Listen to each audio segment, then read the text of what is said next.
hopefully you've been having a lovely day so far. I have decided to log in and look for some of these profits we've been searching for I don't know what, maybe something like that.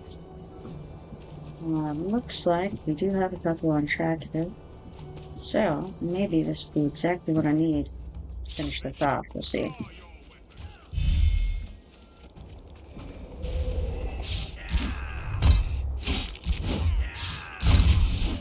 So, for those of you who don't know, I did decide to go ahead and sign my AA last night. I had been sitting on 25 points unsigned for I don't know, weeks now. And I just didn't care enough to go deal with it. But finally decided, hey, I may as well throw them into something. Even if it's not necessarily the thing that I would like to throw them into if I thought about it long and hard. But realistically, something's better than nothing. And so I decided to do that. And if I change my mind, I can always go pay the fee to change the AA later on. So we'll see. We'll see how it turns out. So far, the things that I have gotten from it that I think was a good thing is this traumatic swipe. I wanted traumatic swipe to be better in some ways than I think it actually is. When I first read it and decided to assign it, I was thinking incorrectly that it was reducing the casting time of the opponents for 30 seconds. Well, come to find out that's actually not the case. It's reducing the casting, the recast time. So they cast a spell, the opponent that is when the opponent casts a spell. The amount of time that will be before they can cast that spell again has doubled whenever I have this spell active. That'll be very useful on certain things, like anybody with life tap or something like that would be great. And it's somewhat useful. I mean, it's going to be useful against everybody, obviously. But I would like, I don't know. If it was casting speed, then that would have been really nice, because then I would have a longer period of time in which to interrupt them from casting whatever it is they are casting, and that would be very, very good. But as it is, I will take it as it is. No problem.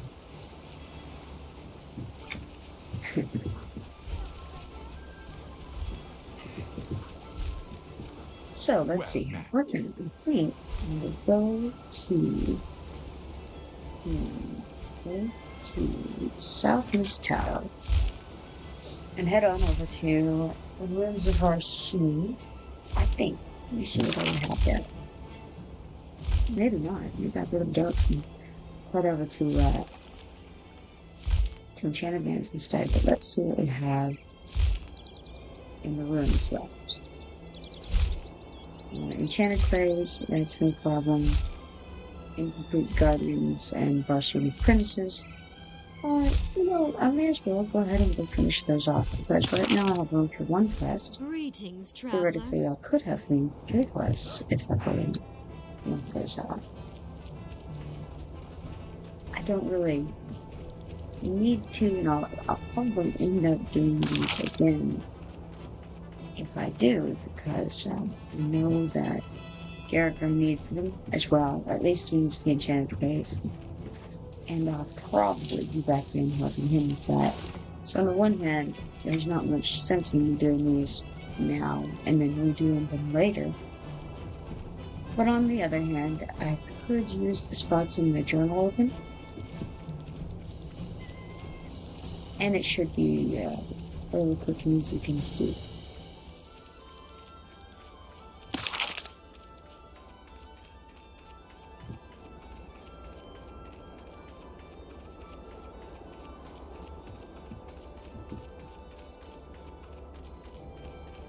Alright, so looks like I'm level 45, level 45 stretch footprint, 62% in, and I have 51.1% vitality remaining.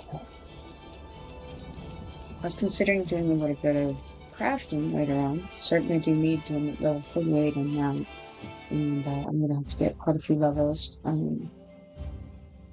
Because in order to make the level 52 jewelry pieces, I probably need to be around a level 58 jewelry. Probably it would be a good idea to go ahead and start getting toward that goal. And of course, also I have some recent spell upgrades that I need to get. Probably would be smart to go ahead and do that. If I can find them as monsters, that would be ideal. But, hey, if I can't, it's not a big deal either. I can always make them 8-3s, which is very close. I just, I haven't brought myself to the point where I was willing to spend the amount of money it would take to get the rares, nor have I gone and went on huge harvesting missions to get those rares. So,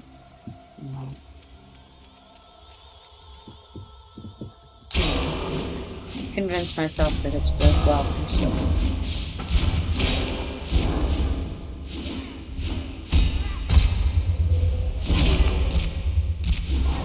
Now, somebody mentioned yesterday having trouble hearing over the volume of the skeleton. And I tried turning it down a little at that time, but I think I may try turning it a little bit more down.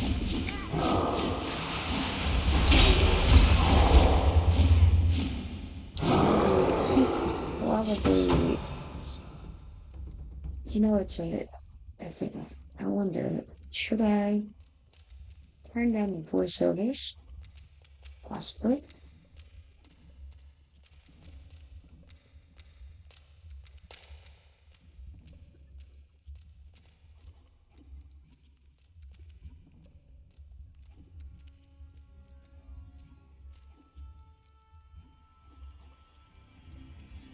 Actually, I've never even looked at some of these options before that are on the volume.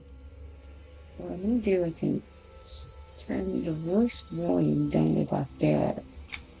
If I have any trouble hearing any of the NPCs, then I'll leave it. But now, I think that's a good idea. Leave it right there and see how that sounds. The combat volume, I feel like at this point, is kind of pretty decent. Don't be wrong. If you guys have any trouble hearing me over this, let me know. I see that the creator is also up, and I actually need him. He's not marked as being for this thing in my journal. And that is because the quest that needs him is stilettos. And multiple things. That was a mistake. Oops.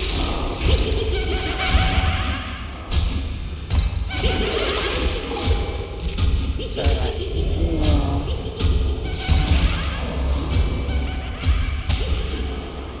Just come over here and die. That's what we do. Because why not? The foam and my finger were a little quicker on the trigger there for the feigned death, huh?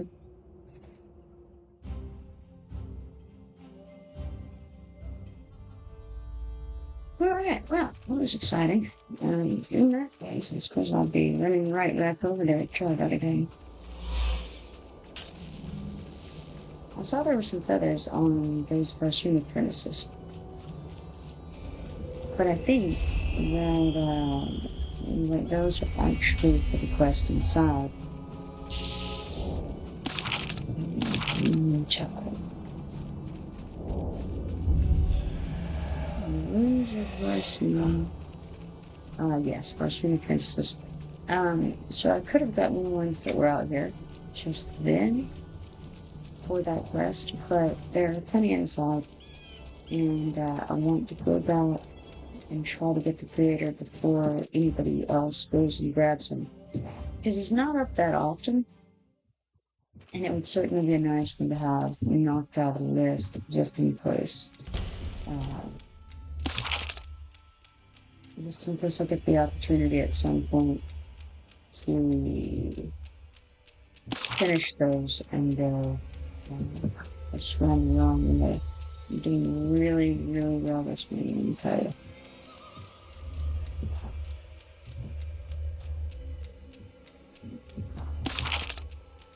My brain is operating at least 2 and get to 4 possible cylinders. Okay. That's the max.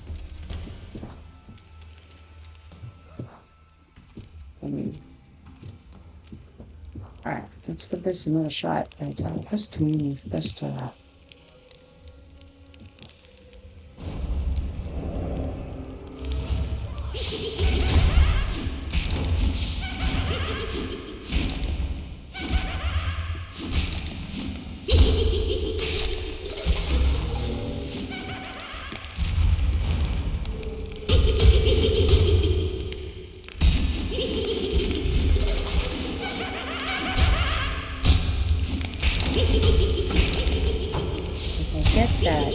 that new spell back up. I'm certainly going to use it on creator rather than on this random dude. Because the creator does cast. He could certainly use a little bit of a decreased casting time, and more out of that.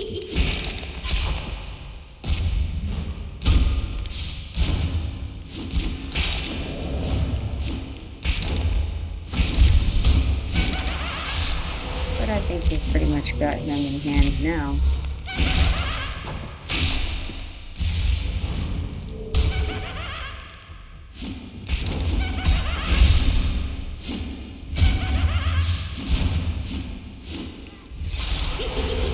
Ran out of power. Could use the power potion, but he's almost dead, so there's really no reason to at this point. Well, I say that, I mean, like, we're gonna die, who knows? Pulled through after all. I was actually about to start kiting him. How silly. Alright, I think we need to get a little bit of health back before I go talk to these enchanted players. Definitely glad to have that guy out of the way. Let's see if I have any totems on me. And it looks like I do. In fact, I have lots of turns on all of the turns.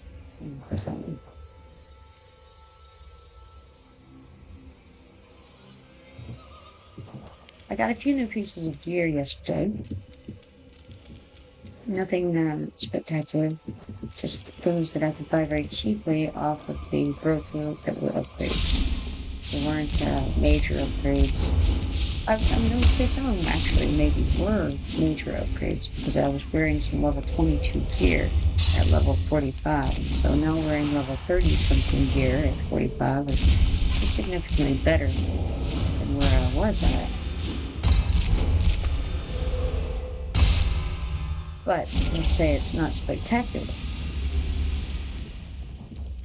Certainly better than where I was at before then.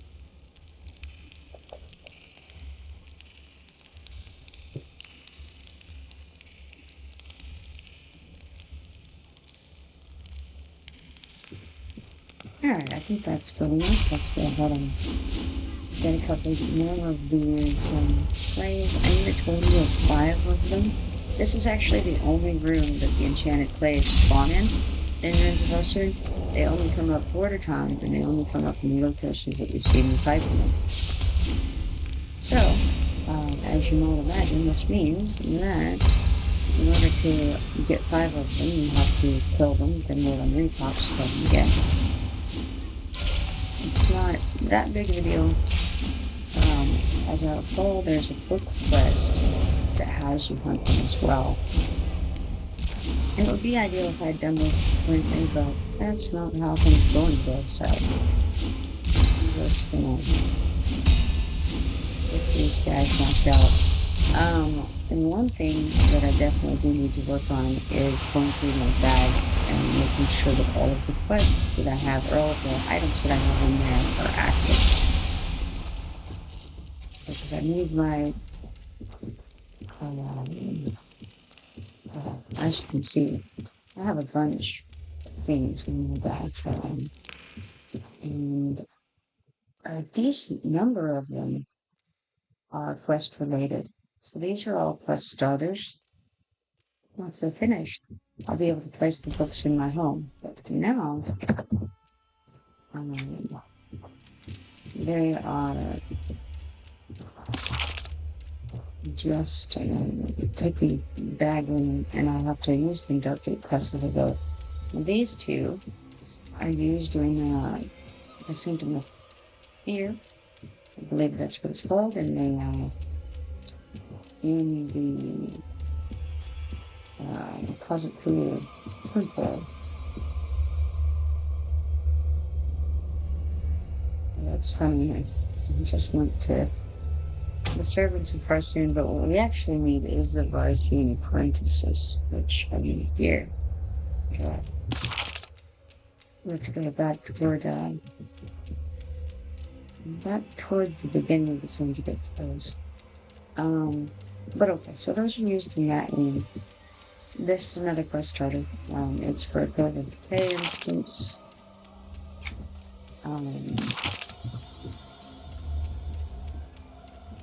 This is Condemned Catacombs. This is, oh, let's see, where is this? I remember you have to, which one is that?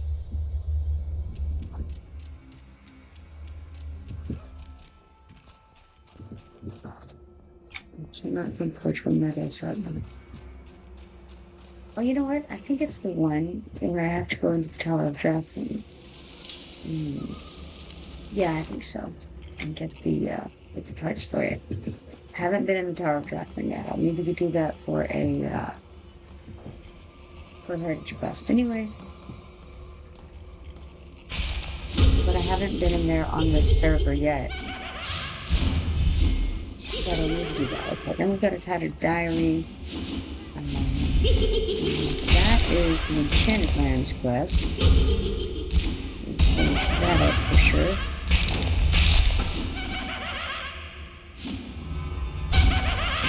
You know, I can't remember where that one goes to. Probably I ought to figure that out.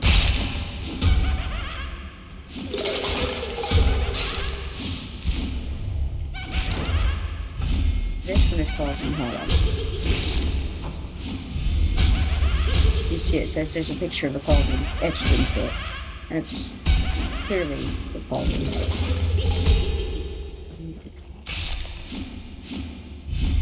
Ash-covered necklace. I can't think where that goes right now. Collapse is just another book that I need to do. Quite a few of these are book quests that I really just need to finish up so I can get them done, put them in my house. You can read them, put them in my house.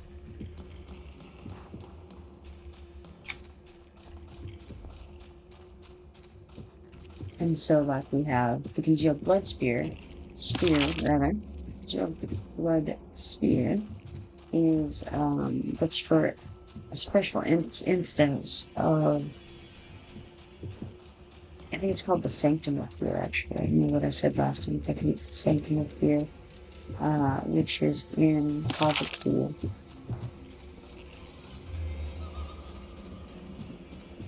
Deep Marsh is a spirit, same deal, it's a quest. That's interesting. You have a Foul Wind and True Treasure. You need to definitely do those. Those are just instances of Cove of Decay. Fleshbound Tome, that is for Nek Docks Forest. And I am surprised that I haven't finished that. It's the Fleshbound Tome speaks. And Fleshbound Tome speaks again. I think Gestrin Key, that should be, I think that's in Nek Castle. I really need to go back to Nek Castle. I've said that over and over again.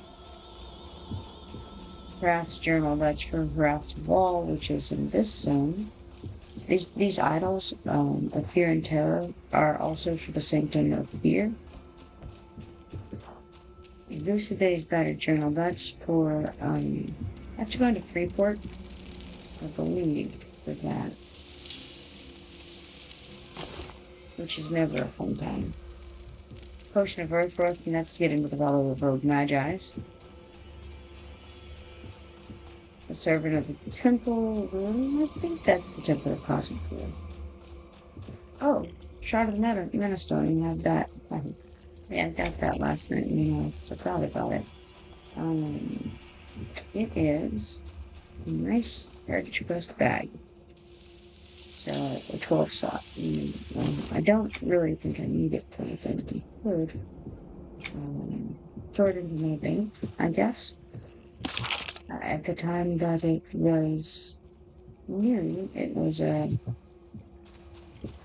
decent sized bag, but at this stage of the game, it's no longer that interesting. I do need to start Blood of the Bear Part 3, and the Commander's Blind. Those are both for these areas I've been figuring out. So yeah, that's pretty much, takes up, almost 2 bags of space. So it would be nice to finish those off, get them out of here. Now let's see here. Unlock the secret bookcase of bullets. That's going to be over where the Master Alchemist spawns. So I may as well head back that way. Check that out.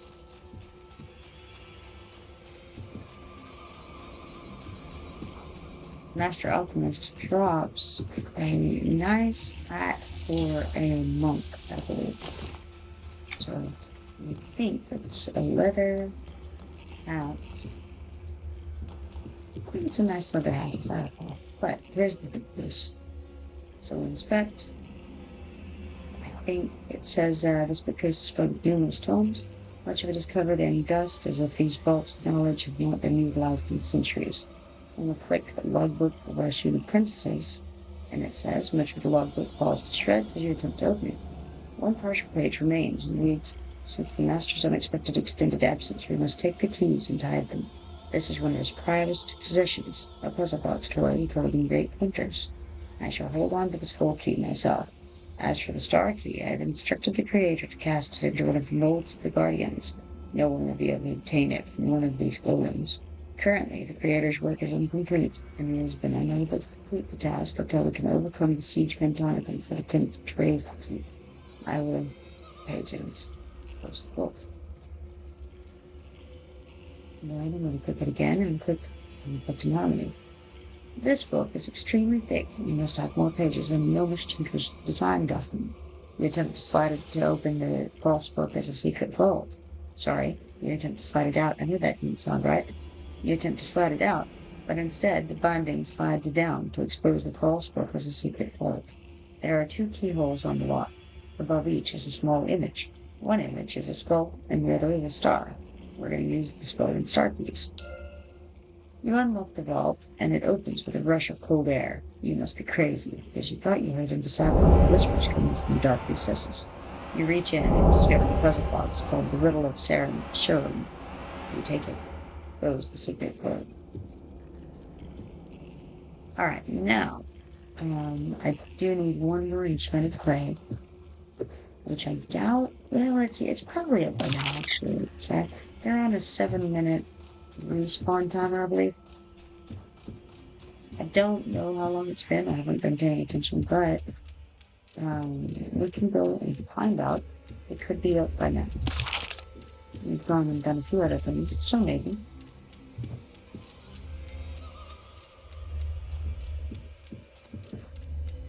Especially that first one that I killed. I think I killed that pretty early. Yeah, I did. I killed it before I killed the gladiator and did the... Yeah, there's a possibility. Let's see. Alright. We only need one of these, and so I'm going to just kill one. I need the other one.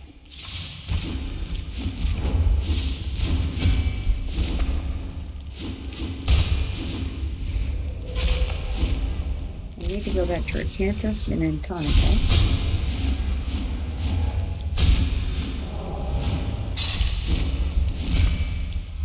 He's over in the graveyard, west of the entrance to Thundering Steps.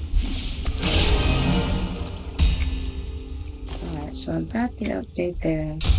And yet I'm just going to run back over. And may as well go up this entrance. And just run over to the southeast station, fly out to the Antonica entrance, and go update with Arcantus. That's cool because now I have room for 2 more quests.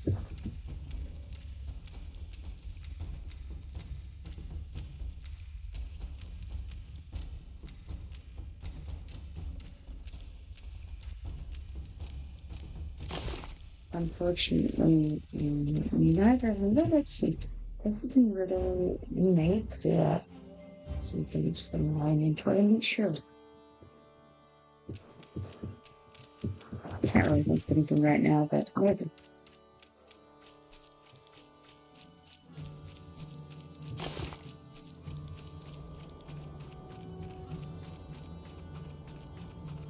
I also have these 2 items. They're for the 999-year-old fort, which I could go run and do too. Those are both, I think I actually might end up staying in my bags, but I could throw them into the van at that time. Let's see if I can find that quest in my bags.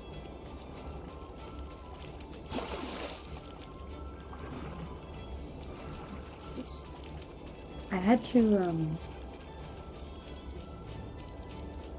use them already.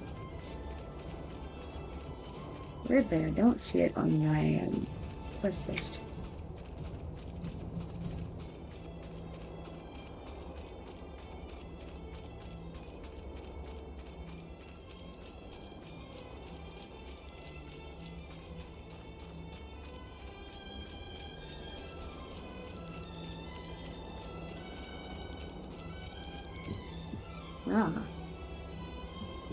A group.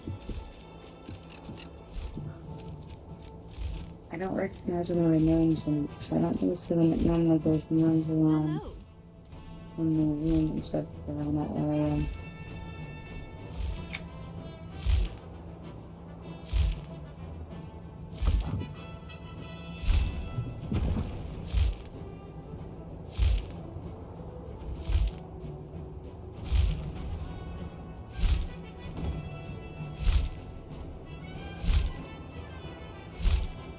I think that the first,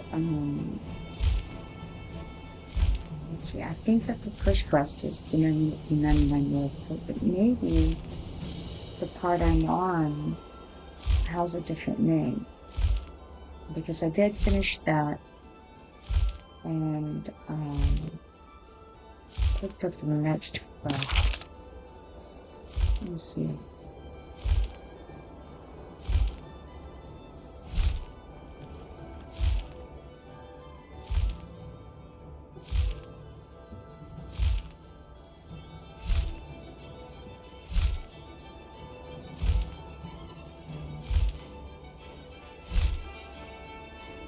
I know that I'm supposed to take the boat at this point of the quest, and I just never did it. I don't remember exactly what happened. I was on the part where I would be going to do that. And then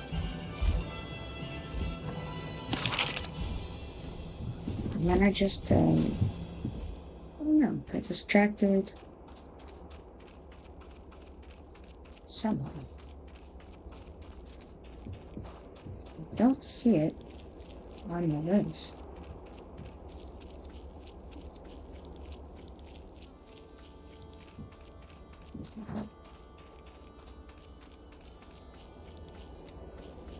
Well, maybe I never picked up the quest. I don't know.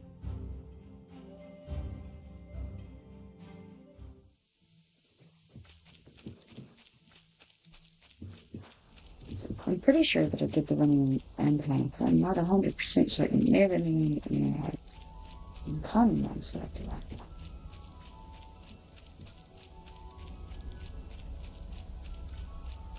It's been a while. I'm really not sure. Alright, but for now, I'm going to worry about returning to Recantus in the time.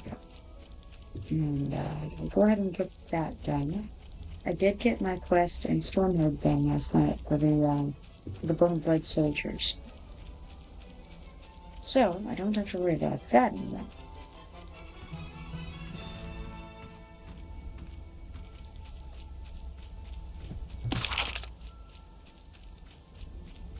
This is Recantus over here. You fill up a little pathway through those mountains. And he'll be sitting there in the graveyard. The Evernight Cemetery, I believe, is the name of it. That one's the one that goes to the bear area over there.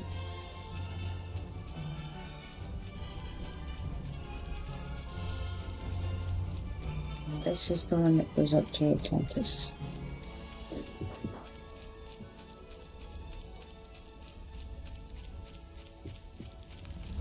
He says, I greet you.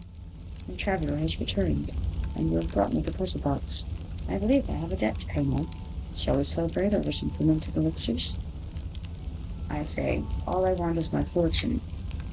He says, I am pleased that your desire has risen. You are already on your way to riches, but you are still lost and far from the goal. I say, just tell me where I must go. He says, you must travel to the ashlands of Nek Docks, cross the span, and the whisper of fortune will find you. Soon you shall gaze upon an account of Germany's past, an account much like yours. Follow it, and you will find wealth the likes of which you have never dreamed. I say, I have seen horrors of Necros and Nectricus, which never return. He says, I offer you the key with the fortunes never dreamt, and you reject them. Now you dream only of the exquisite pleasures of the eternal embrace of Nectricus Castle. I say, farewell, Apprentice, wherever you are. Alright, now. And that would have been a very good level 30 weapon at that. And not quite. I mean, pros and cons. You can arguably better than the Christine who used a short spear, but arguably not as good. It just depends on what you're going for with it.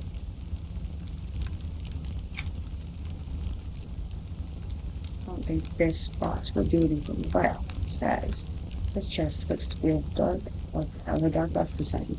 It has fantastic symbols of the arcane external surface. There is no lock to bind it, but something keeps it pinned tight. And I remove the trust in it. Alright, and I'm going to just head on up to where the 999 Red Port Bat is, and we'll see if he has anything for me, or the boat takes me there. I think the step that I've gone was to click the boat and be taken out on the spawning sprocket. There's the distinct possibility that I deleted the quest at some point to make room for something else. But I think I'll go over there, and if there's a quest available, I'll grab it and go ahead and do that. Because at this point, I do need to get it out of my journal. Greetings. Or out of my badge, rather. So we'll take the Griffin, head toward the tower, and then jump off Part Road.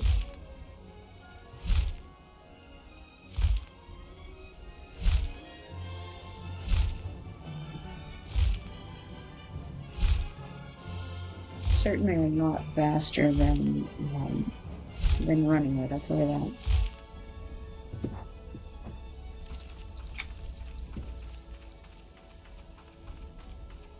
And who knows, maybe on the way we'll run across shiny somewhere.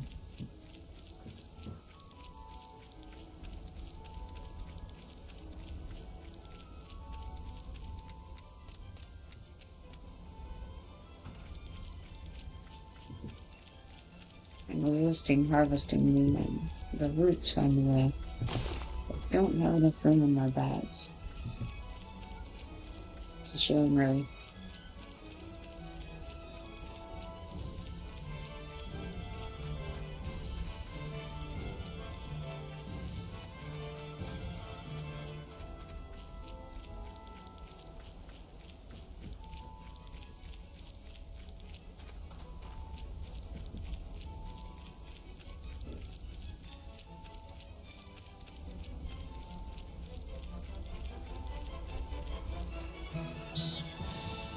I was so cool that I was running in the wrong direction.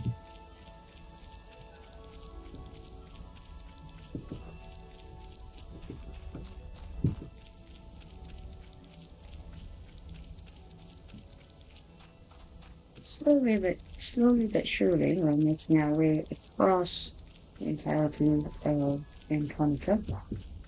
Well, south to north anyway.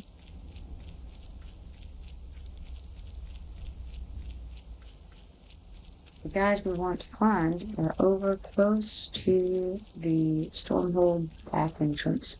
So the one that goes into the library along the beach. If you don't know what I'm talking about, if you end up in the library in Stormhold, and you go along to the western, I feel like it's the western line there, maybe it's the northern line. Should be the northern line, but I don't know if it is. Anyway, further away in there, there's a door, and you have to right click it to unlock it.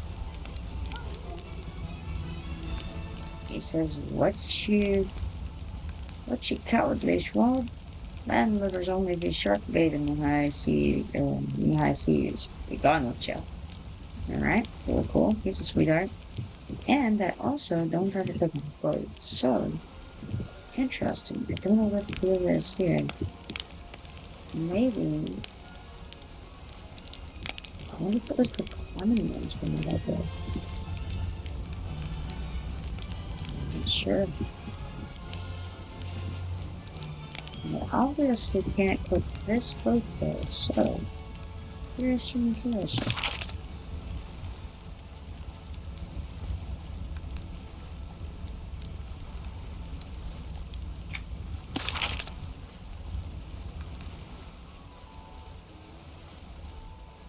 The quest itself came out prior to the Desert Plains expansion back in the day. And it's kind of part of the lead up to that. Yeah, don't know. Don't think I have anything else in Stormhold. I'm not sure, but I don't think I do. No. The other good news is that if that's the case, I can actually throw these into the bank without regret.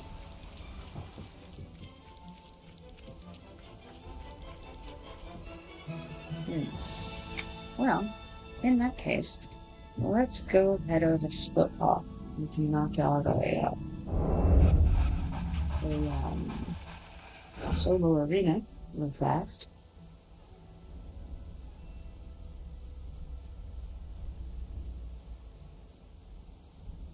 I still need to kill the Spectre of the Isle and the Crypto Patrol. That's going to be first turn Golem.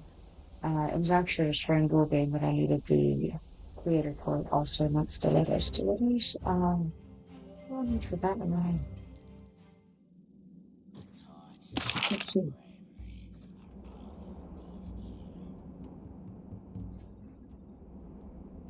Oh, I just need to go shooting for that. Seems not bad. Alright, I don't really want to pick up anybody's quests right now. I just want to head over to the solar arena zone and get that done. There are a lot of interesting quests here, and I do need to do them. But right now, I think I shouldn't.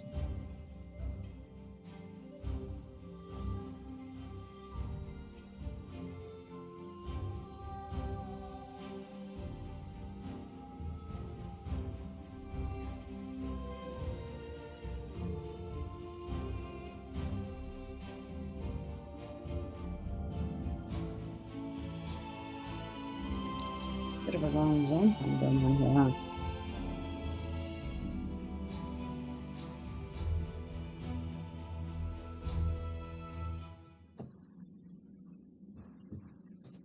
Alright, there we are. Some Splitpaw and gladiators trying. Welcome to the pit. Are you prepared to face our champion? I'm ready to fight. Here are the rules. The last person standing wins. Okay. If you win the match, you may take your winnings and leave. Or continue forward and risk losing it all. Go on. The more you risk in the pit, the more you stand to gain. Are you ready for your first challenge? I was born ready.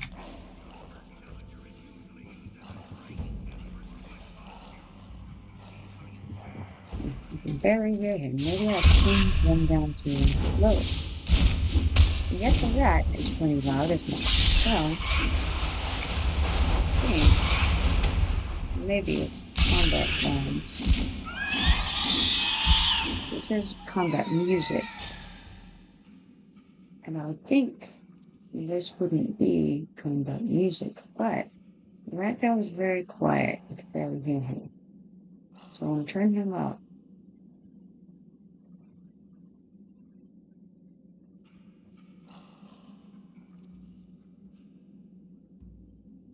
Yeah, I'm not sure what this tough thing is.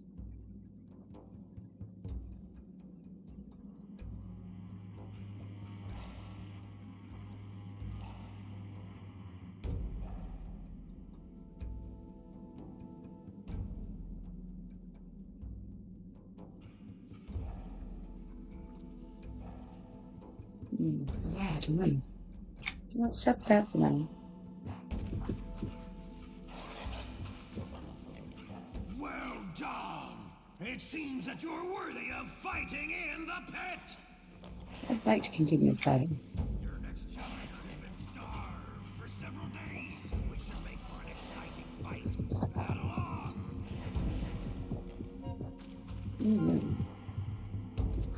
Here we have a spider.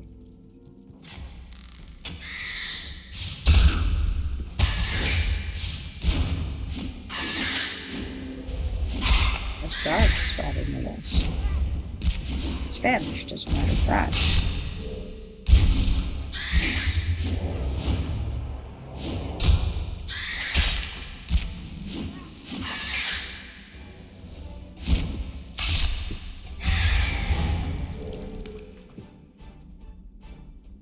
Gotta go find those fifth over here.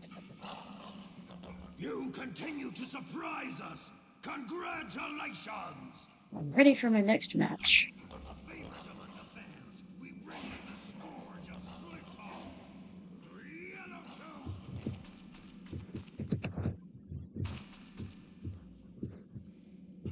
2. Alright, here he comes, watering out.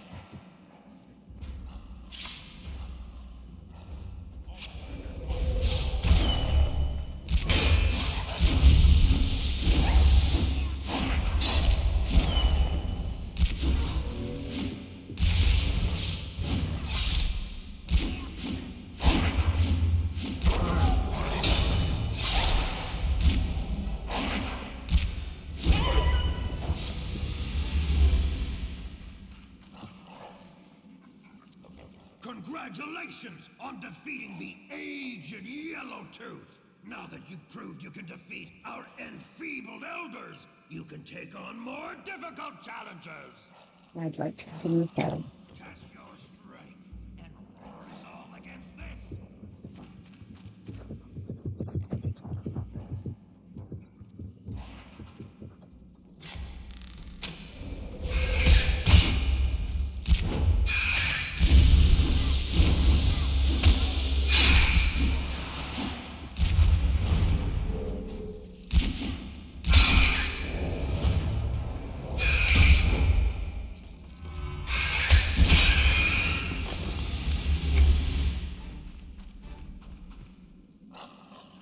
Well done!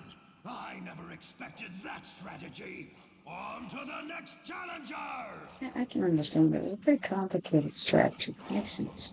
Alright, let's fight. Your next opponent has been trained from birth to destroy newcomers in the pit. Prepare for battle!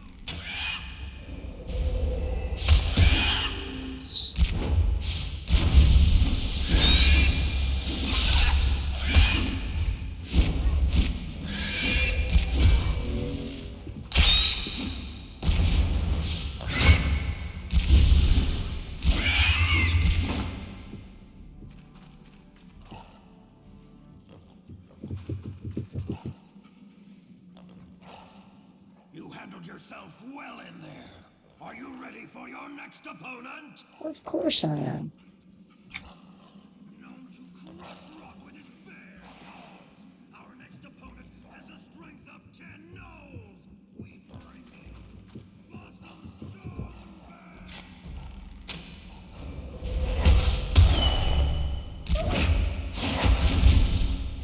Oh, Phosm Stoneman.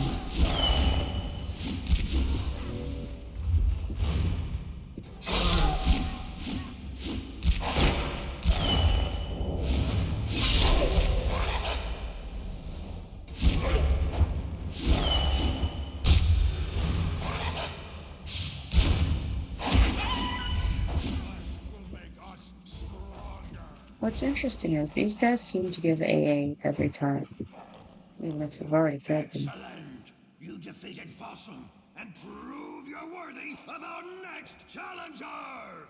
Then bring them up. In our next epic challenge, You notice even in your answer, it gives you a hint. This is us bringing them up. Even though he said challenger, not challengers. So what we're going to do is we're going to mez the begin pathway, and then just fight the spider boss. I think we had it kind of knocked down. You've got 15 seconds before getting things unlaced. And there he is. And so, now, we're going to focus moving.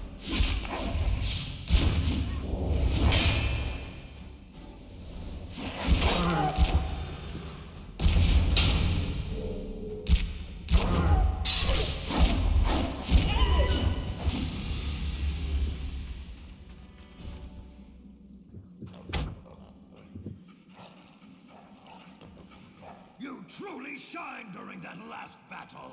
Well done! Let's give it just a second to get some regen. One more triple D. I'm ready for the next fight. You've battled thus far can prepare you for this challenge. Good luck! Fight! Alright, so we have a bunch of different guys here. Let's see. I think we're going to just... There's the Fateless though, and then 12 edition is one first. No matter go down pretty fast.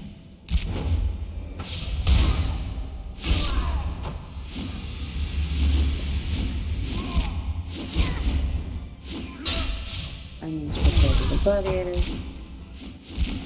This is quite dead, there we go. I'm gonna hit the save because she's back for a week. Awake and aware. And that's not how I like her at all. She does things like that, you know, about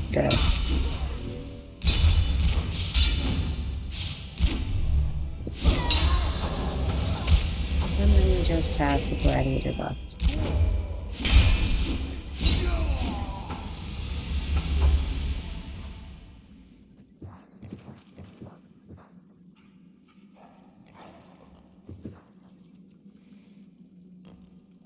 I'm gonna wait on some regen before I pop back into that.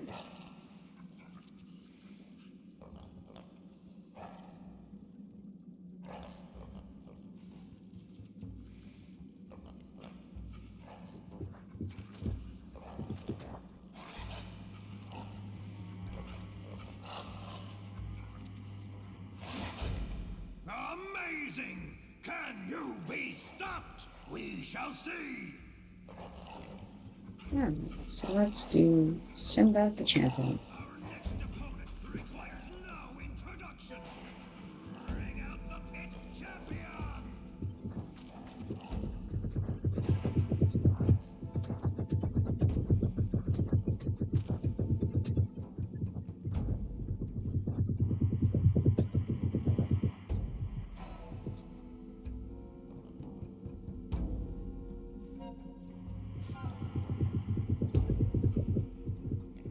It takes him home. Maybe he's gotta go out and sort of shake everybody's hand along the way. So he has damage reduction against virtually everything, but we're just going to cast a Hex of Wind.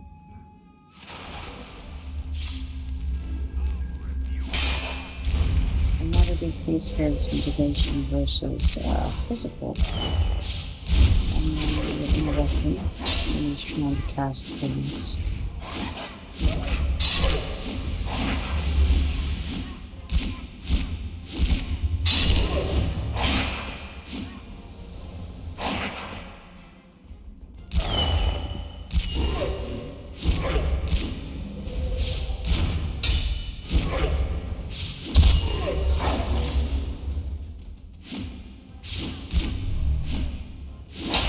Did get an indication on the button. Right, there we go.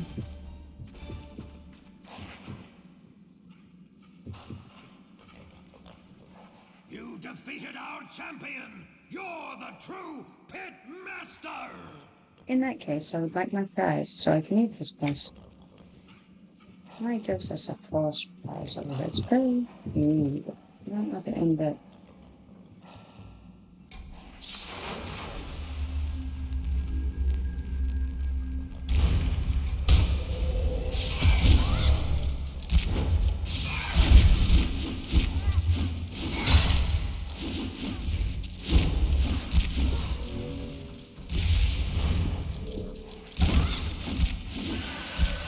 Real files of this. Okay, this is a just a pet that follows you around. It's like a decorative pet. This is a house item. Looks like this. It's an engine or a it's not hook. It actually has spiral around it. It doesn't show up in this image for some reason, but it does. Alright. And then we got some arcane wristbands.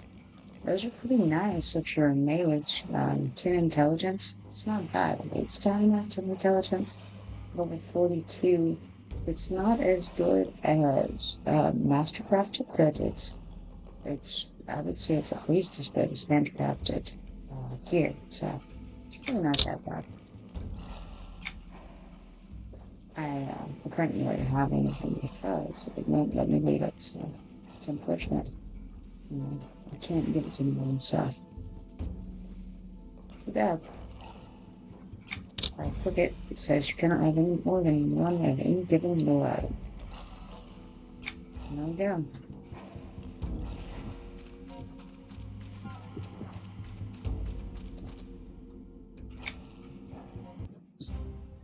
So we did that zone. I think we locked up 2 hours. I got some. Which is okay. Yeah, that's the third thing that I did. I think I'm gonna go out here. And go to this entrance. Because you can go right to the thing steps from here. And it takes you out in the Splitpaw no, the skin dancers. Right here. What about a giant sunbeam?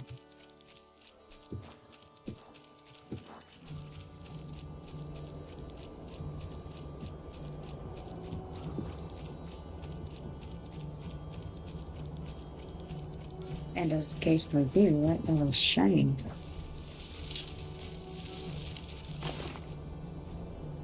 Take advantage of that when you can, right?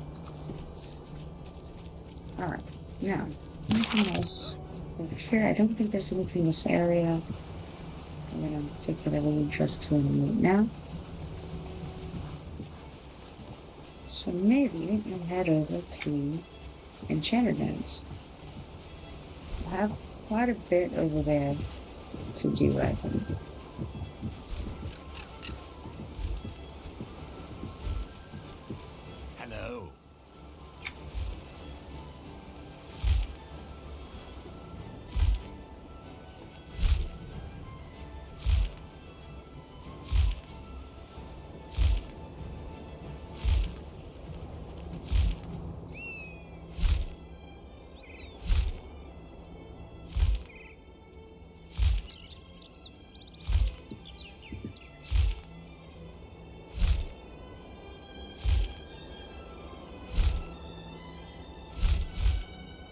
Hello. We will head for the Enchanted Station.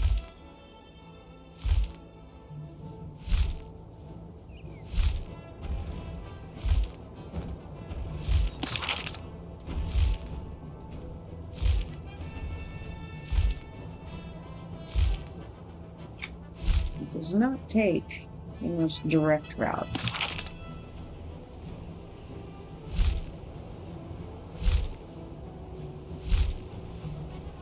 But it gets there eventually.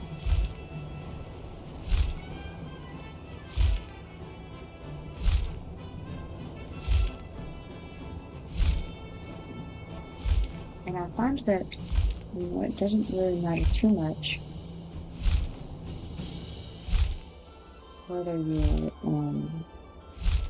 take it to the Griffin station and then run to the docks, or if you jump along the path and run to the docks,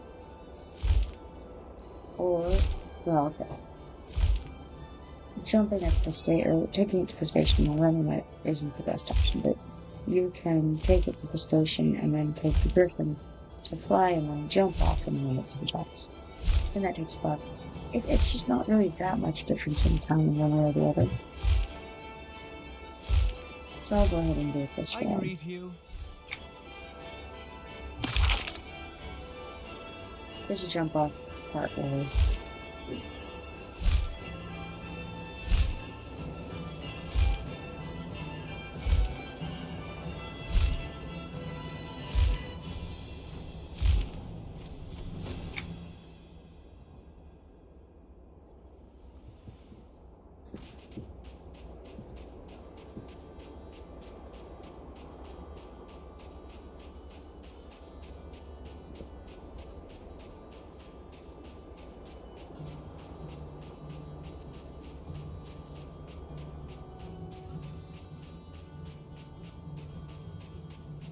Right, so it does like another repeatable over here for us, but I'm going to try not to hit those right now.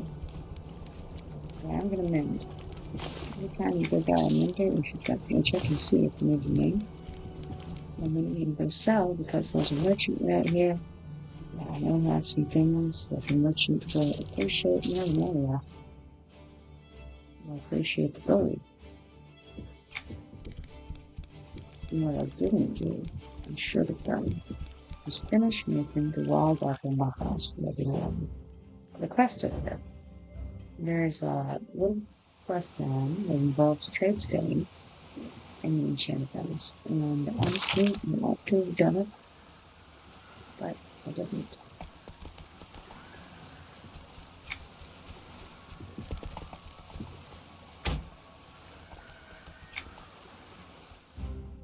When I click on Nek Docks, go to the Incomplete Guardians, to the Enchanted Lands, I have the option to do the Made for Mist. That is because the Made for the Mist is the access quest to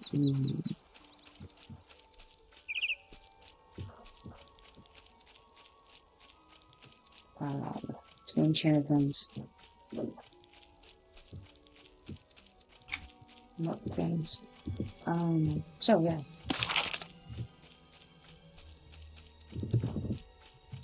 What am I doing here? Why not a page?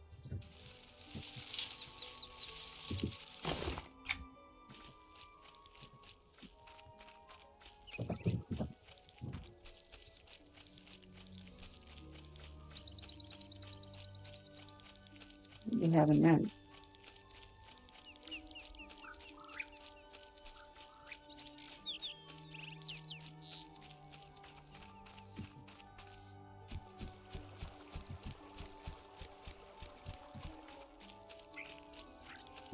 Actually, that's going to talk right now. I'm supposed to follow the dog, so I ought probably to do that.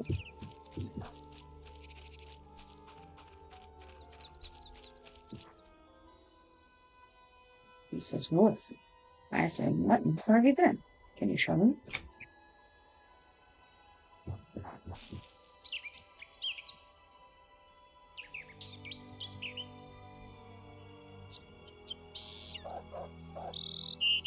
Well, maybe you can and maybe you can't, huh? Oh, here he goes. Yeah.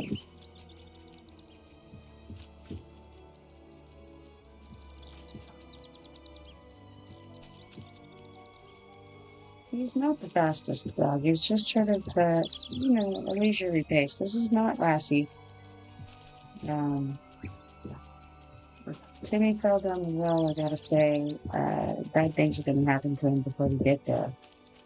Mutton just isn't that excitable. Maybe he's a little old. He doesn't really have time for all this. Maybe he's doing his civic duty just to talk to me at all.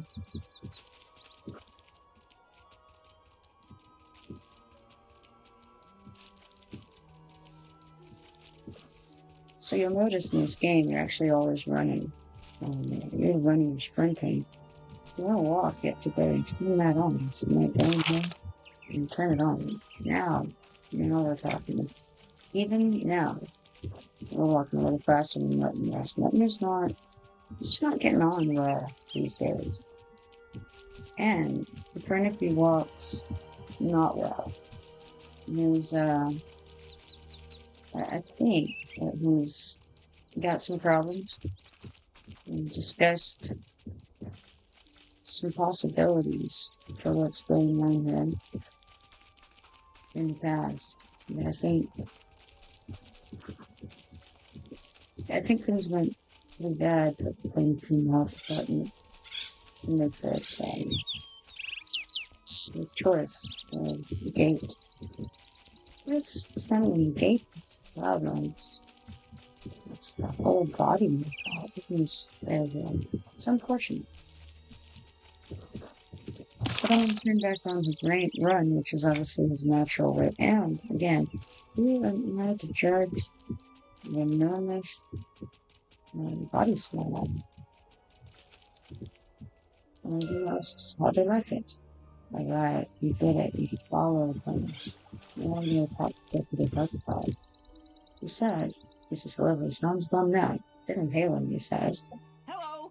"What can I do for you?" I say, "Deputy Kiwi's been wondering about his dog." He says, "Deputy Kiwi's found Martin?" "I think it just ran by. I'm still having trouble with those hounds." I say, "That's too bad." Alright, so we got Martin now taken care of. Now I need the nut things. What else do I need here? Gotta go visit the governor. Look at the map at Tyler Bitcoin. Well, that's gonna be to the north. Surprise to the miners. I ought to have done that. That's going to be inside of mine and Northern Beach. Also, to say defiled miners names, I realized that too is going to be on Northern Beach with a different code. Anything there again.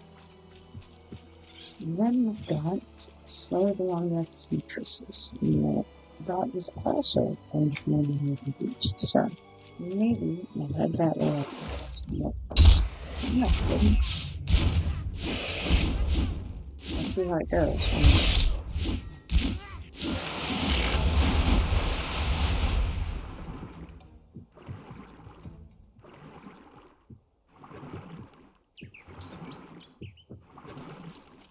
This pond over here is Chomper's pond. So I have to be somewhat careful not to be eaten by this Chomper.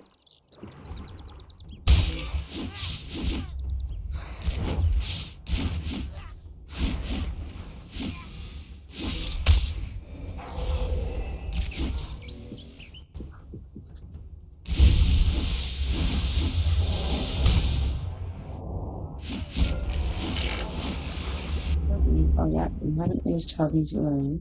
That's the past for us. So let's go ahead and use that. Because that's going to be very nice for breathing in the water. I do appreciate it. Because now we can get into it. We don't have to deal quite so much with fighting fish when you talk of the water. This is like fighting the shallows, isn't it? For fighting in the ocean. Well, it's okay.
Prefer to get the green ones because they give a little extra bit of a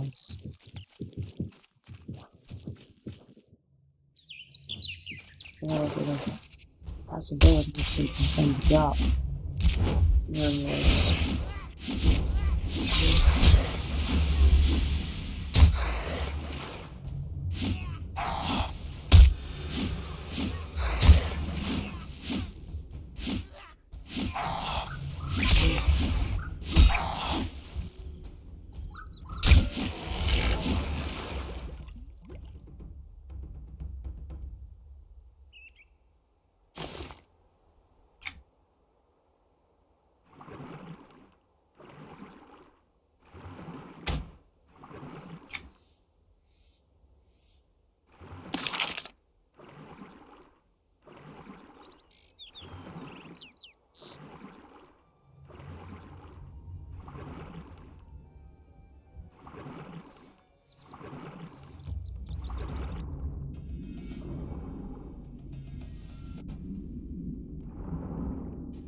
If I didn't be accurate,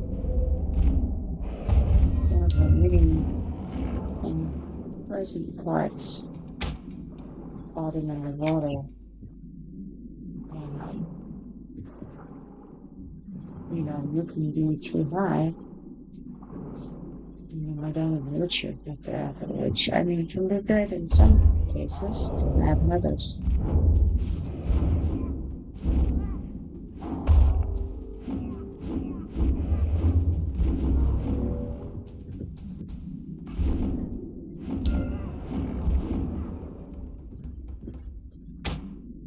Well, I mean, 2 more muffins, and it's right here.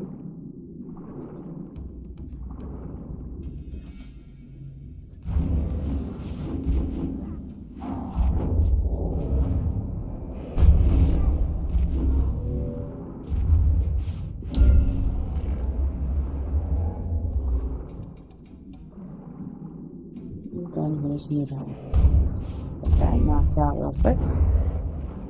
And we'll be done with the missions.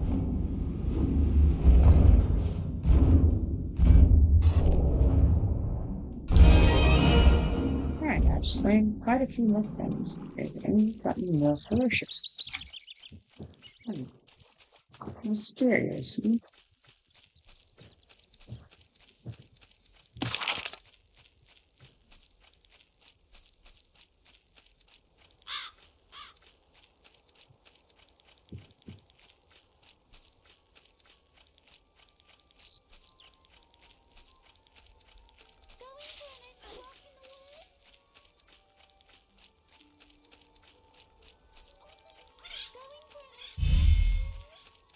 Don't really have any interest in any of those things, but I do need to come over here. This guy.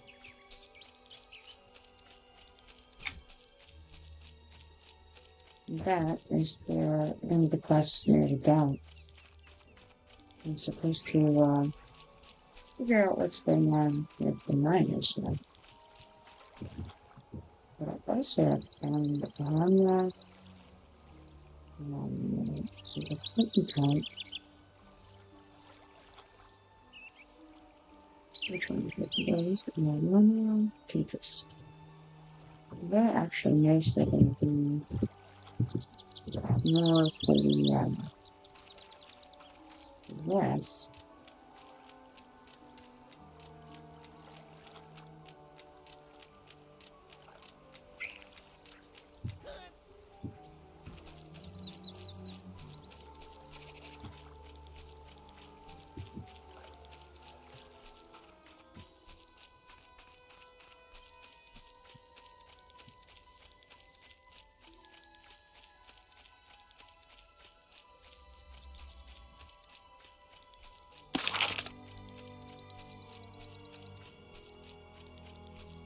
Often clear entrance over here for this guy. This is a mini inside though.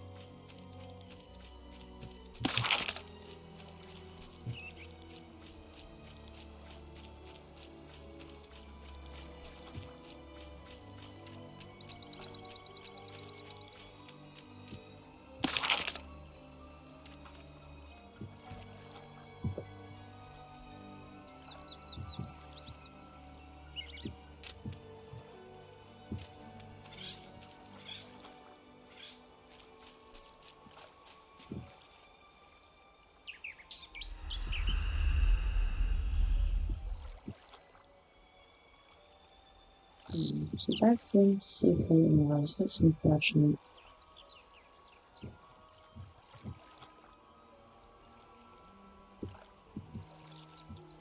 In that case, I suppose.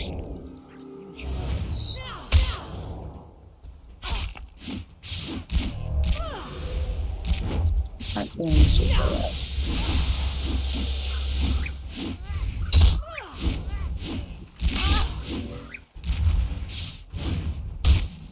Yeah, no better.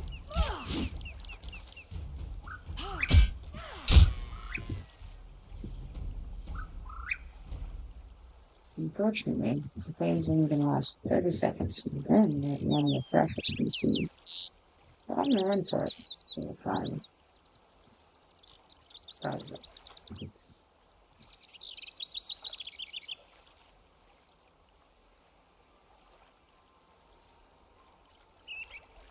Get a little bit of regen first.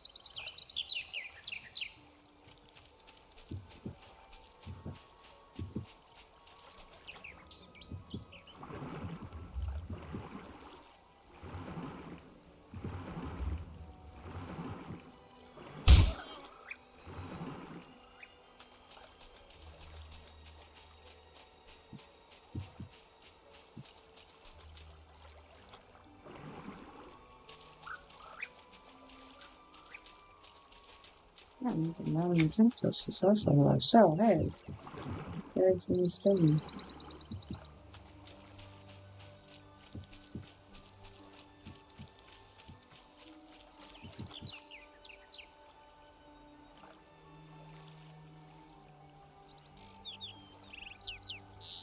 with a detriment. It reduces our strength and agility by 38, which is very, very significant.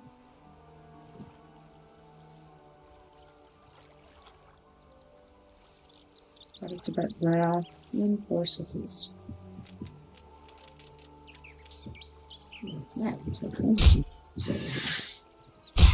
Oh, look at that.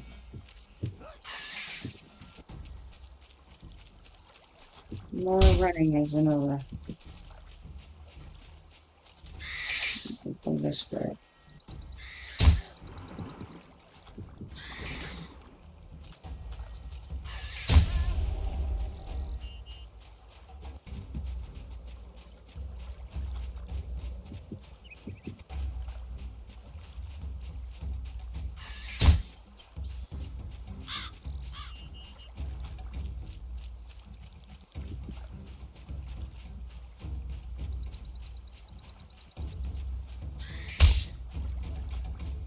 Goodness, that spider is just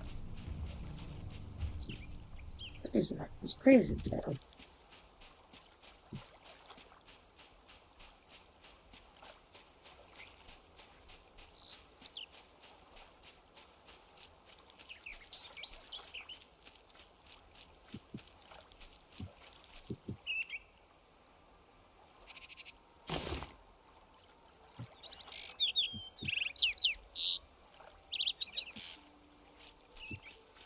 It's just relaxing, but it's a nice tree, valuable, beautiful birds.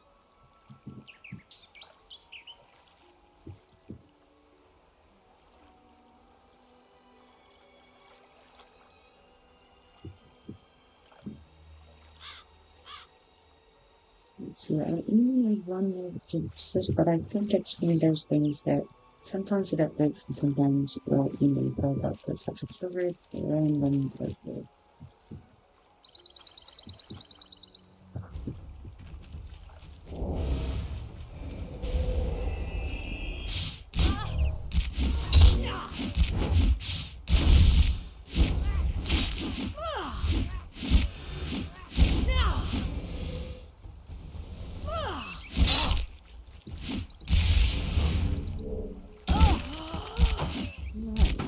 Good job, guys. 5 miners, these are in the code. There's a couple different codes. So I'm going to other there, and then there's this code here. This code here has 5 miners inside. Thing is, I'm not sure, but I feel very good against it. But let's give it a shot.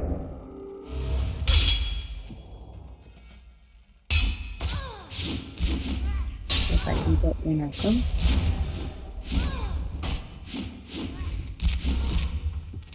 Maybe.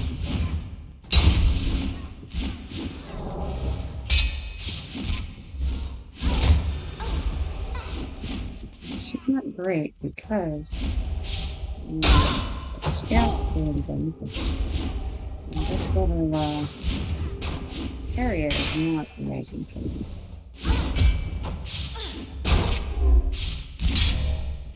I only killed one of them for now. And I'll come back and get the other.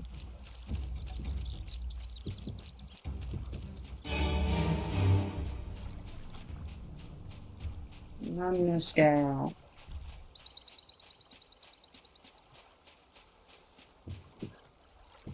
He's still in. Which I should have known if I had bothered looking at the little fiery emblem down here with the remembered on it, but alright. And now we'll run back over and get them.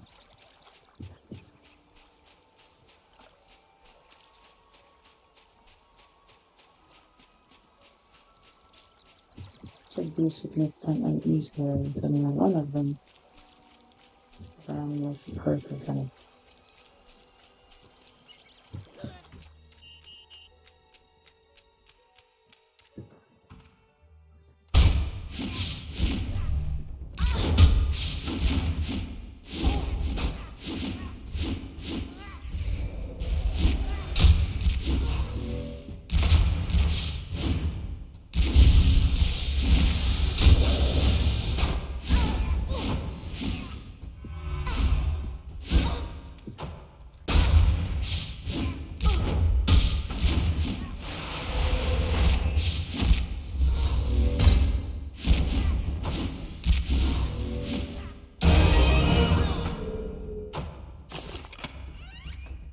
but don't do that. I'm supposed to create server 31. Okay. Can't get the supplies for manuals right now because there's not very much for me over there. That killer. Everything rapid target but farms might could do. Visit the guppy, I definitely can do. Let's see here. We'll report back to this dude here. Deputy Starkblood. And that'll be on my way toward the guppy. The guppy is a ship that sank, I believe, in let's see, in the southern part on the Enchanted Lands. Layout maybe around here. Yep. Okay. Good job. Identified the place.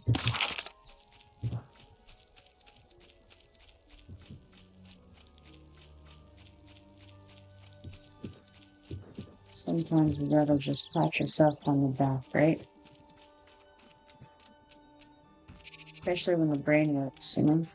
Gotta encourage that.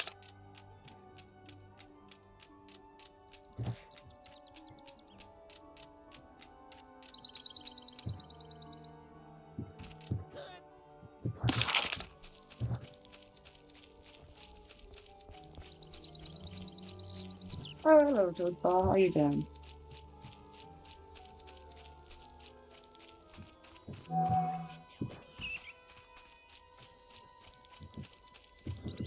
Alright, taking stuff, that says. Have you gotten rid of those women? You know, do that okay is better than an alternative.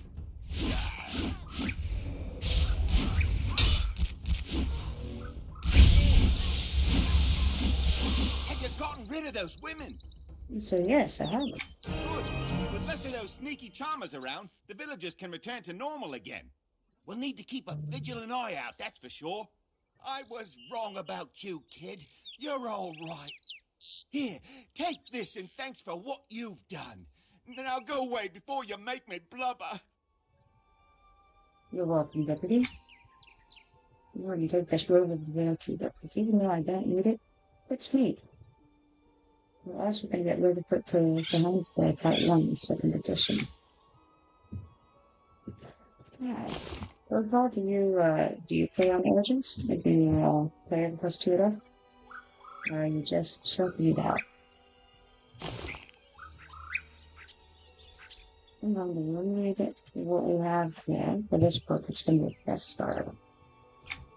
This is the tale of Gunpowder Motif, the Halfling Scout and the Leatherfoot Pit. Dave. Introduction. We accept this best. This is the second edition of a popular retrospective of Leatherfoot Brigade's Scout Gunpowder Motif's earliest adventures during the Age of Turmoil. History is written after something happens and tells future play about the past. That's what this is about. The past. And you're walking through any village, flip to the elders to remember the stories of how different things are now from when they were young. No matter their age, they'll remember things that shouldn't be forgotten. This is the beginning of one such tale. Now you put the bit blue. Toadfall says, I just started playing EQ2 and saw a video from the EQ show that made me want to try. Also, that's going to let you know about. Oh, man, absolutely.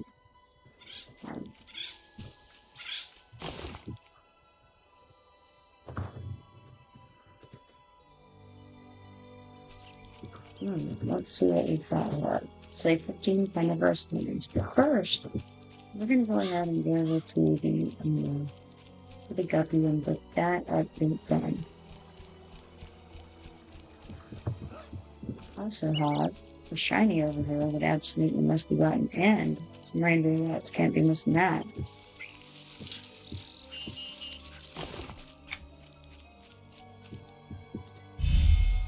And we got brilliant blue, and brilliant green. Let's see what happens here. We begin to search, and we get. We'll go ahead and take the ancient silver things. Do this again. We got brilliant green, bright green, and brilliant white. Creation ads. Excellent. Kid. So you just started playing EQ2. Um, that's fun. Are you on live or do you know which server you're on?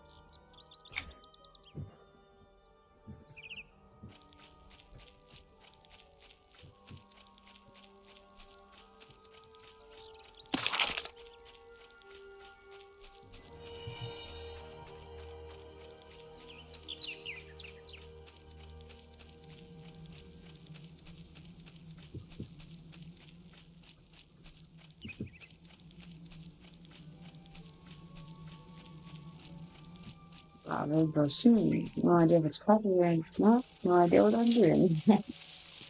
I think I know that Varsoon was pretty popular there for a while. I don't know if it is now or not. I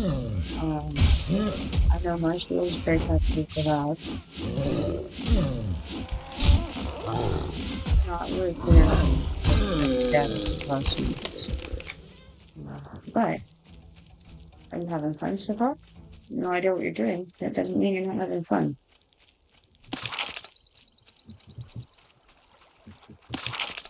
And you know what? Part of the fun is learning, about the game, right? So,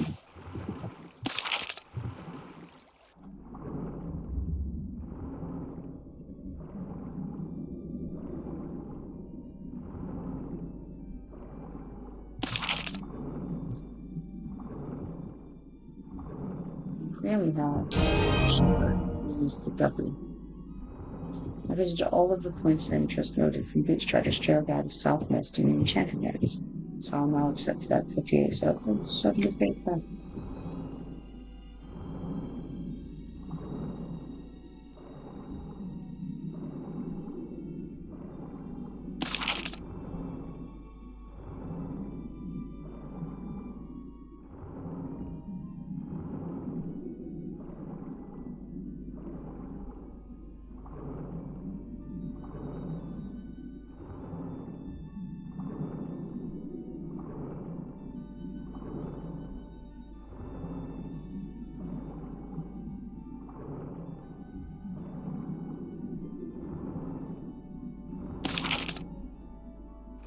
Probably head out to Nek Docks Forest, hop over to Nek Castle. The trouble with going into Nek Castle is that they have that lockout time. And it always makes me hesitant to go in there.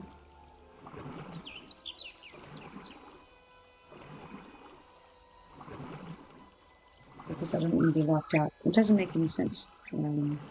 Obviously, I ought to go in.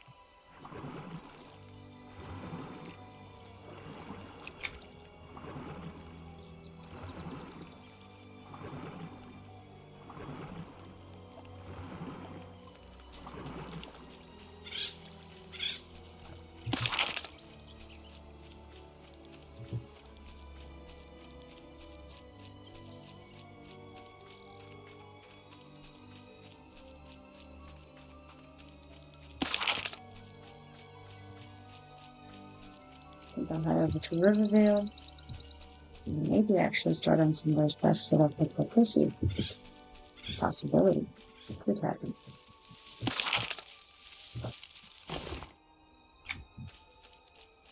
It's funny, I'm trying to figure out things from my bags and then I ended up getting yet another quest. It's relying on something in my bags. That's how my life goes in this game. It's just a constant struggle and learning better inventory management, quest management. I noticed that not everyone has this issue, but me, man, I don't know. It's rough. It's a rough time.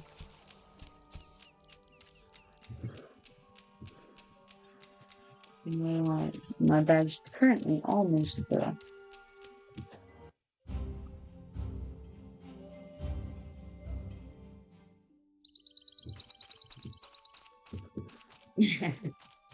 Yeah.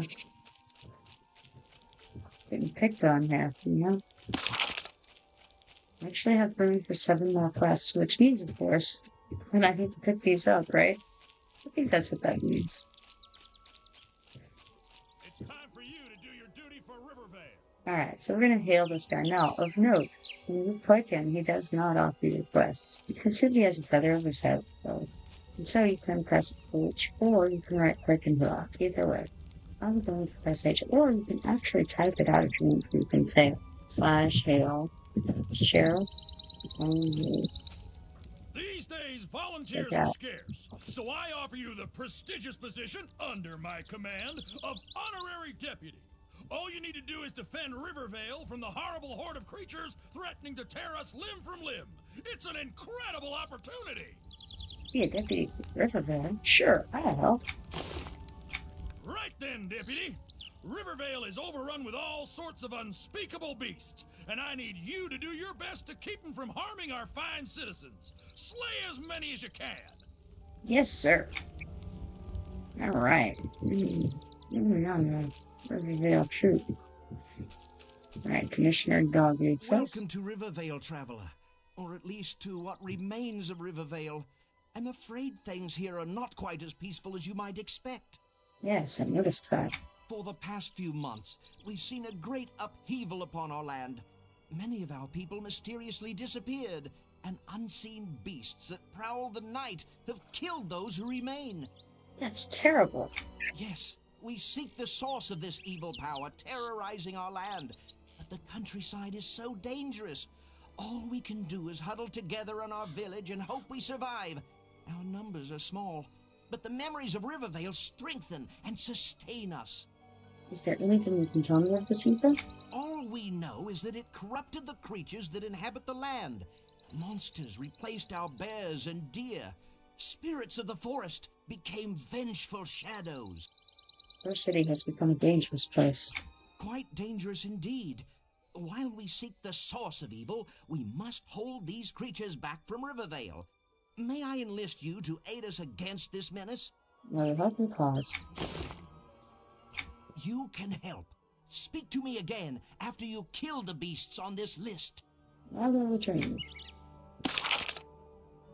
That's a good thing. We do have another few quests hanging out.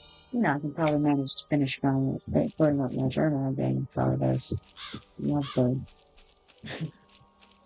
Look, rainy feathers. Alright. No. What is that? The circuitous route to the not even to the door because we need to go. Let's see, we have to go up there.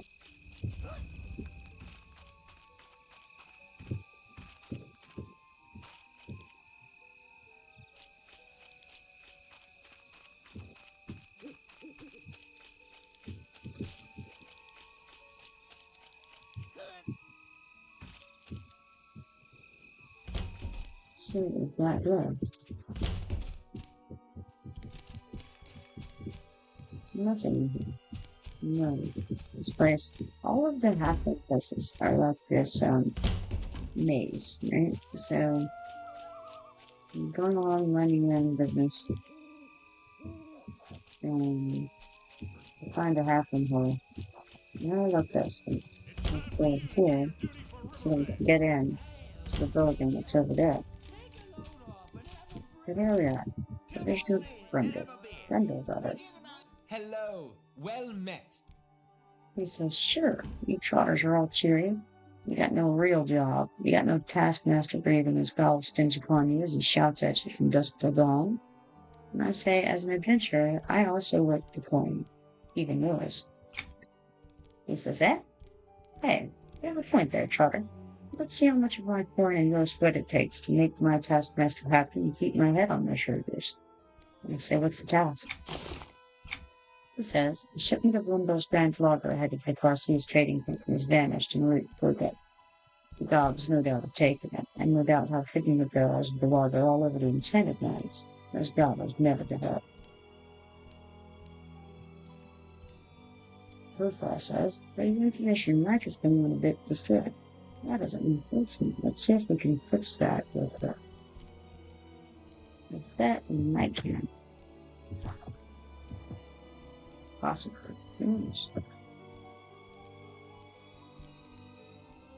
Alright, how does that sound? Better? Worse? I'm gonna say I'll do the dirty work. You start counting my clean.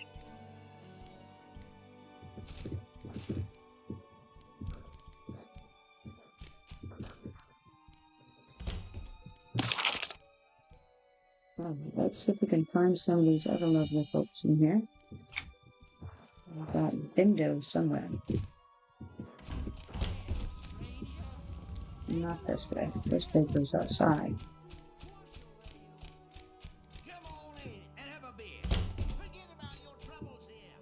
Oh, there's Belgian Battle Mops. Let's give them a shot. And this is another one that we're going to have to hurry up. So I'm going to press the H this time. I'm almost done. I'm creating healing ale for our deputies, but I need more of the key ingredient, feyweed. Maybe you could help me gather some? It's just a plant, right? I think I can handle that. Wonderful! I know that normally feyweed is planted with other crops because of the nutrients it creates in the soil. Maybe some is still growing at the old farm, but be careful. Danger lurks there. Okay, I'm not. Right? No. What else? Might be on the probably a window down here.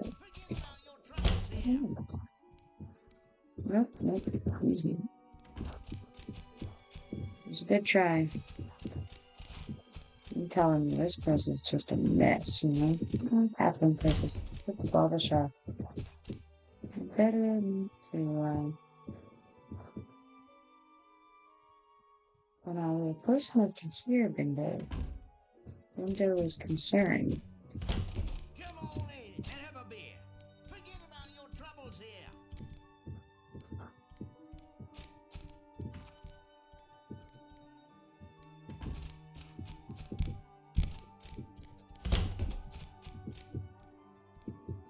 There he is. Alright. Bindo Half-Bottom. What a name. Third says, they're not true halflings, they're wearing boots. Ah, well, see, you know, they're not hobbits, you know. Totally different.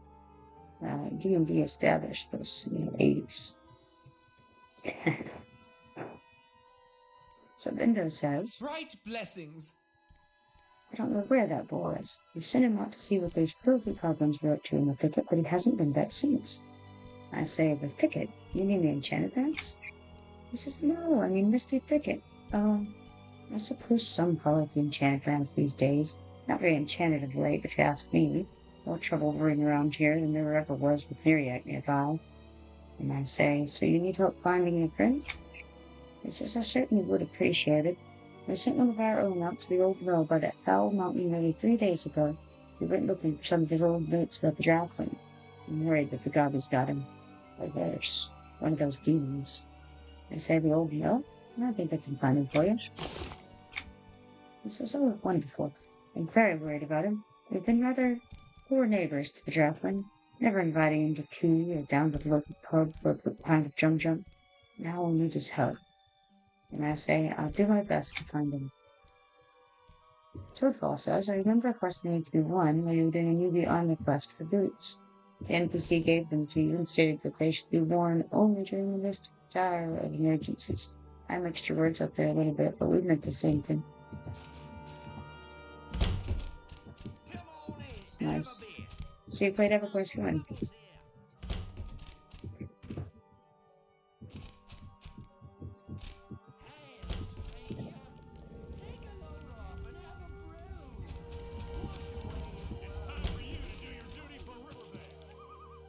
Alright, I managed to get out of that location, so that's good. Oh, you still did play it. That's from good. I was hearing, yesterday, I think, a week before, that, you know what, it was days before that. Don't pay any attention to me in time. At some point, in this last year, I was hearing about something called, I think it was Memories and Monsters, something like that. Somebody was telling me it's basically a new skin in EverQuest 1. Have you experienced that yet?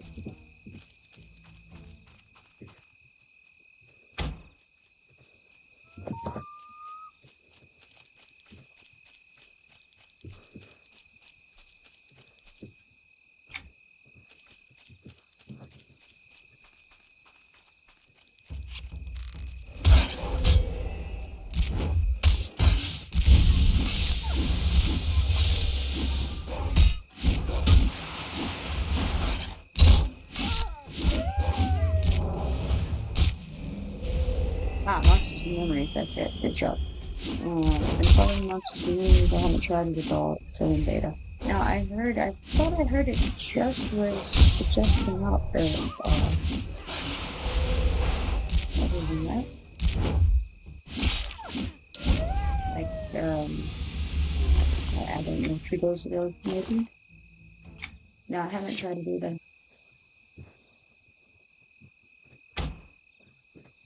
I'm kind of a one game at a time kind of person, I think, most of the day.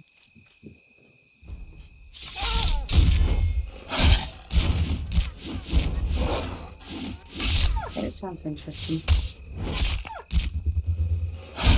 So this server that I'm on is actually set during the time period of around late 2006,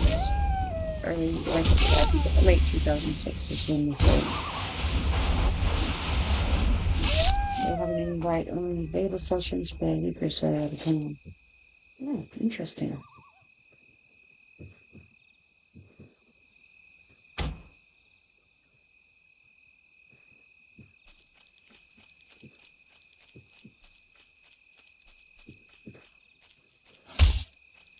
I'm not really interested in the collected bandits right now, just trying to hit on these carnivorous ones. Because the collected bandits are going to be terrible.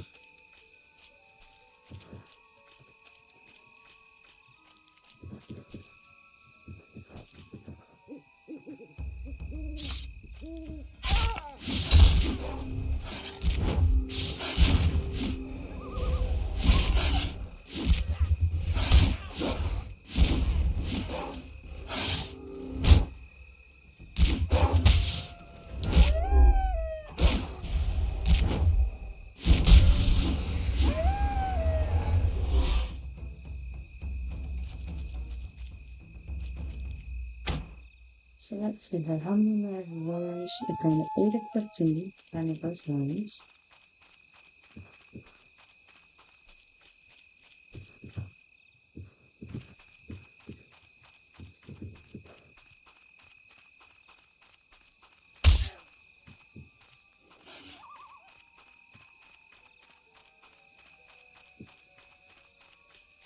With my pets, very nice. Let's see. So what I was telling you is, this server was set during the time period that the game was out in around late 2006. And so it's a little bit different than what you're going to experience on live. The leveling is significantly slower. The creatures are significantly harder, and it doesn't have all of the quality of life luxuries that come along with life. So there's no fast travel, there's no clip anywhere, things like that. Bags are smaller, and it's only currently going up to we've gotten desert forms, of course, but just the most recent thing was Fallen Dynasty, I believe, which was the Isle of Mara, village of Shensta. So next level is in the Kingdom of Sky right now.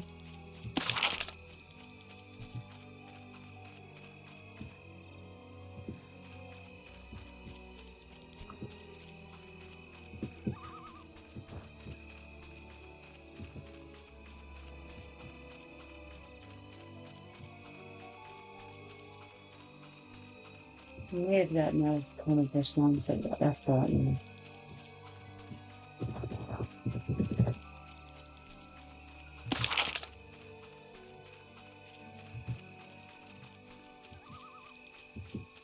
So I'm on Anashti Sul, which is on the Origins side of things. So what you have to do to get onto this is you have to be a member, first of all, and second of all, when you're on the launch pad, upper left, there is a drop-down menu. Probably says US server right now, and you have to change that to Origins. Then you can make a character on Origins. It's either Anashti Sul or Dozikar. Anashti Sul is the PvE, Dozikar is the PvP. I am on the PvE. Yeah, it is. It's in my opinion, it's much more fun than what they have on the left. If you enjoy a little bit of a challenge, a slower pace, and not as interested in just straight up dungeon grinding, then you may enjoy it.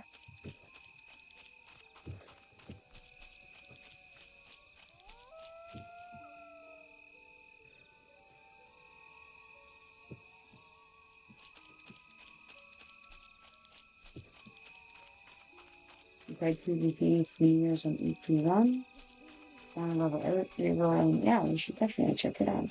Sure.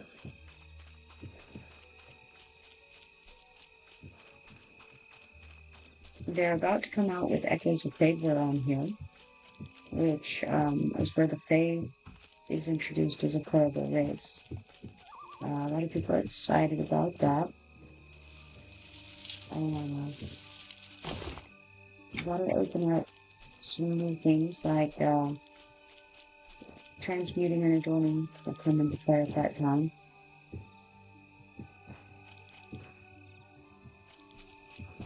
And I think that's when cloaks came out as well, so you should get cloaks at that point. And if your guild is at least level 30, you should be able to design guild cloaks, I believe, as well.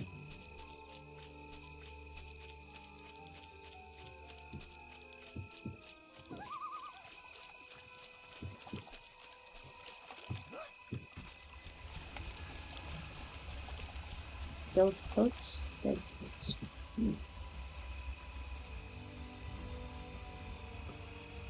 There we go. So basically, what it means is that you can, every time you have a cloak on, you're wearing one, it will display the heraldry of your guild, as designed by the guild, yeah.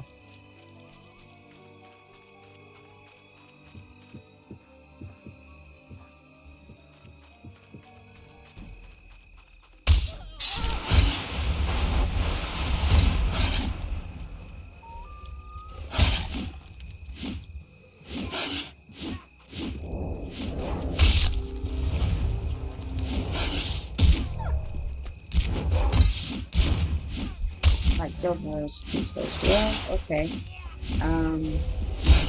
Yes, Guild Wars came out after Guild Coats. We're in all the custody, but yes. The class content, I'm playing a swashbuckler at the moment, which is a scout.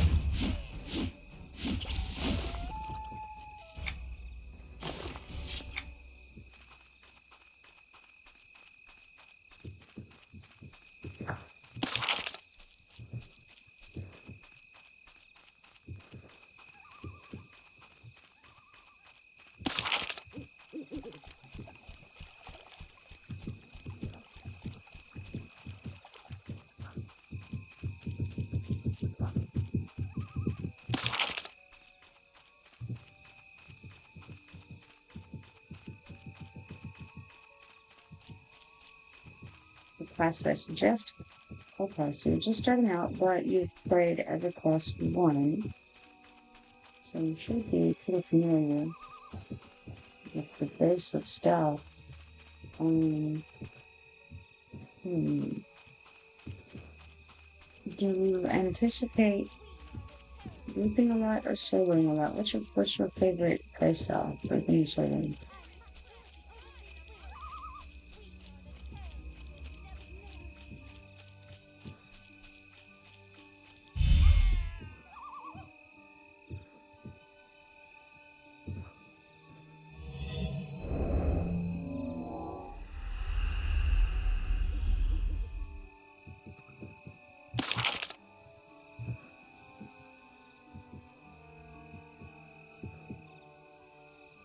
if you're thinking about filling that soloing is, I know nothing. Well, I mean, knowing nothing doesn't mean have to solo. Okay. Well, class that is pretty okay. I guess the other question is, what kind of playstyle do you normally have? Like, do you like to stand still and cast? Do you like to move around? What's your preference? Really branded just smooth street.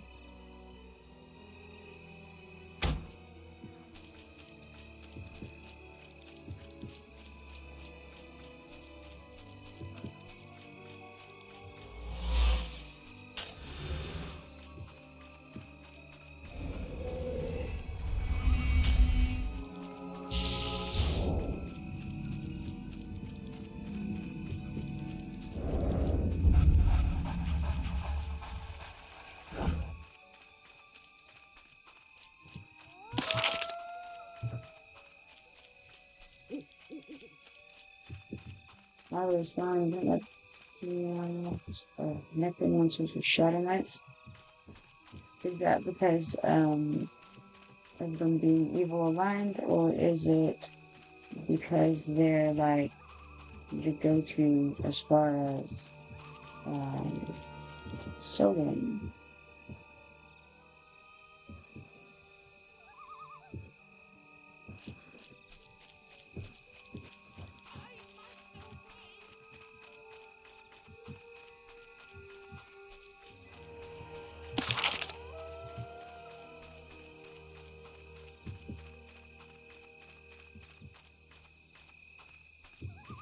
I mean, I would say that Conjurer is really nice for being able to solo and still be very helpful in group, but then again, so is like Illusionist or Coercer. Also very good. I would say that like you're gonna find it a lot slower if you play a Guardian. Guardians are great for grouping, but they're very, very slow for solo. The same goes for a Mystic. Mystic is a healer and it's incredibly slow to play alone, but wonderful for grouping.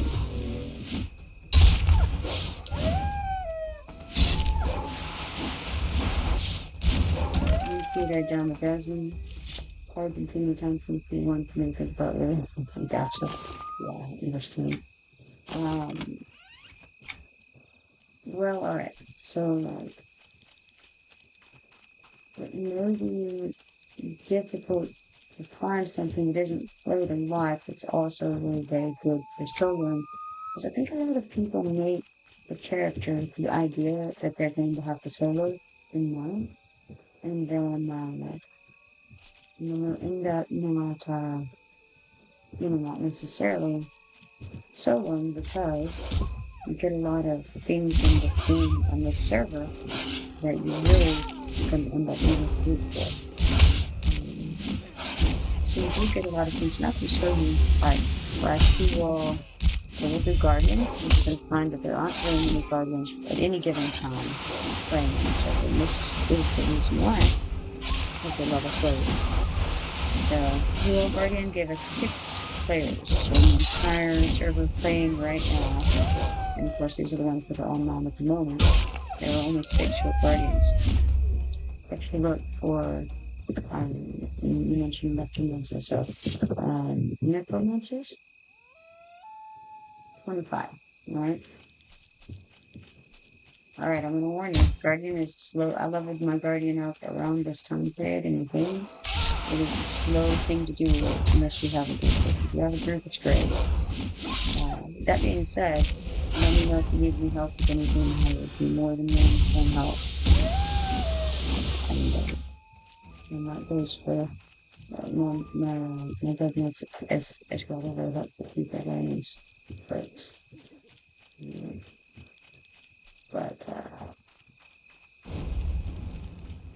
yeah, it will be slow. But Guardian is, as far as tanking goes, building aggro, surviving, Guardian is phenomenal.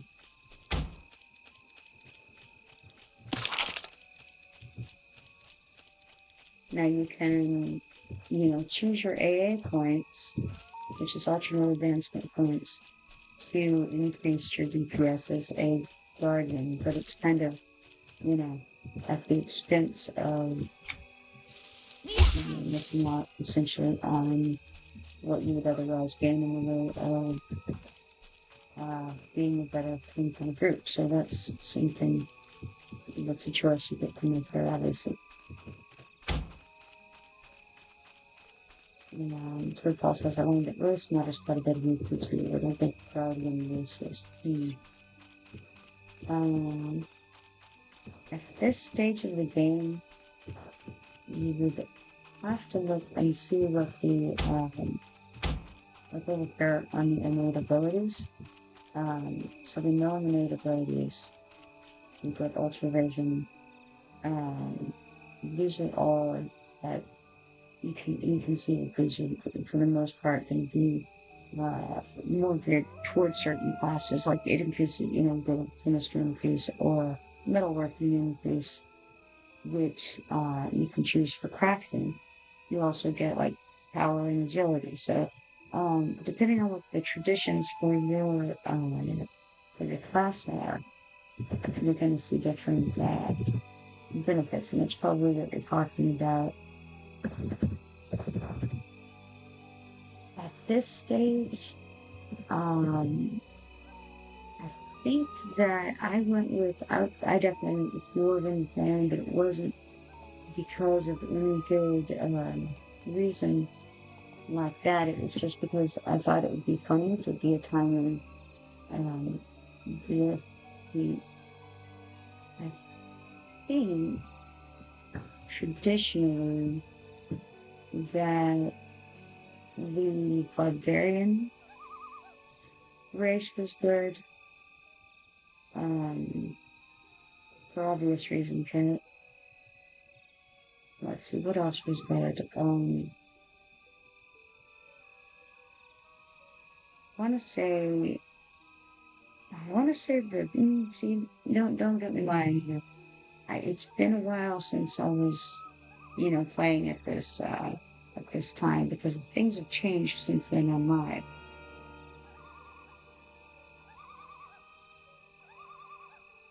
I would definitely say, like, whenever you think about what you envision as being a good tank, those are typically going to be the ones that are also going to be good on Press 11 or good, for instance, right? Or you got advertisements.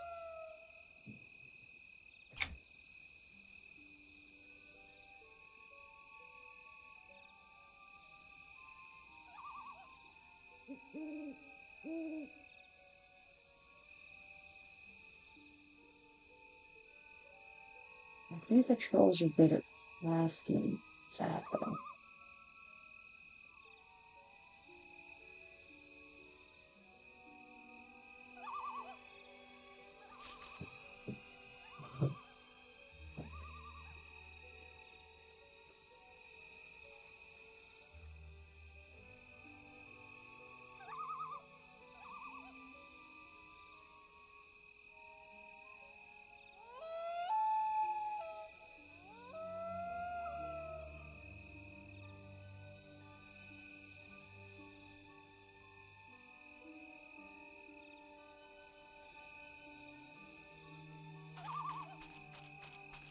Let's see that. Let me those comments. Oh, excellent. Three from my boots, it says. But yeah, those would be my thoughts. Like I said, it's been a while since 2006, and so I can't remember all of the different traditions at the time. But I would definitely lean toward the barbarian if you're going for traditions that support the class.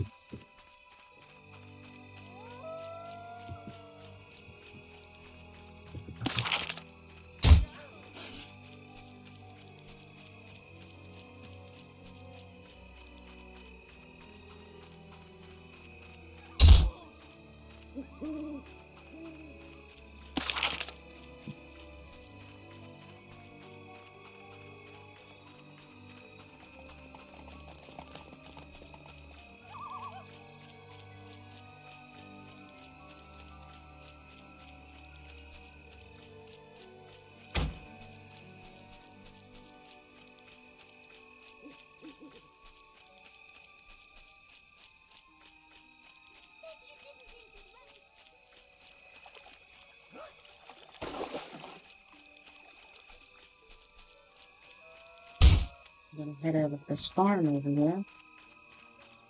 And apparently I need some bait over here. I don't know if I can be able to get it tonight, but you can check it out anyway.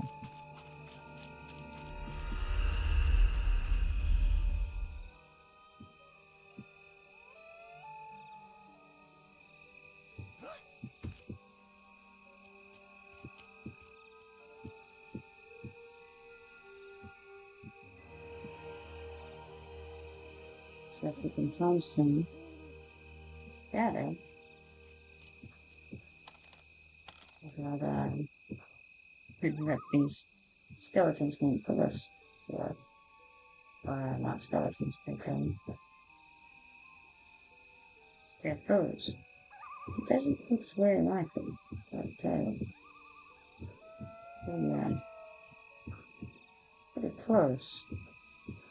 Might look us. Doubt it.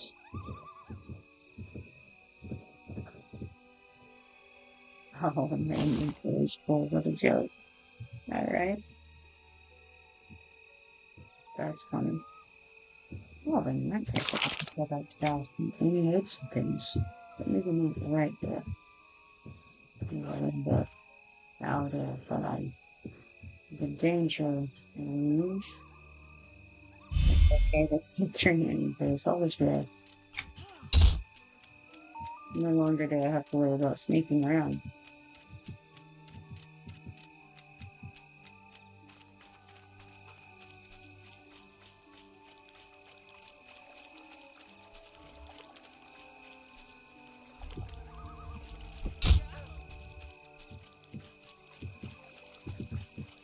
The undertow pockets are everywhere.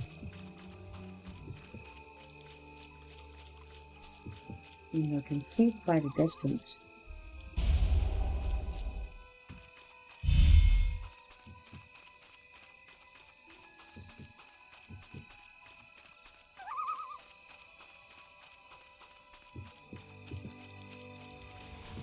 And I think if you make a guardian, you're going to find that it will not be hard to find fruits at all.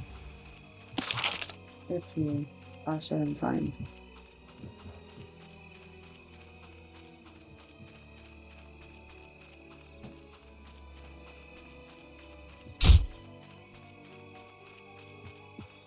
You can see pretty much an equal number of mystics running as guardians. Typically. Because again, it's such a, 5 of those. It's just such a slow one. Oh yeah, absolutely.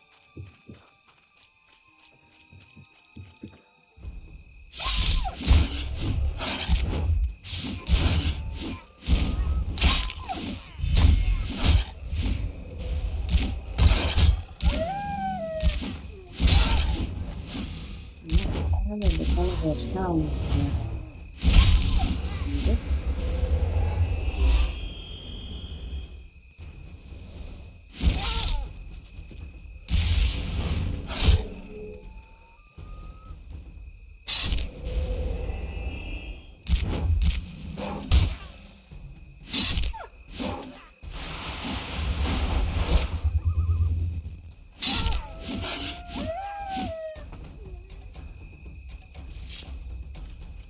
Oh, yeah. I should read the book. That would be a little bit towards the onset of part 2, second edition. This is the tale of Compliment and Halfling Spelled in Leatherfoot Brigade. This is the second edition of a popular retrospective of Leatherfoot Brigade Scout Complementar's earliest adventures during the Age of Turmoil. History is written in which something happens and ties future folk about the past. That's what this is about. The past. When you're walking through a new village, look to the elders to remember the stories of how different things are now than when they were young. No matter their age, they'll remember things that shouldn't be forgotten. This is the beginning of one such tale. Chapter 1. Way back before time began, and halflings lived in and around Rivervale, the most beautiful place in the world. Generations lived amongst the forested surrounds, and didn't think much on what lay outside the borders. Some folk ventured out and came back with all sorts of outlandish tales. They were generally scoffed at, but over time, some of the most outlandish tales turned out to be true. Rivervale wasn't as isolated from the mill. As things became more turbulent, the Leatherfoot Brigade beefed up its ranks. Most young halflings associated with the Leatherfeet in some way or other, mostly because they were good discounts for the soldiers of the local taverns. When Gumpy joined up, that was his primary concern. Could he sleep in his own bed each night, and how much of a discount did he get at the weary footrest? Gumpy's first assignment was to accompany the old Sarge out to Cliffcore Forest, which had been a pretty place in the old days. It was now overrun with some of those outlandish things that folks didn't talk about after dark. Parts of the forest still held the mysterious dark that made it a beauty spot. In some places, folk beneath pretty sweet sky, trees. And that's as far as we are on that. Welcome back, people. Alright, now I'm going to call the house and deposit some things in the Phyllis depots there, and then probably sell some items and things of that nature to try to get a little bit of space in this thing with my bags. I should throw some of the poisons and potions into the depots as well, however. I'm loath to do so because I hate to run out of that stuff anymore. I always like to hand it to other people who might need it too.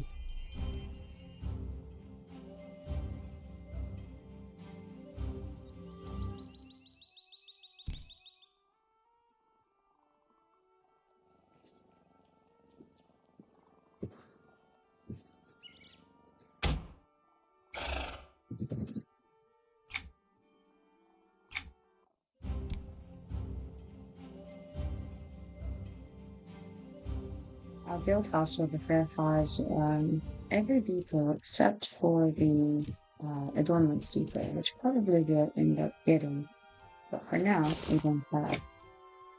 It's very convenient to be able to just come and dump a bunch of stuff real fast and have it somewhere where people will be able to use it, and then of course pick up anything that you need. So it's really very helpful. I will throw some of these poisons into there and clear up a lot of room in my bags, and then use it terribly later, part of it.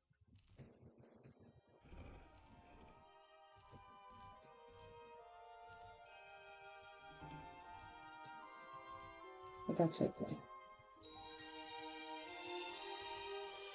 I'll keep an extra stack of that, because I do tend to go through it.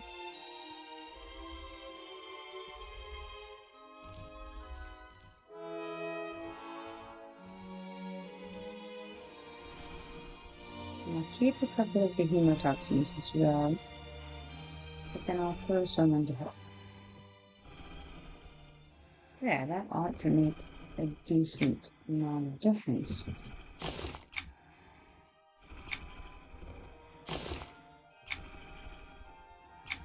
Alright, let's do a little resort here, and looks like I actually need to equip something to drink, so pop that in. Alright, much better. This guy can go on the bank. Alright, not too shabby, all things considered. Well, I think I determined earlier that those two can be in the bank, so very good.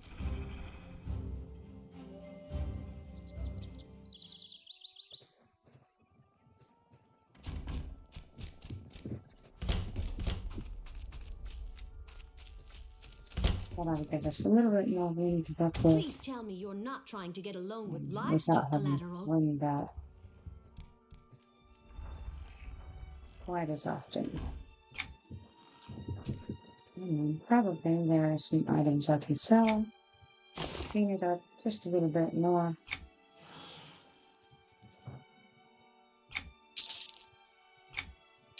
Right, and see, I also get to look at things as I go by and go, oh, that can go into the bank. Very nice.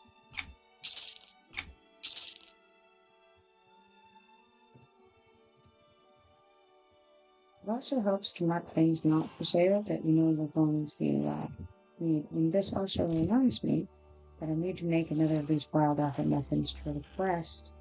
Enchanted Lands. That way I'll be able to turn that one in.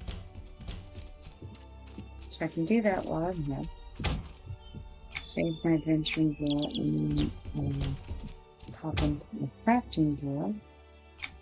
So we also have a stove and keg in the house. So with the fuel depot stocked with fuel and the harvesting depot stocked with mats, I can use the stove and keg over here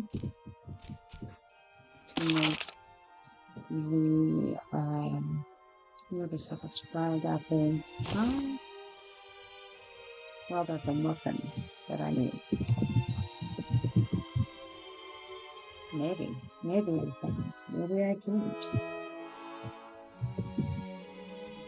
We got jum muffins. I see.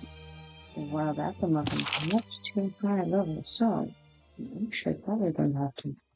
Alright, guys, let's see. Sort by zone.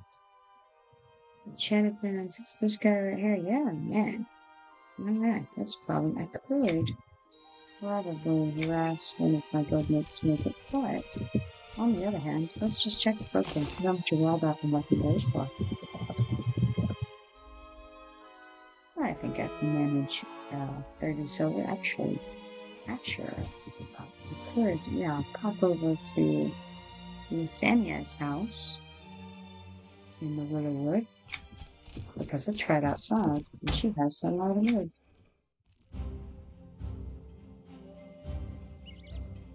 No need to pay the broker do anything if I can remember the name.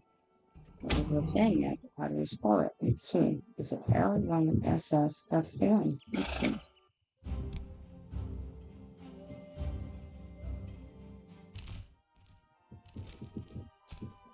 And so, I noticed it was not her staff, it was Cecilia's.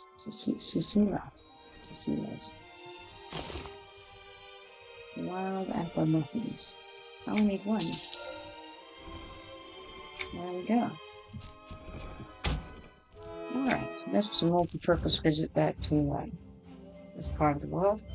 Now, I need to go to Enchanted Lands. The easiest way is to go to Hino's Harbor. And I would put that up because in Hino's Harbor there's a harbor master from whom I can buy a ticket to go straight to Nek Docks or to Thunder and Steps Docks.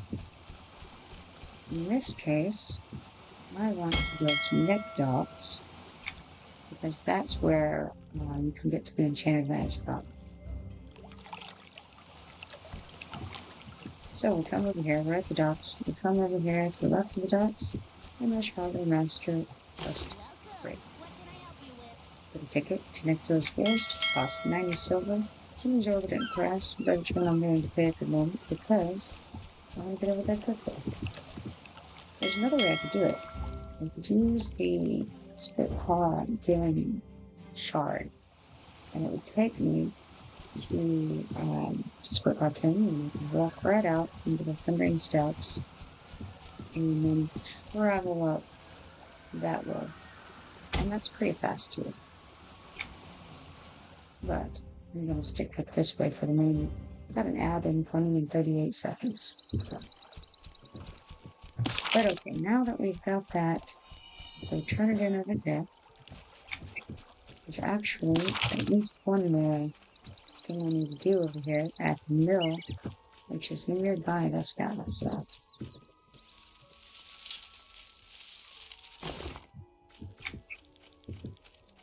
And of course, that's very easy to kill truant, and I do like a truant in a legend piece, so. Try to click for that.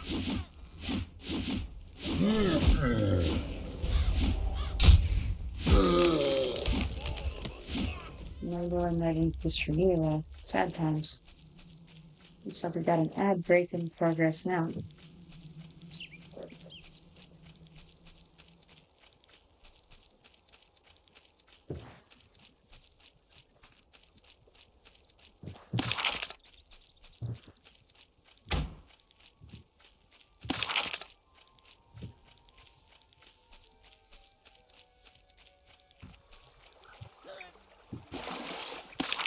We're almost to the pillar. Just a little bit further. And then we can turn in these wild apricots. It's this idea of the fundraiser. Turned into Deputy Father. Hello? He says, how's your contest entry thing going? I say, I'm all set to win. This is great, and good news for you. You're the only person who injured. You automatically win. And you get Hubble's apricot recipe, which is full of provisionage, very nice. And the provisionage, and the would probably appreciate it. And I say, you won't raise too many funds this way. Then we'll talk to the dog. He says it's a beautiful day to kill a goblin. I say I'm interested in entering one of your fundraising contests. He says if you're handy with your hands, you're more than welcome to participate in our fundraisers. I suppose you could pay someone else to make these things for you, though I'm sure wouldn't want to. Every item submitted will be sold with profits going to our region Golden Fund. There's a prize for first place in each category. And since I am eating it, I would go with the sowing the sampler, which is fundraising number 2. Really? I won't do this? I find it so tedious. I suppose we all have our niches in life, though. Do your best work on a tailored broadcloth cap. Fancy it up however you like. First prize in this category is a pattern for your very own matching shower. And I say, I'll get right through it. Alright, and so I have to either purchase or have someone make that food. That's going to be a non-actual, but it sure is. Because, no, it's not. It's not, because it's a tailor thing. It's, for me, I've only got the jewelry things. Let's see here. We need to go over to the over here.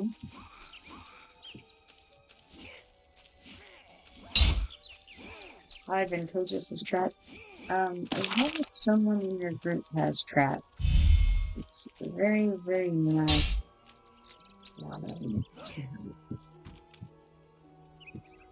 It's, it's not necessary by any means, but it is, it's very convenient.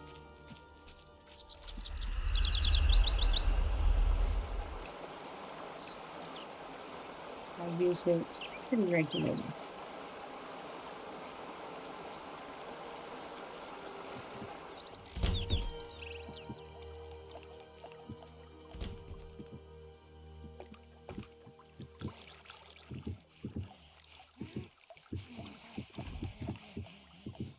So here's the guy I'm supposed to rescue. Unfortunately, these guys are rather terrible. I could try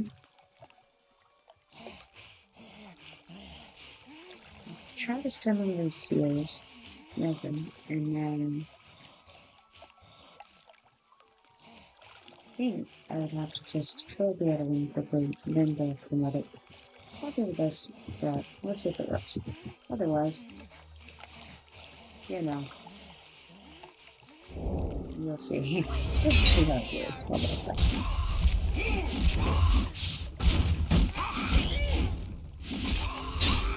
I hope there's nothing downstairs. I didn't notice anything downstairs.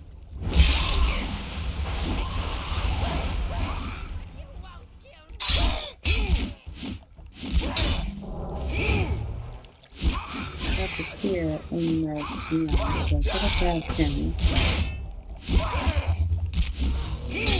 So otherwise, it's not good for me.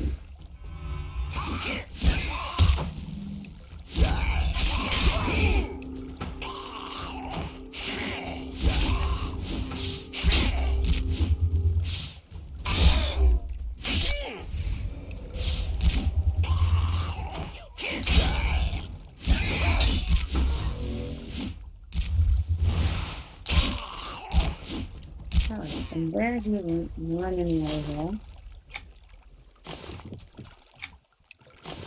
And we got our update. And that was for the mysterious traveling. And I'm going to speak with Bindo, Half-Bottom, and Rivervale for that.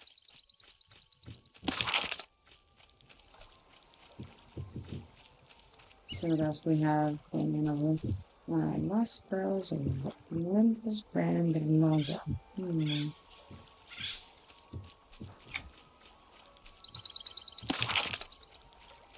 See if we have any of these nearby on the map, because we sure do.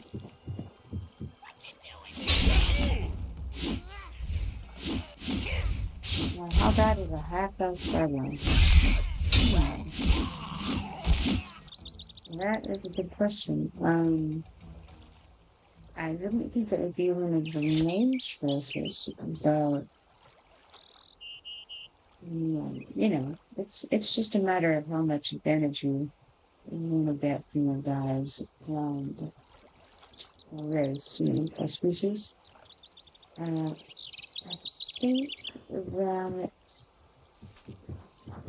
that they've got something for strength that they can choose, I think.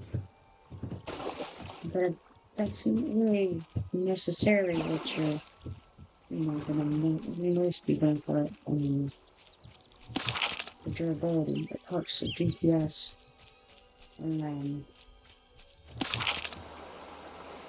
right there, because I did not get the barrel and just bugged the dragon. Track is really nice, but like I said, it's not really necessary, so I understand your desire for it, certainly.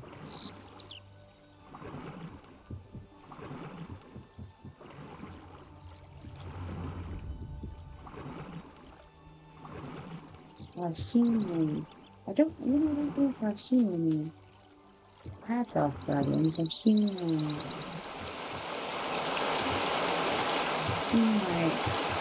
the half-wing guardians before, which was interesting.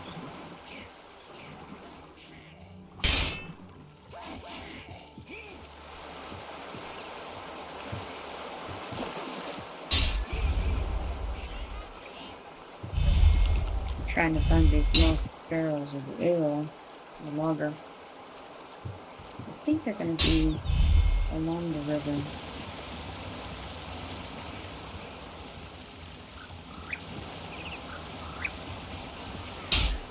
Didn't see one in the spot that was marked.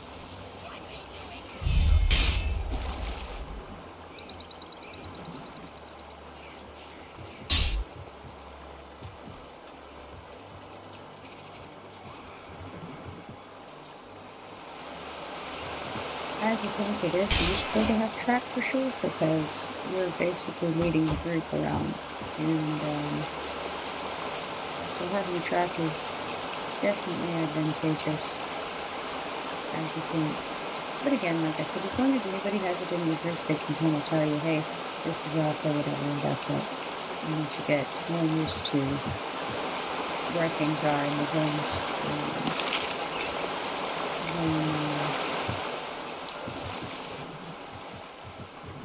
Then you'll be able to know where that is. And plus, EQ2 maps is extremely helpful as well,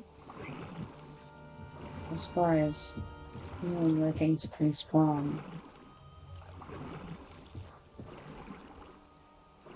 I have not seen any of the barrels that are lost in Phosm.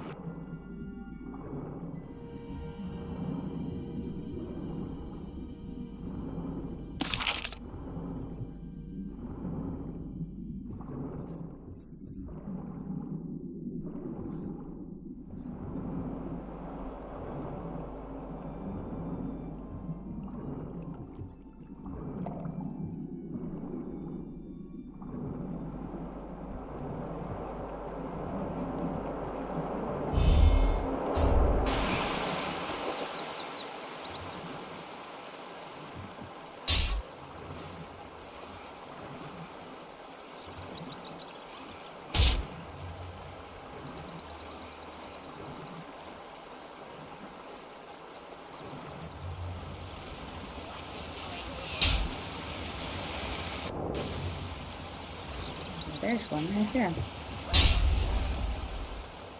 Just gonna run these guys off. And come back. And Oh, wait, what? Let's see if I can find the girl again.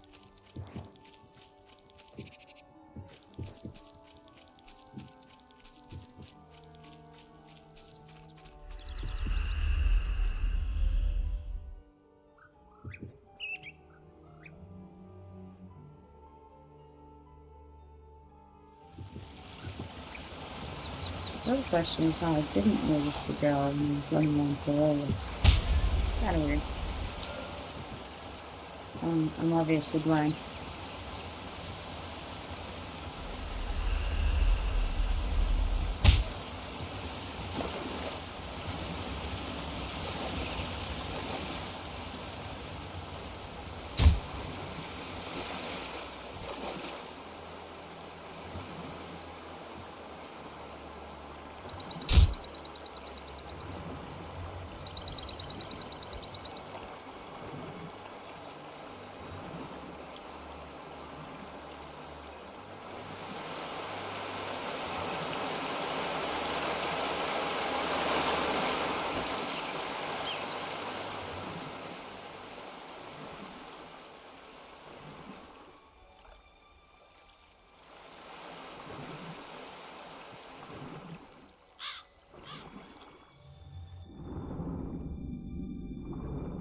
When I was making a character for Race to Trap him, which was it was a limited server that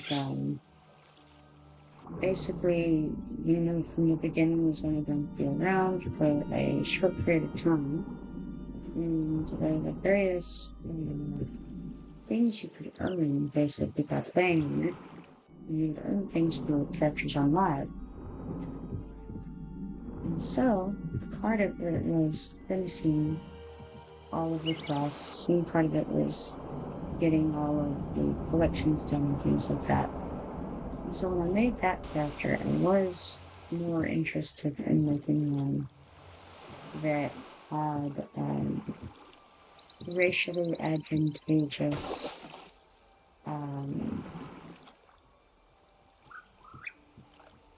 abilities, such as trap. And that was one of my considerations when I made the character, because I knew that I was going to need to go fast and more immediately and collect and things like that.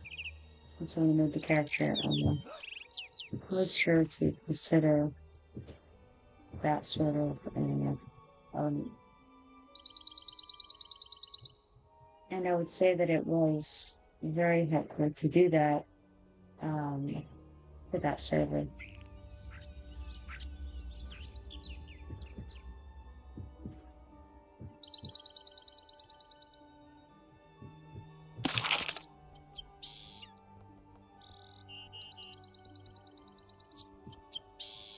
Let's see how. I've got a couple of the updates, change of many updates actually for the Windows being better. I think that just might be one of those things that spawns in random places, and then we'll just have to come back to it and check on it. Could be wrong, but I think that might be right.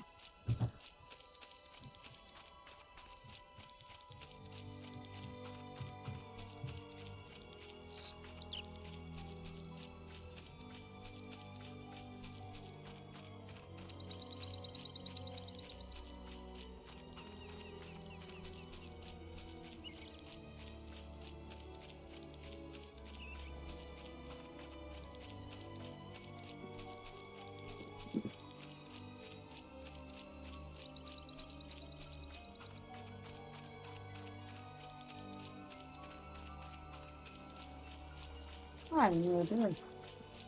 Oh, that's a fun one.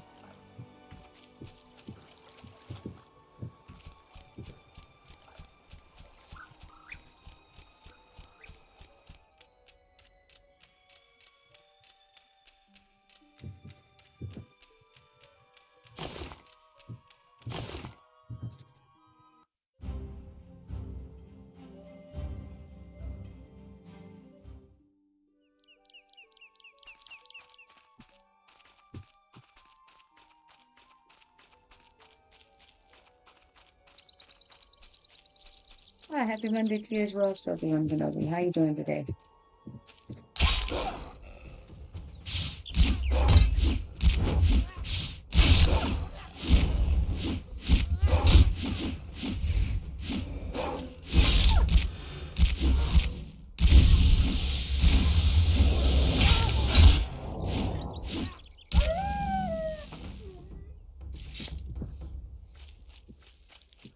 Oh god, sneak in some gaming between games. Alright. What level are you up to now?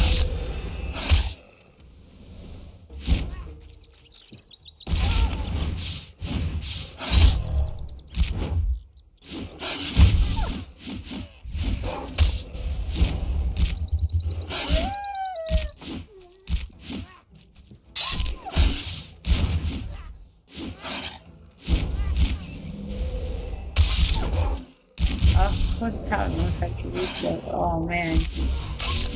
That's tough. Well, you didn't get rid of the character though, did you?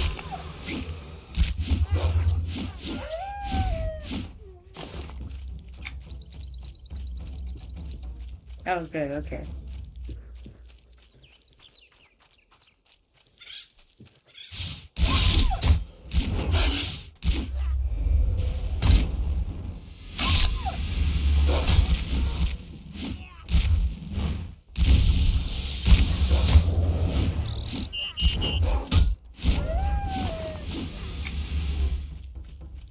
If you're ever on this server and you need help with anything, be sure to let me know and I'm typically available for helping you.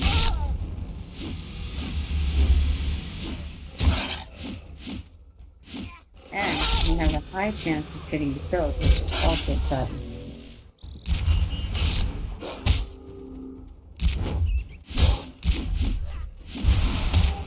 An ad coming in 1 second. Sorry, I said that at the last second, just right when it was counting down.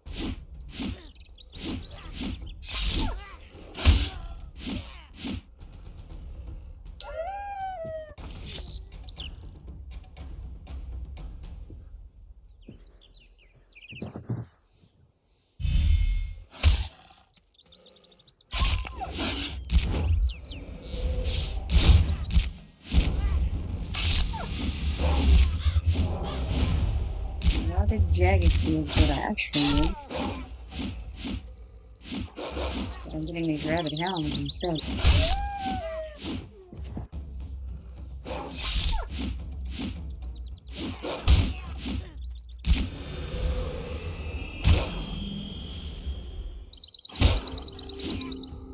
Unfortunately, I don't have a whole lot of followers anymore.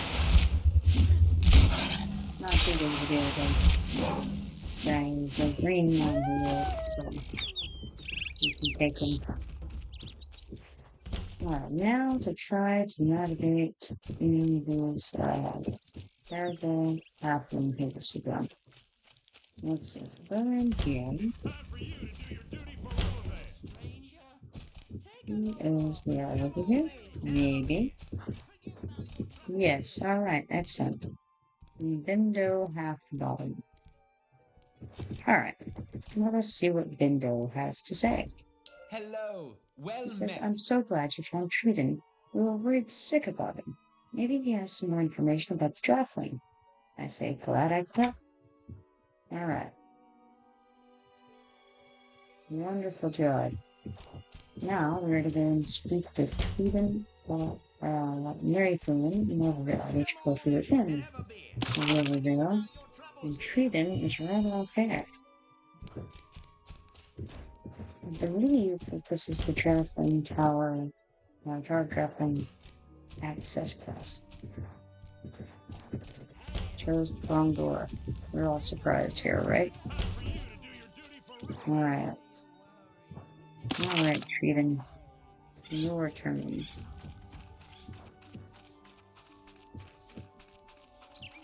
This is to the north and below me, which is promising.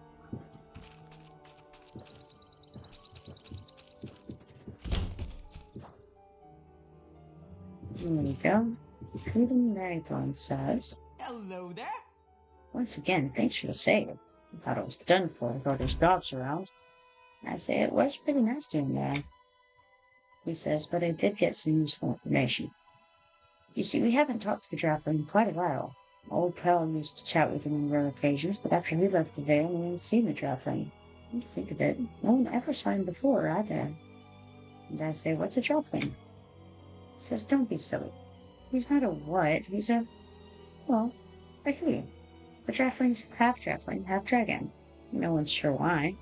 That's about all we know. Except that once he single-handedly vanquished this nasty troll that had been pestering us for years. I say, sounds interesting. Who is this Draffling? He says, in his tower, of course. Problem is, we really don't know how to get in. There's probably more information in one of the books than House of Circles. Say, you seem brave enough to face those foul thingamabobbers and get that information. I say, but no, I won't say that. I say, of course I would. This is great. Just a hop, skip, and a jump. There'll be all sorts of books there. Don't let it overwhelm you. One of them has got to mention the ruins of a tower. I say, should be interesting. Find information about the Draffling's Tower and the first circles. That's the next part of that quest. Now, what might I want to do at the moment? I think that two rather jagged tweets seems like a grand plan.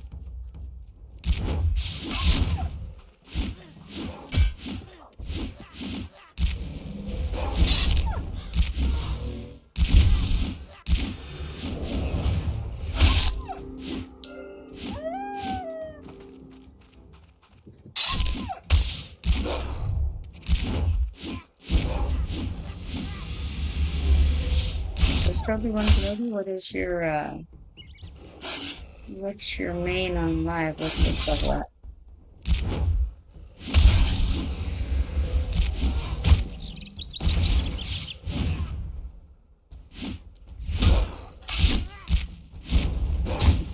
It starts with so, which is always a great start.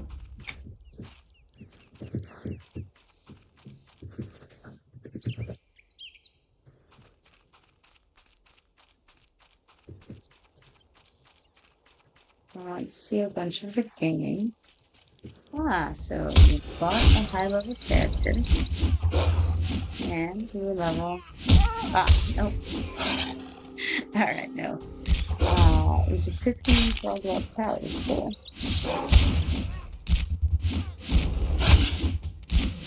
$71.80. Nice. Moving along. That's the one that you were asking about the other day about turning your XP to areas, and I told you about disabling combat XP, right? 147 plus completed. We still haven't done much content, but yeah. And Technica, I want to say, has 90. I don't know, 93 plus in it, something like that at and that's probably old information. But there's a lot of questions.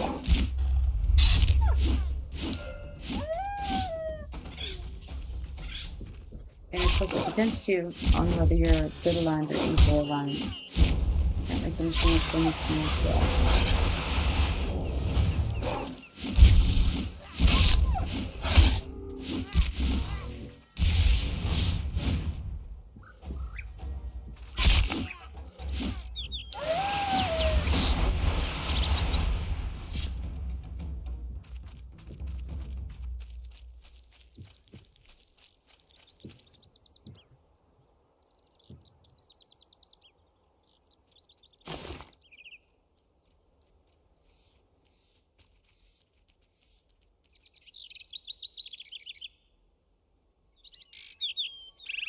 Can you imagine tearing through it?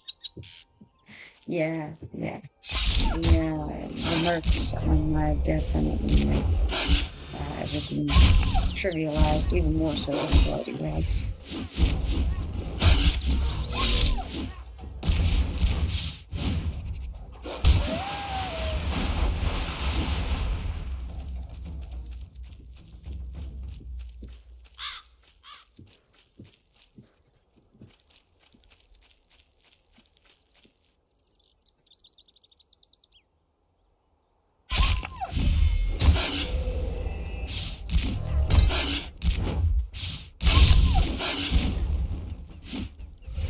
was actually afraid you were going to tell me you had purchased one of the high level characters because you can do that on the marketplace. Well, it's not even on the marketplace. It's as you're making the character. I think it's like make a level character or something like that. I'm not even sure what level they're starting at now. For those.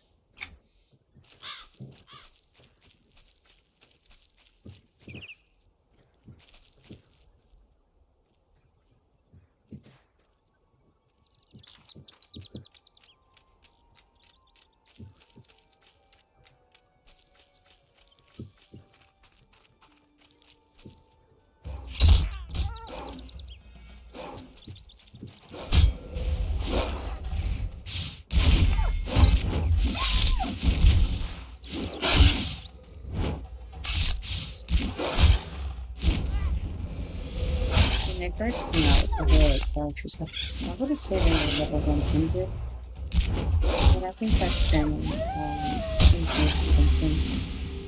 Struggling maybe says, oh no, I can never do that. It overloaded the skills and everything. I like to take my time and make that stuff out, even though I do get Alright, I've seen the abbreviation FOMO, and I probably should know what that stands for, but I'm drawing a blank. Help me out here.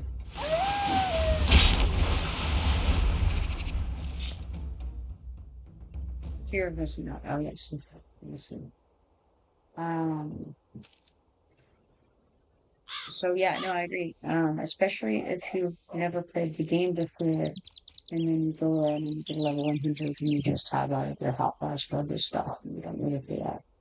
Yeah, that's definitely crazy. I've only done it once, and the only reason I did it is because there was a period of time that I was able to get a free character.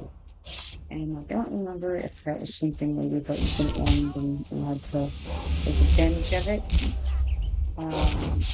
Something like that. So I went ahead and did it for one character. And never really cared for that at all. I didn't, because the fact of it is, I like to do the quests. And so, even though I got this level 100 character, very suddenly, and it was like, oh, okay, well, I've got this character, but now I haven't done anything that I would normally do. So now I'm just going to go back and do all of the things anyway. And it just makes it even more boring than to me life is really boring. It's just incredibly easy. And again, like it's trivialized. And so then going back to level 100 and doing these things that are not just brave, but like just falling over dead as soon as you go up near them, you know. That is incredibly boring for me. So it wasn't a fan of that at all. I know that it's a way that some people, like to do it, but not my cup of tea, I think.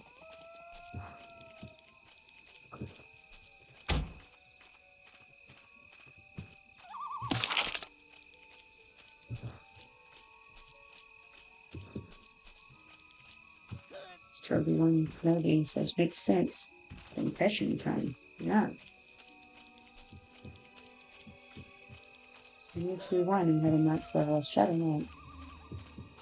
Well, there are worse things.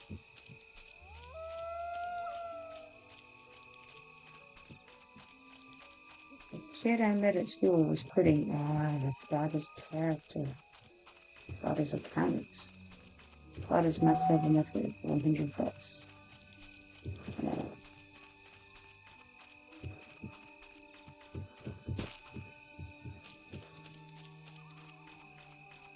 Well, I mean, the positive side of that is that at least he had some of the things done theoretically that you otherwise, he knew how to do it. Hey, that thing's actually cool.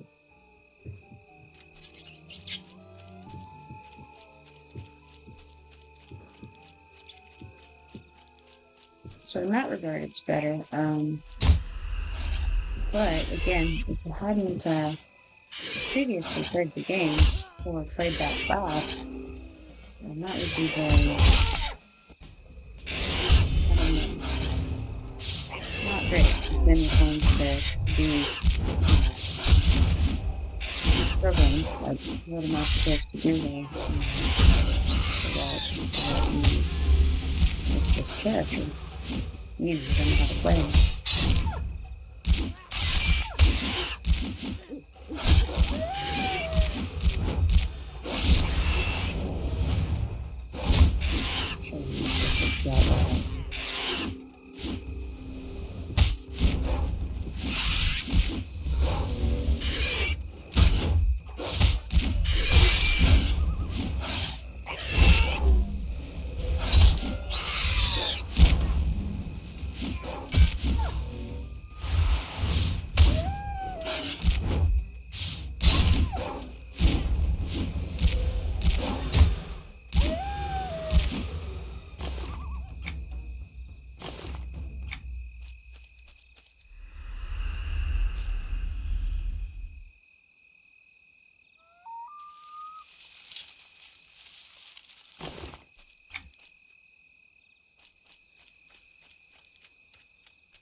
Maybe size, yeah.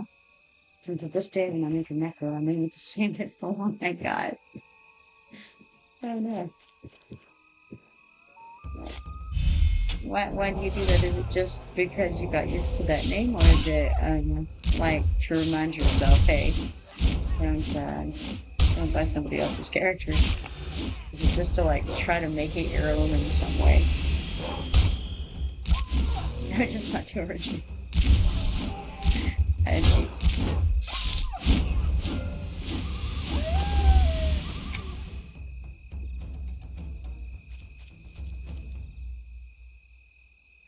Alright, and we need to read that book again. Notes was... It's new, because I've sorted my bags, so I think it's gonna be here somewhere. There it is, Leatherfoot Tales. That's the one. Alright, we've already read the introduction and the prologue with the book comes. We read chapter 1, let's do chapter 2. It's lunchtime, exclaimed the Sarge as they paused on the edge of a clearing. How can you tell? Asked Grumpy. By the rumble in my belly, son, said the Sarge. It's satisfying. I tell you with real reason I brought me out here. They sat on a couple of burnt tree stumps and snacked on some dried fruit, crusted bread spread with butter and germ, a few apples, a jug of honey wine, and a half a dozen types of chewies. It was a light meal, a day's journey from Rivervale. We try it. Son, you've heard the rumors of all that's going on in the lands, the Sarge said. You're taller than most halflings, every bit as sneaky as the next fellow, and crafty besides. You need to let the foot grave scalp with. Gumpy was flattered, but he said so. The Sarge nodded. Yep, son, you're going up and leave now, and you find your way home. That'll be the test. Good luck. Before Gumpy could protest, the Sarge disappeared into the trees, and once more, he took the rest of the food with him. Page 6. Gumpy was flummoxed, but only for a moment. He had heard rumors of an elite unit of scouts, but no one ever came out and said who they really were. Any talk of them at the taverns always ended with someone singing a boisterous song that made out a chatter impossible. Gumpy stood up, measured the direction of the wind, observed the slant of the shadows and light, then headed off. In the wrong direction. He took the big away. Yeah, there we go, because now we need to kill that Avengers.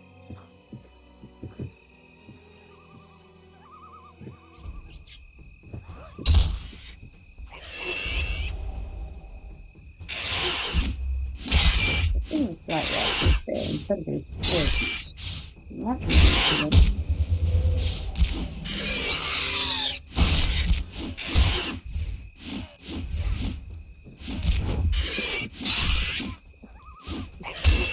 Ad starts in 2 seconds.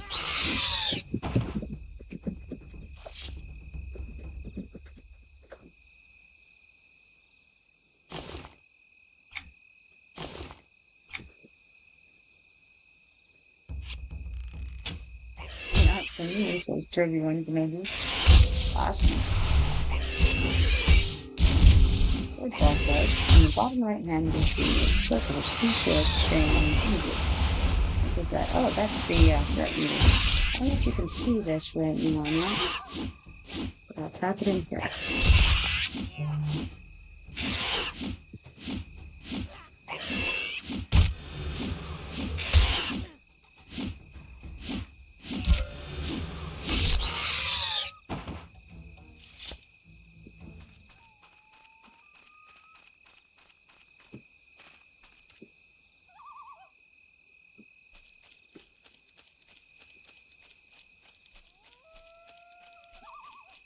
That's definitely very important, especially for in tournament. Alright, to get the threat meter, you hit Control T.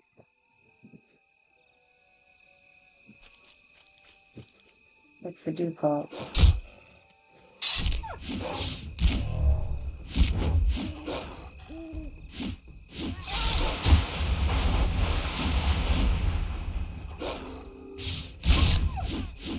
Says no, but thank you. And how are you doing? You see you streaming. Indeed.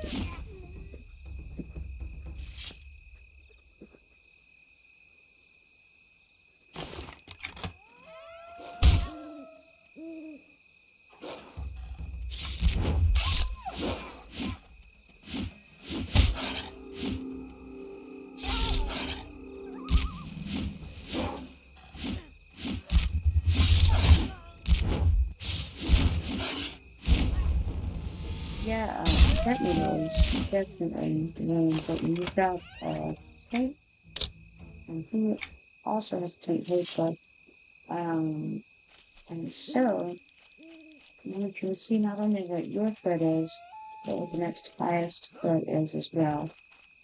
So you can see when somebody's creeping up on you in the way of gaining aggro. So when it gets kind of close-ish, you can throw on some more taunts. If you're a tank.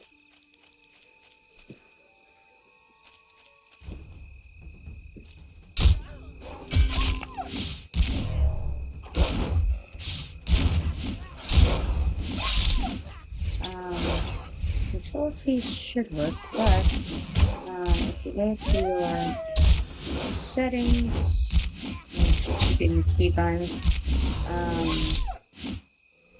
Let's see that.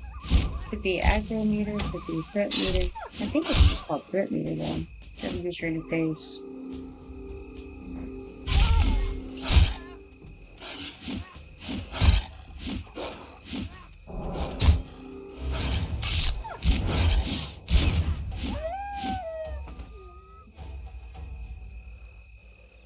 Always show threat window down here. You see that?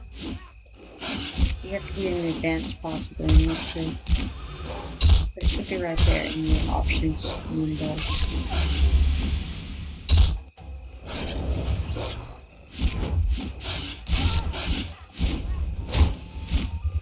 It says the window wasn't showing up right. Okay, so you can have it always show, or you can have it only show when you're in combat.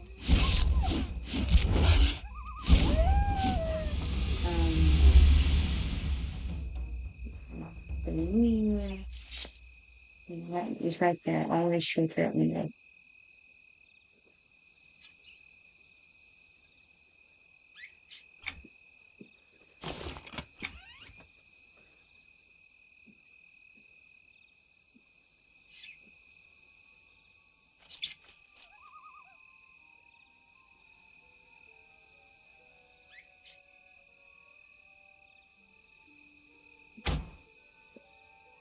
Get a little bit of health back. I don't think I'm just going to miss this guy and pick this guy. Where's the let's see, it should be under chain windows, but I'll put that in just a second. This one.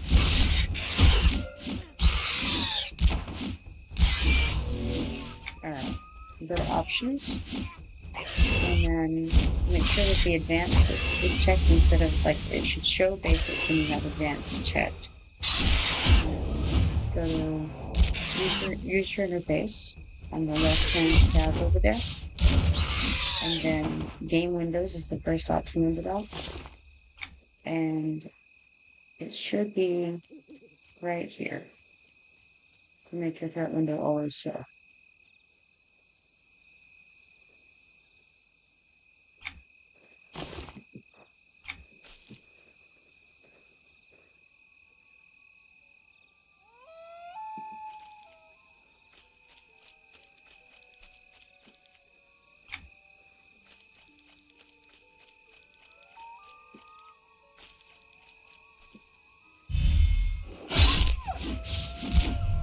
Yeah, no problem.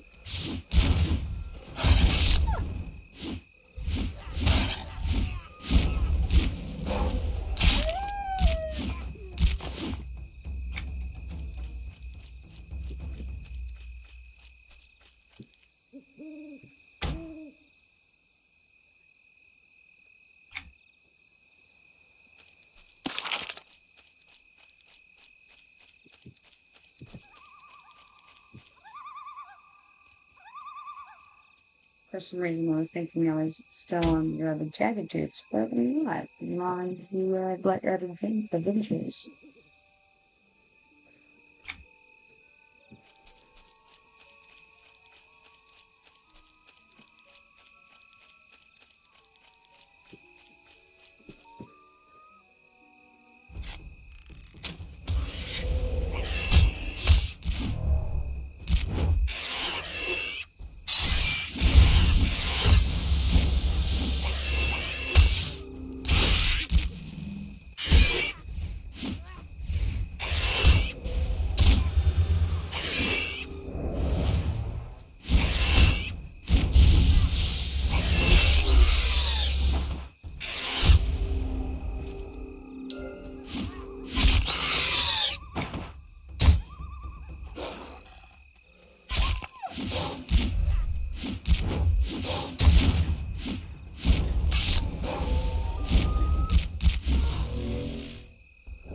Probably to get that map and private farms as soon as well.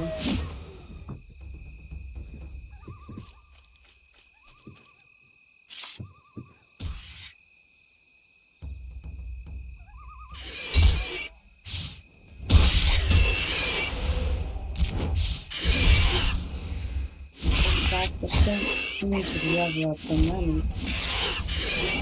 Which is kind of crazy because I think I was at 60 something percent earlier. And I haven't really, done anything that impressive since then, so.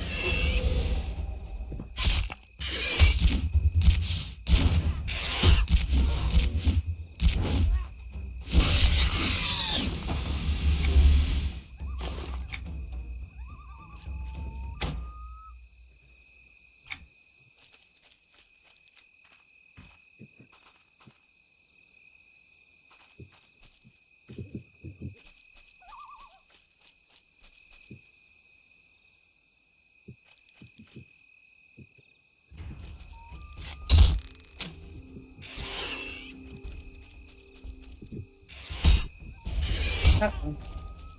That's a mistake. That was a named rat. No, it was just a regular divorce. I don't really want to make him see a 10 little, to be honest.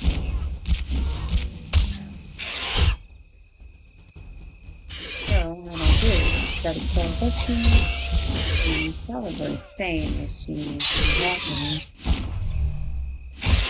Interesting. She is. So there you go. A feigned death. By the way, Toadfall, feigned death is like an amazing thing. I don't know if you're familiar with it. Of course you're familiar with it. We've had EQ2 so I'm mad about feigned death.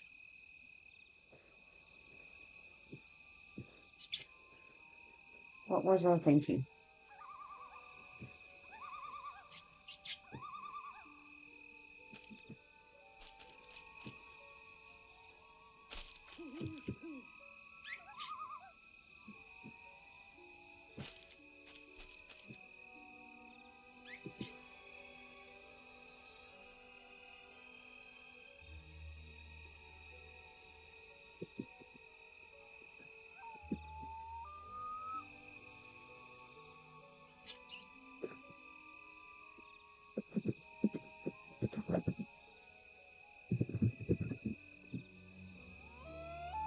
Oh, a thing death. I assume you're familiar with thing death because it is a.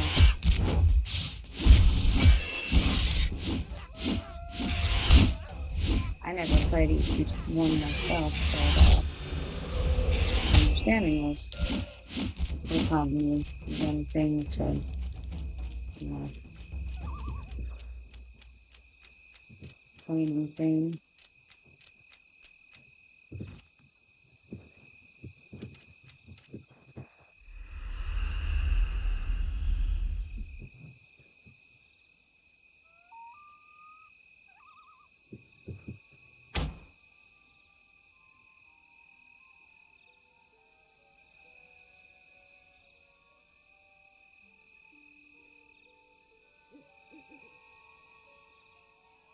At some point, I ought to make a character of EverQuest 1 just to see what it's all about. But I just haven't gotten around to it.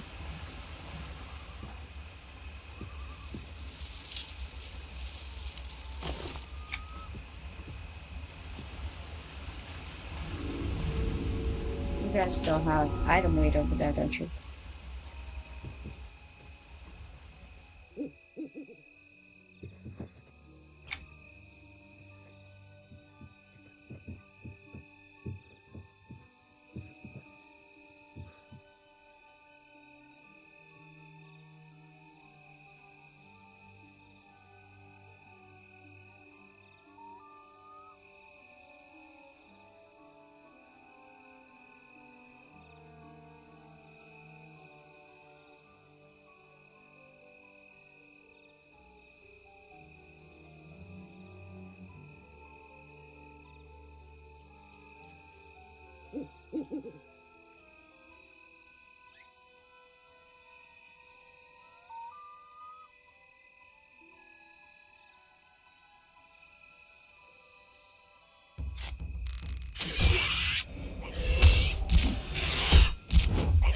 Crafting? I would say so, yes.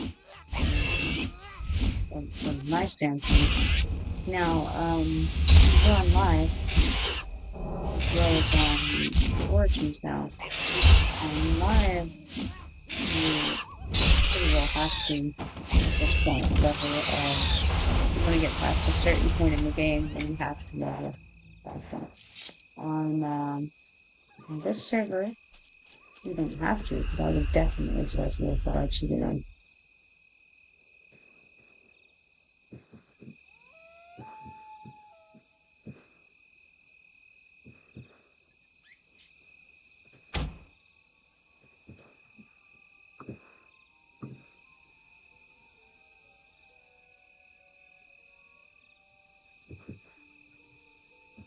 On live, the leveling goes a lot faster than in Origins.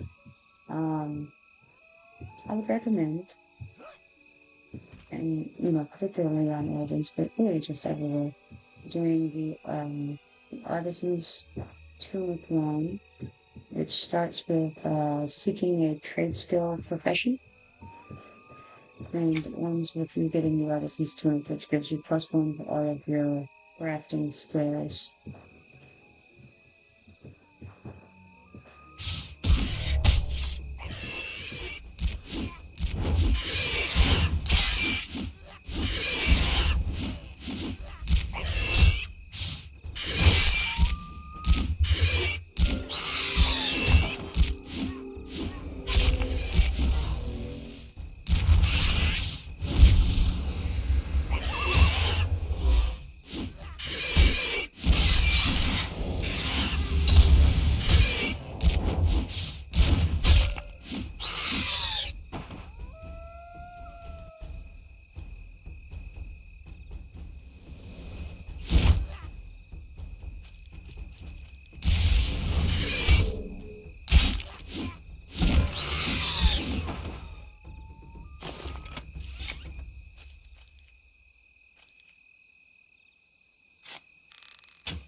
So the light comes over in the stone here at the moment.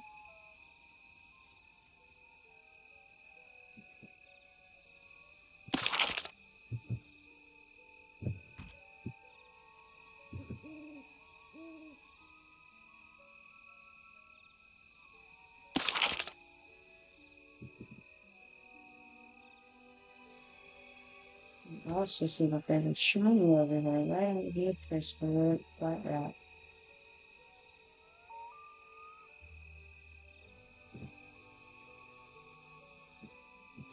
Let's gather from the new line. Maybe get the shiny. Maybe not. Place this buddy coming to replace him. This is cool.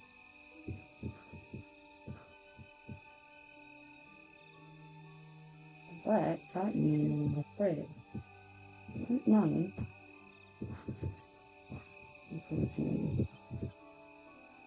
But this without tracking. No, it's not tracking. It's alright. We'll see if I can res on it. Ah, it doesn't even matter. I don't even need to.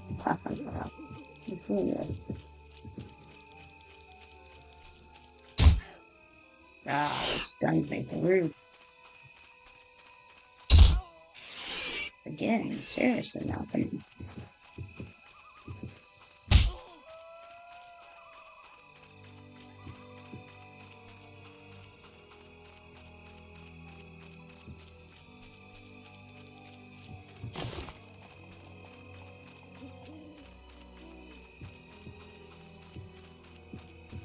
Alright, we need 2 more black rat adventures.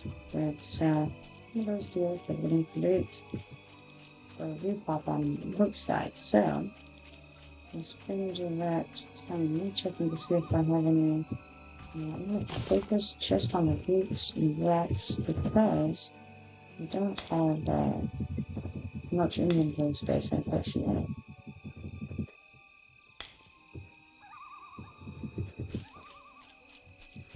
Normally, I definitely, clearing everything when you got it, because that makes everything worth out. Not like an equal distribution, but unfortunately, I just don't have enough space in my bags. But also, if the Guardians was 200, I think it was sure I think 200.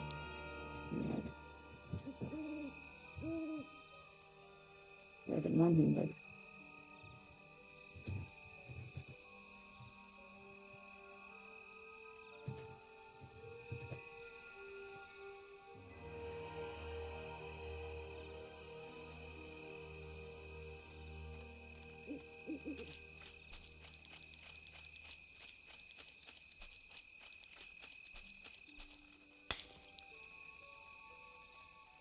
So I'll gather my way back over to the area where the blighted Black Red Avengers, right?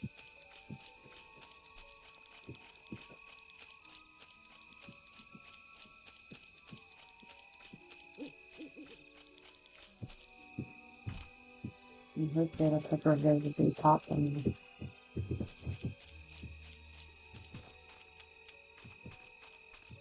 I don't know that they will have, but I don't know that they won't have.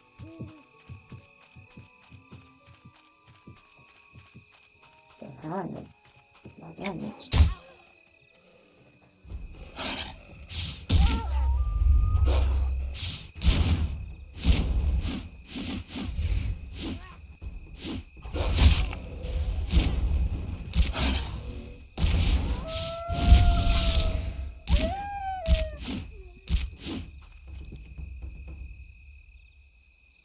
There's a lot of things in them.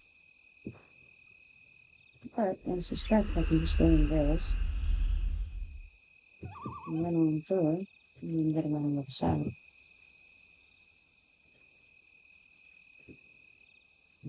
Third process, the mobs attack me from behind without us in places.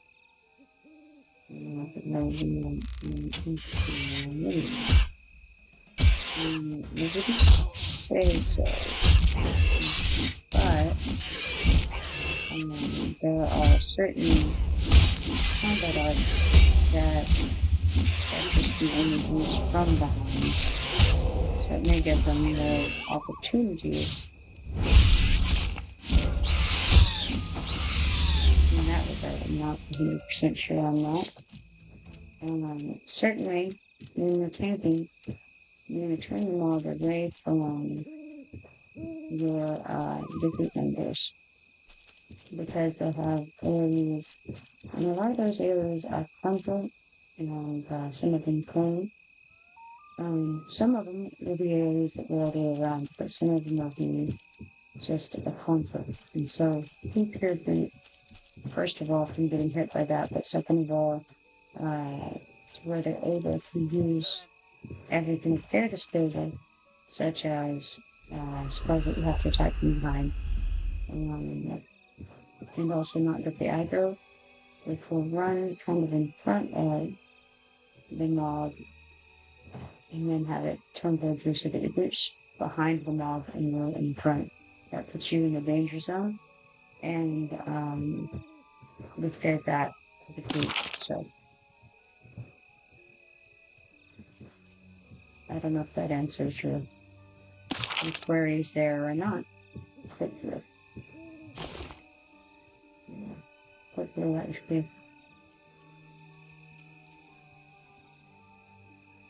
What if it says we got another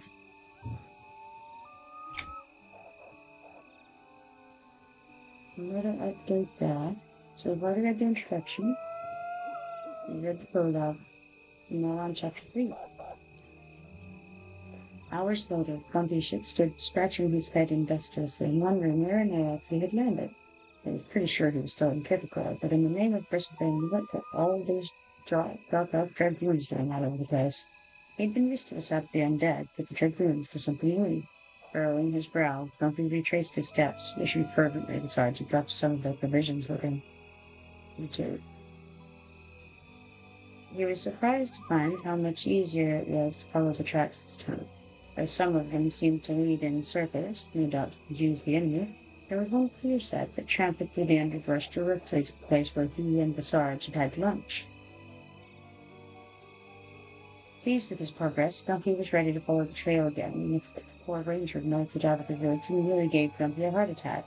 At last, said the ranger, grasping Grumpy by the shoulder and marching him off into the dark. We've been waiting for you, said the ranger. You are indeed most crafty. I've been tracking you for hours. Grumpy felt it best to say nothing and simply nodded. Once we have met up with the other rangers, we will proceed to Rivervale to learn more of our mission, continued the ranger, adding, I am impressed with your skills. Let us break bread together while we get up. Those were the most welcome words Grumpy had heard all day. He followed the ranger into the woods. The place that points up to this. And then we have Leatherfoot Tales, The Huntslayer Part 2, 2nd edition. The new quest. Just to give us more things in the bags. That's the bit here. Fill the bags with books. True pluses. It sounds like no, but yes. Yes. This is another piece of the Huntslayer story during the Age of Turmoil. Interruption. This part of the Leatherfoot Tales relates how Grumpy Knockmeat received the name Huntslayer during the Age of Turmoil. Prologue. After meeting up with the Kithakor ranger in the woods, Grumpy felt his luck had changed. For one thing, the ranger shared his rations generously. For another, they were headed back to Rivervale.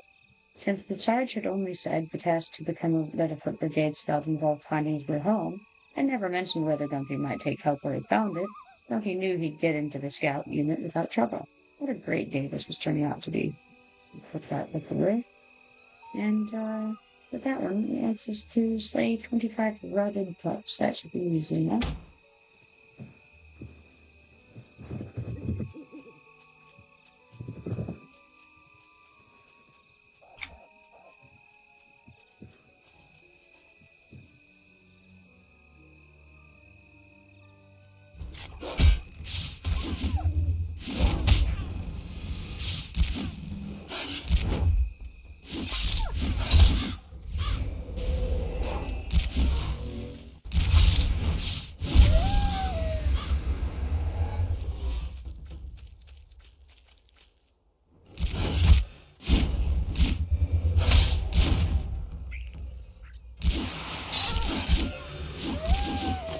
Also of note, I know that in some games, to recharge faster on your power and things, you sit down. In EverQuest 2, sitting does not increase your recharge rate with power.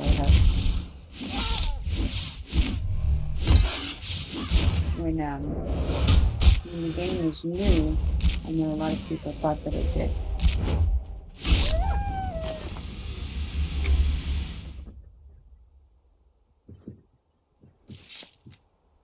What's interesting is that these are called carnivorous lands.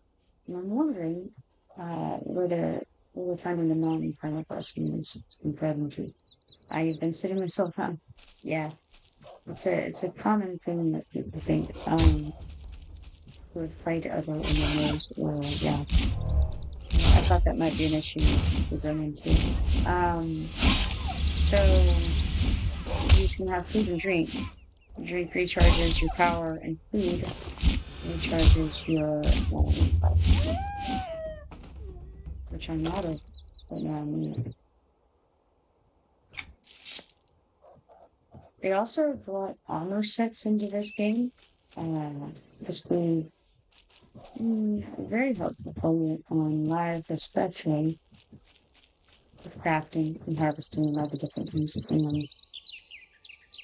You can put on a suit of armor and then click this plus button, create new set, and you name it whatever you want to. And then you can click on that. So if I wanted to be in my crafting gear, I could click on this crafting, click equip, and then it would change all my equipment to those items. You have to have the stuff in your bags still, but instead of having to find the set in your bags and put it on individually, you can just click the button and click equip.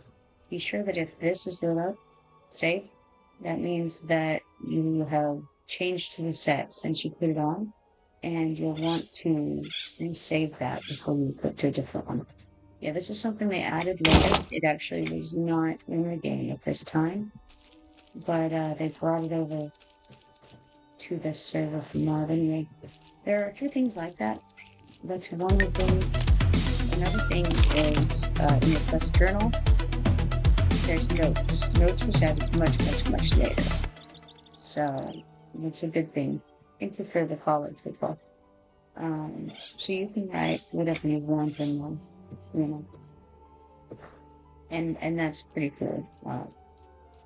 And they brought that over from Mark as well.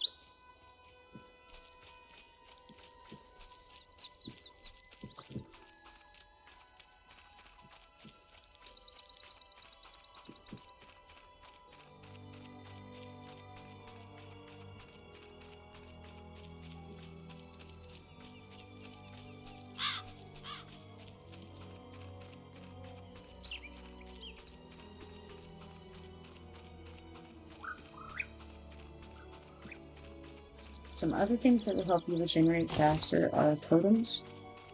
So I have Totem of the Bat, that's for power regen increase, and Totem of the Tiger is health regen increase. So if you have that, and then you also have food and drink, then you can regenerate significantly faster than you otherwise would. It looks like some of my poison stuff went on it.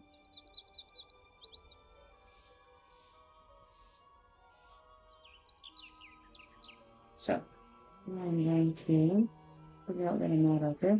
We've still got the rooting egg frame, so that means we don't have any of the plastic poisons.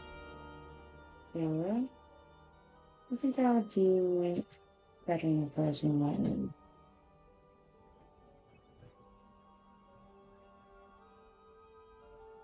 And I do have the Reading of Stone, so that's all fine and well. Totems are made by woodworkers. And there's all kinds of different totems. So the Totem of the Otter is for underwater breathing. That's a useful one. There are invis totems at some point. And then there's health and power regen. should be able to find someone, the broker, or again, if you are a woodworker, you can make them. If you know a woodworker, then they can.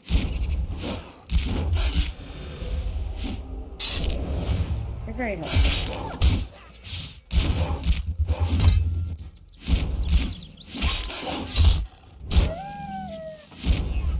And of course, there's a lot of different potions you can have too.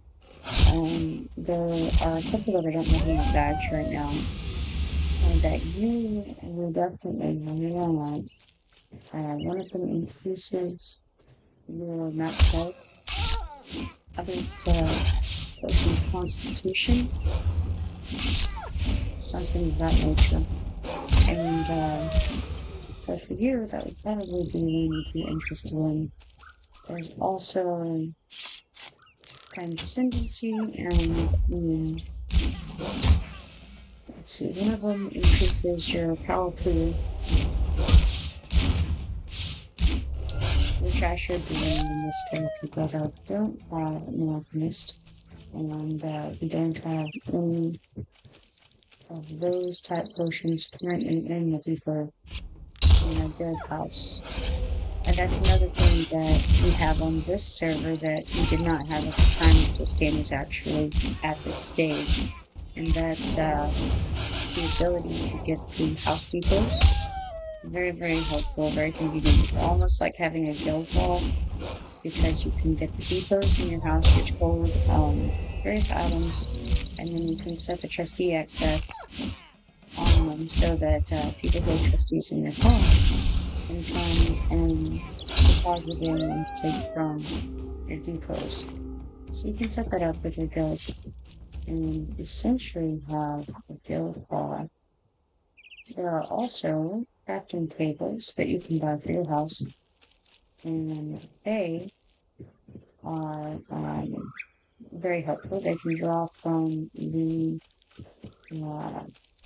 harvesting depot and the pool depot, so you can craft inside the house. Very convenient.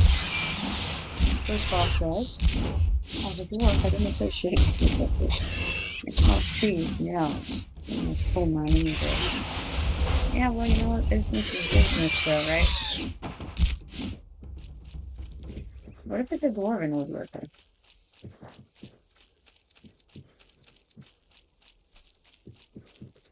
Seems like concessions could be made. That's all I'm saying.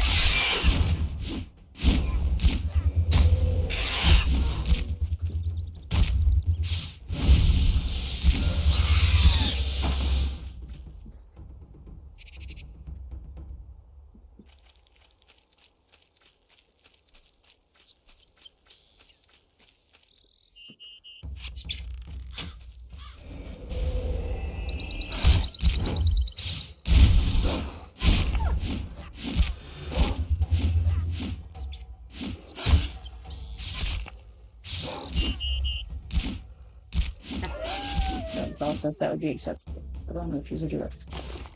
Yes. I gotta keep that in mind. The good news is when you buy Nek the Broker, you don't even see what race they are. So if the name looks like it might be dwarven, I think that would be acceptable. Unless you can, distinctly determine that it's not a dwarf, the argument could be made that it might be a dwarf. Okay, the report says, how does Runit work for houses? Is it charged regardless if you use it, or do you have to click to send it? You have to click. So you can put things in your depot or in your escrow. Ad starts in 27 seconds, just 28. But you can put things essentially in your escrow so that when you run out of rent for the week, it will draw from that. And you can do that quite a while in advance. I can't remember right now off the top of my head how many days in advance you can pay up, essentially. But a good amount of time if you're going to just dump that chunk of money in there to pay in advance.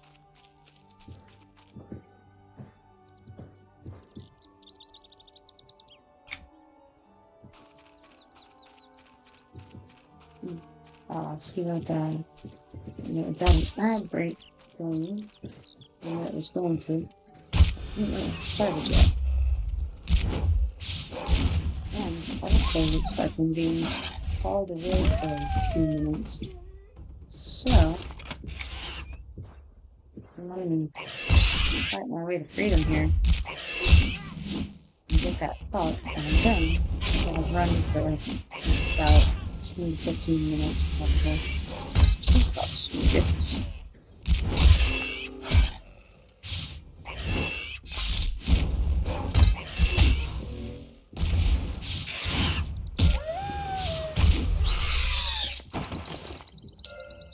Let's get this. What number?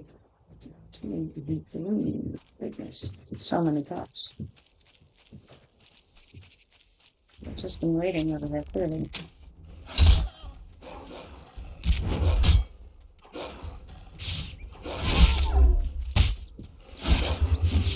Look at that.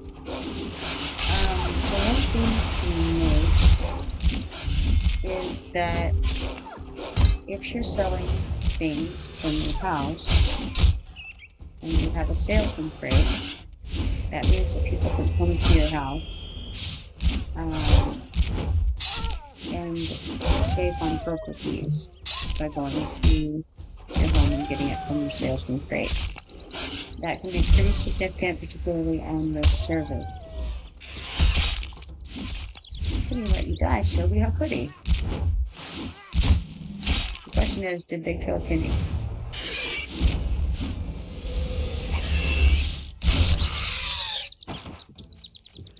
But what I was going to say, Toadfall, is that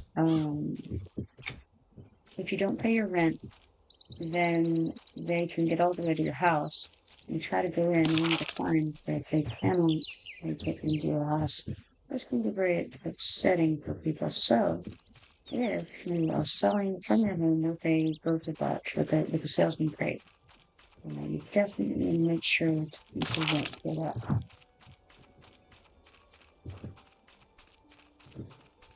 How they did kill Kenny. The level 1 man. And you said you were level 15? But see, you're on live, so by now you're probably level 17. My goodness, that was 1 minute ago. Football says to Stroby, Kenny said, sent me a message in Doomsday and watch this. I didn't know what that meant until now. I'm copycat, you know, look at these intentions. That's nice.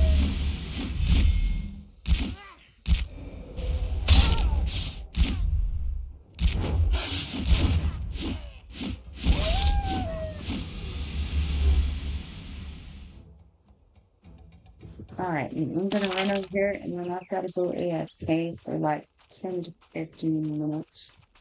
I'm getting called off.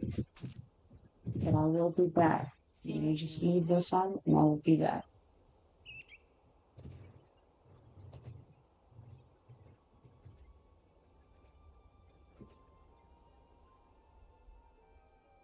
Alright, take it. I'll be back.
Alrighty, and I am back. Oh my goodness. Let's see here. I see Sturdy One Kenobi says it does feel weird doing slash reading on Tonic and only seeing my name too. Yeah. It's a rough situation. Let's do a slash through here at Rivervale. It's just me and being old Feralux, looks like, in Rivervale at the moment. Well, thank you, Sturdy One Kenobi. Incoming ad break in 2 seconds, so that was unfortunate timing, I suppose.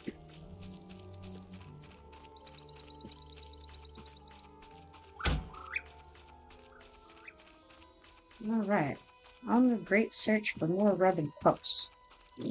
There are a good number of them, so it's not too bad.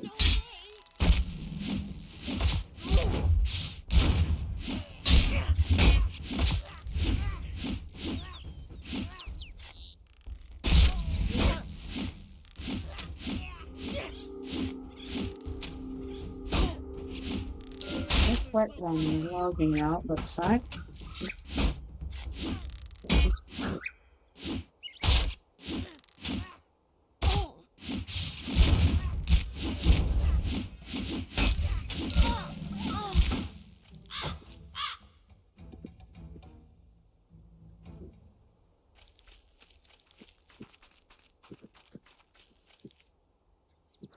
The 11 cups for over there at the money. There's out here. There's a couple back on this ledge up there.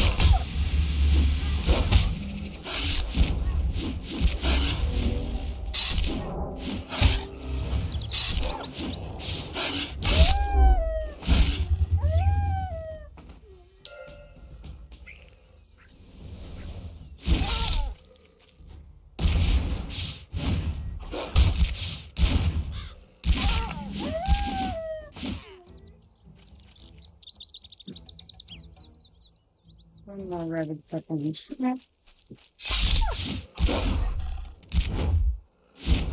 Let's see, we have 11 more after the this one. So after this one we have 10 more cups to get.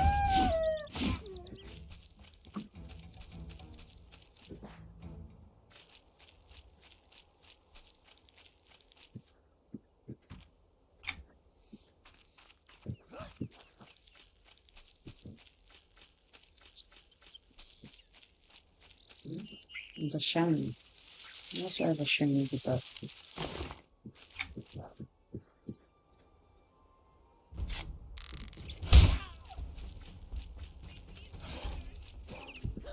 the corrupted folks have also asked me. So I'm going to try to run them out, but since I have kept so I've attacked the cup and I haven't attacked my bandits in the game. It should be that the cup is probably further than the bandits will. Let's see how that works out in practice, but it should work. To have them drop off while still having the cup on.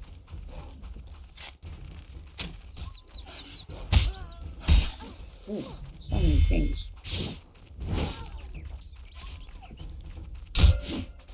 Or, conversely, I guess I can just kill the cup and feign death. And a thing like this. That works too. When you're feigned like this, if you want to get up before the time runs out, you can press X and it pops you right back up. Be careful not to pop up before the assailants have gotten back to the area they need to be at there, or else they may re-aggro into you.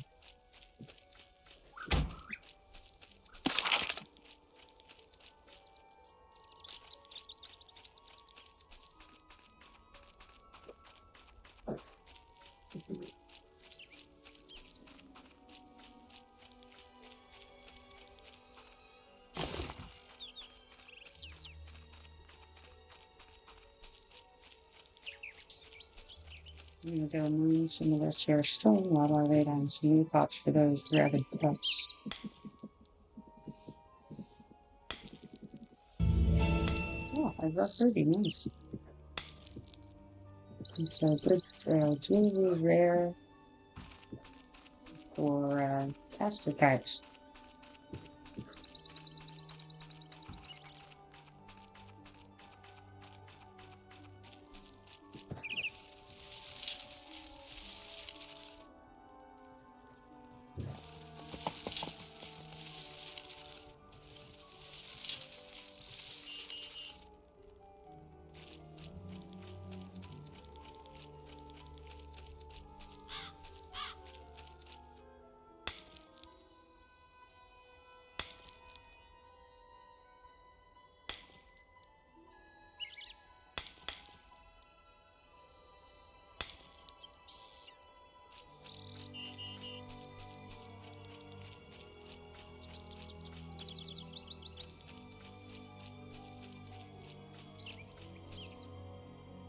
Run back over kind of in this direction.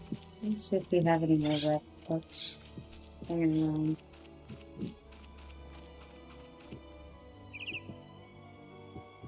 So I want to show me. Solid problem.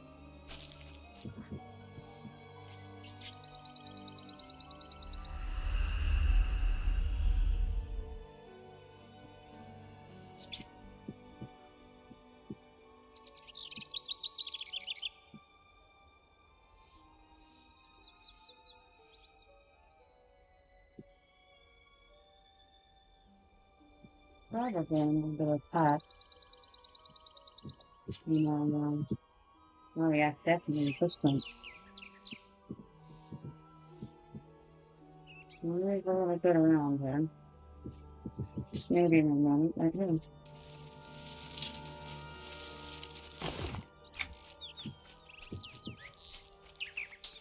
Alright, tool process. How do I make bags? Selling artisan level 2 for sale. Okay, so the problem is that you're probably still on the island. You're not going to be able to make the bags on the island, unfortunately. Because seeking a trade skill profession requires you to talk to a trade skill fellow in your city of choice. Which means you have to be off the island. So what you can do is use everything that you get there and on the islands to buy some very terrible bags from the salesman who stands underneath the tent in that first little area there, in between where the shiny spawn and the gate to the at the bottom area.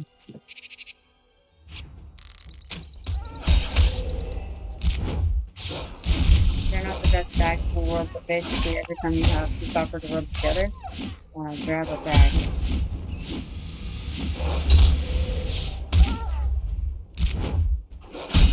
And then when you get town, that's when you can start on the odyssey. Yeah, kind of. It's not the best. So this current character is on is just started on Anashti Sul Origins. All stage car. Which one did you choose, Doctor?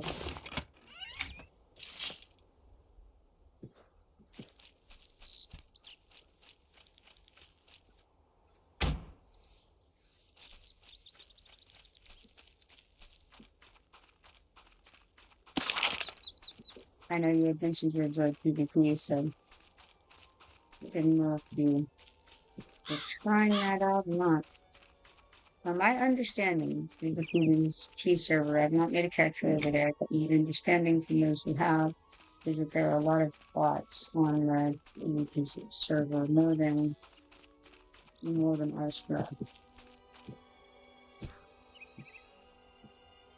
So just a warning, if you make them, that server, which is Dozapar, that's my understanding of the situation.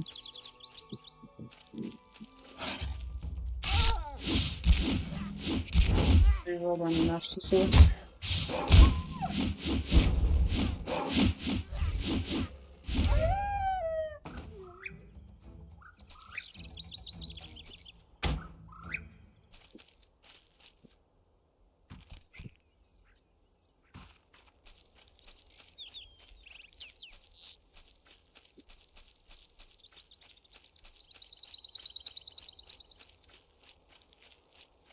Yeah, that's kind of the part of it on Origins is that everything is just a little less luxury, a little more difficult and a little less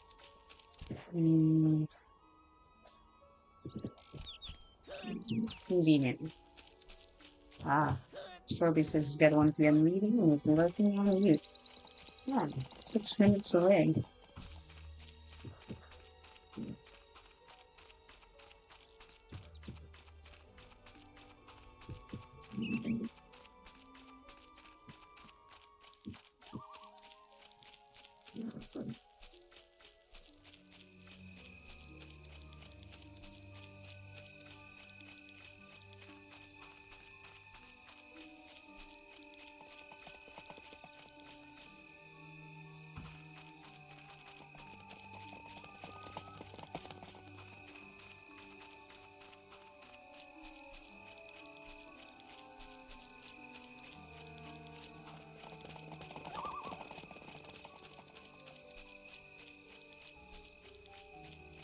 Looks like I need 7 more of the rapid cups for this page will be good.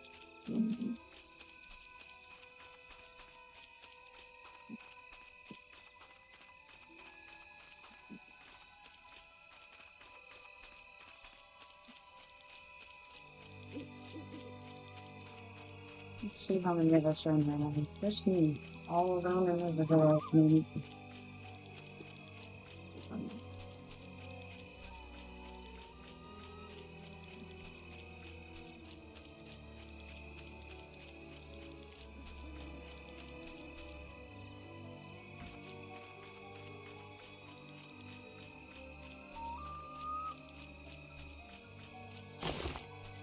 Unfortunately, one once more, no medium play space. And I have an obsession with findings. Therefore, cannot simply run past them very easily. It's quite difficult for me. So, My bad, you're right there to kill her. The rest of the way up. Soon enough.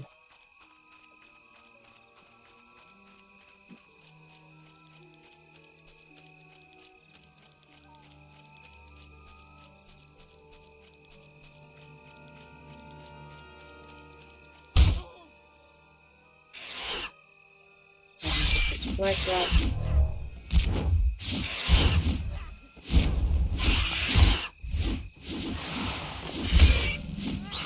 May as well grab the arrow and move flat bats for birds to remember land. Alright. Guess I gotta pay more attention here. We can get rid of some of the leaves. Yes, that I don't know about right now, so that I can check that one up in my journal. Let's take it pristine or not pristine. Okay, so pristine is the top quality or the top number. So if you'll notice, things that are not pristine either don't have as good of stats or you don't get as many of them. If it's a food or a poison or a potion, then the number you get will be diminished if you don't get pristine. If it's a piece of gear or a spell, then the item you craft will not be as good. Now, as to how you get those things, you'll notice there are 4 bars on the crafting window. If you get all 4 bars green all the way, and blue all the way, green all the way, blue the way. If there's any green left in the 4th bar, you step up on doing pristine. Basically, if you still have that 4th bar showing when you finish the craft, then you get pristine. Whatever volume do you have left is the quality of that item. If that makes sense.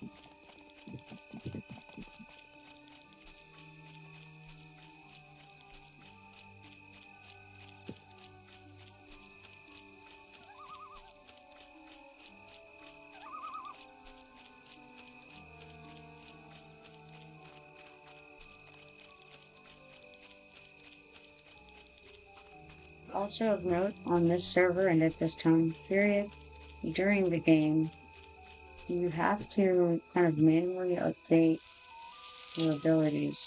So you've got your crafting window, and at the bottom of it you have a bar. It's going to give you your first 6 crafting abilities. But after that, so like the next tier after that, you're going to have to start either using your knowledge book or else make a hotbar when you're crafting. And so, like, I have a hotbar over here to my right, there I've got moused over. I put my progress increases on the bottom, and my durability increases on the top. And you just want to make sure to keep that updated as you level, or else you won't be using your max level abilities, and it's going to be very sad for you very soon.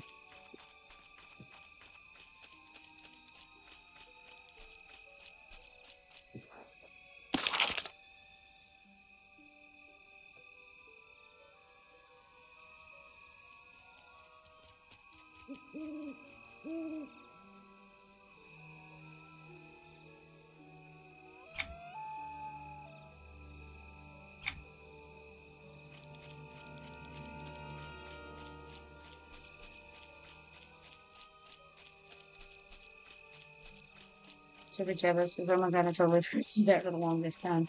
Oh man, that's highly unfortunate. Yeah, I'm sure you were a sad panda about that. Also, why is this taking so long? Why is my tailoring so low? Yeah. Now, Jabba Jabba, I know I've mentioned that on here many times. Come on now. We got an ad starting in 49 seconds.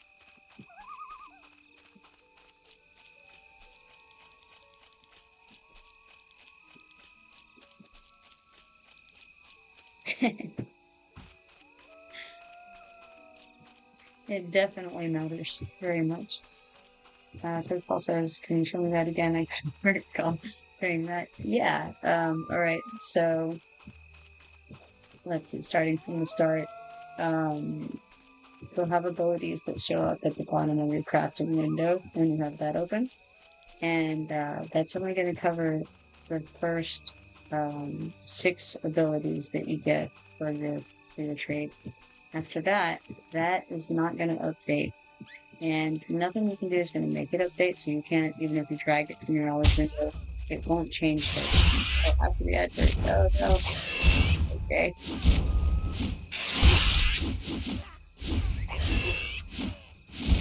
Yeah, adverse 10, 1, it lasts for another 1 minute and 23 seconds. And then we'll try that again. Hopefully I can keep it in mind. You know, I get distracted killing black rats everywhere. But you know what? I actually need to not kill anything because I have a book to update. Let's see here. It's the other book. It's the one that I have been updating. It's the...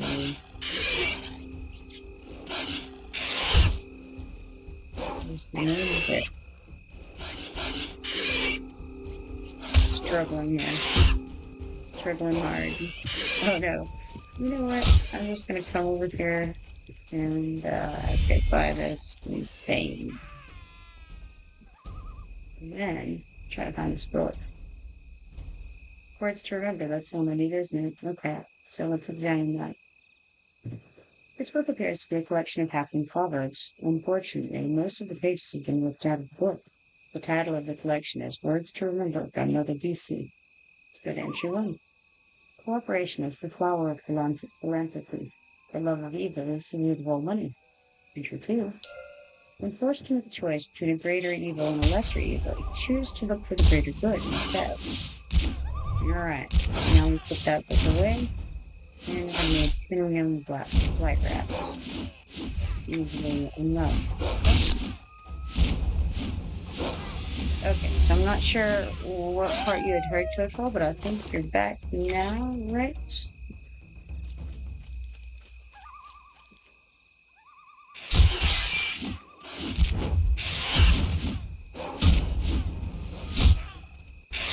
So wait patiently for confirmation.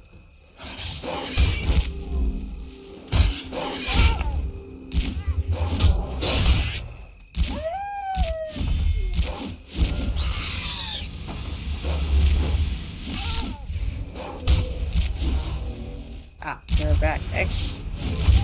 Alright, so when you go to your crafting window, you'll see at the bottom there are 6 abilities you can use. Those abilities are not going to update as you level up on the server, so you are going to have to either use the abilities from your knowledge book, which you can press K to go to that, and then you go to trade skills on the right hand side tab up there. So you can either access your new abilities that way, or you can take those abilities and drag them down to a hotbar from this window to a hotbar that you make. The one that I made is over here to the lower right where I have this stuff.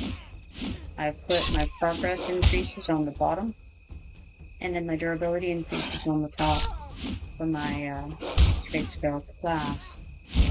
And I use that hotbar when I'm crafting, but you can do it directly from the knowledge book just by clicking them.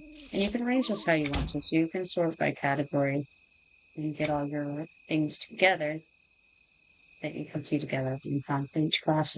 But anyway, you'll definitely want to do one or the other of those things so that you can use your current abilities.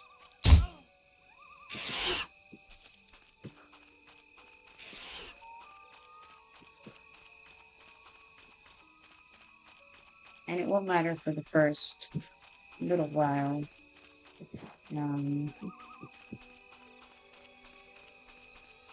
But around level 20, you'll definitely want to make either a hotbar or arrange your knowledge books so that you can use it from the... Yeah, no problem.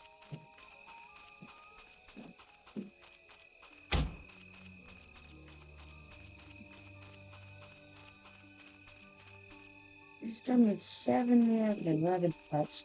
I could kill these rabid creatures in general, and they have a chance to spawn as rabid pups near the placeholders, basically.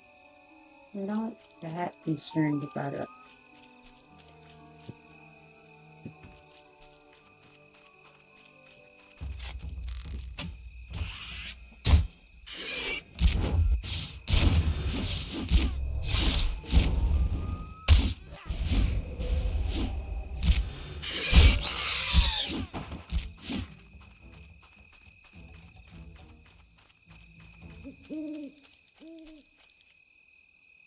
It's very much like that's me all over there. And I have a tuck not too far away.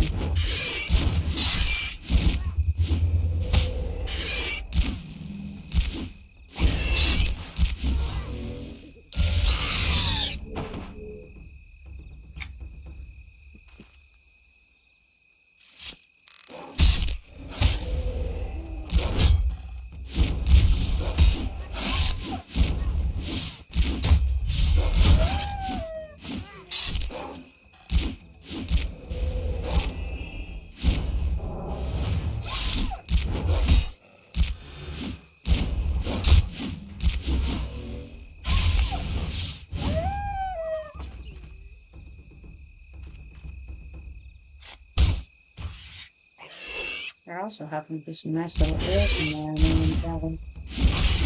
However, note that I only have one more slot in the bag.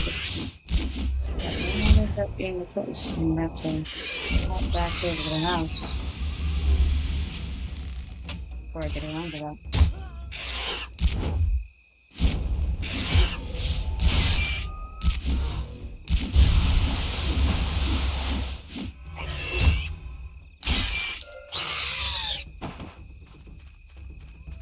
Down there?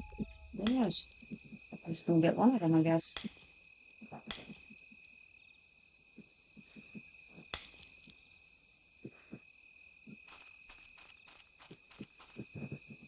I also can't help but notice that shiny over there. Glimmering, tantalizingly. Just mixing up words. Glimmeringly. Sure, that works.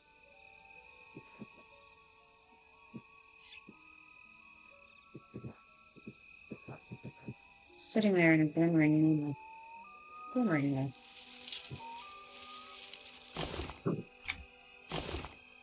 Ah, it's stacked as well. Except that it's attacking this black rat. That's not real. That's not real at all.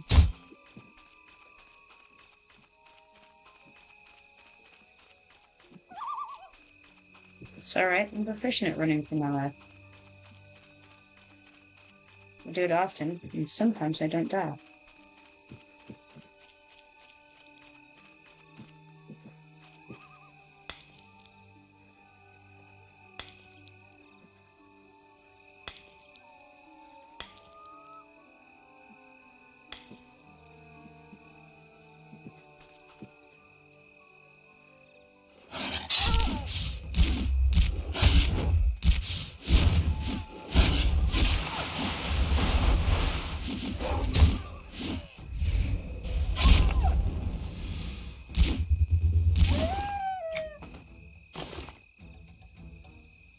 Still all right on the runes so far. Good news.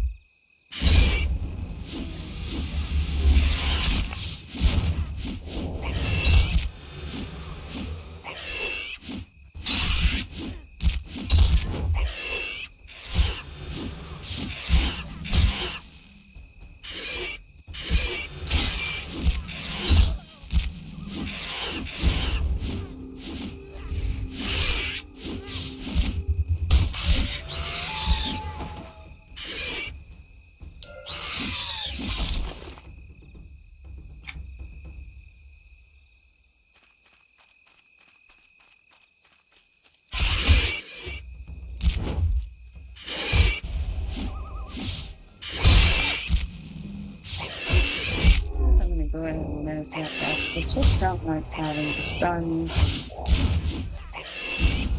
enhancements of all of the tools, so not so much such detrimental type. Not even say that detrimental.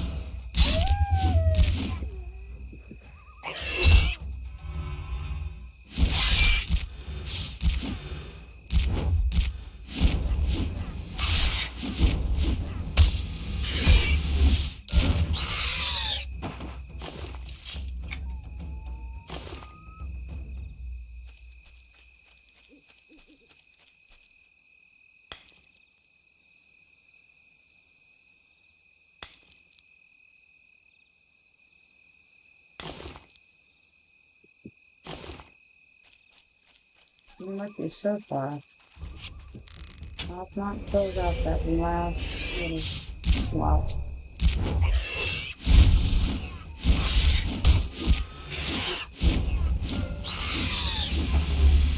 10 of 10, so I moved again to read and then words to remember book. So then into 1, into 2, not into 3. Always count the cost, or if you don't, you may wind up paying more than you expected. And now you get another 10 black bats in the list.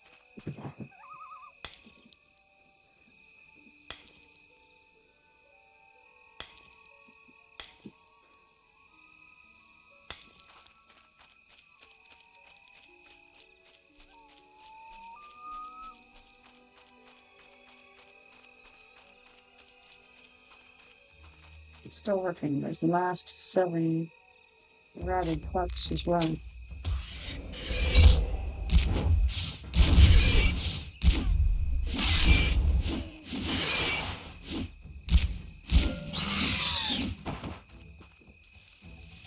Looks like I'm getting all of the blight rats before I even finish up the pups I've taken.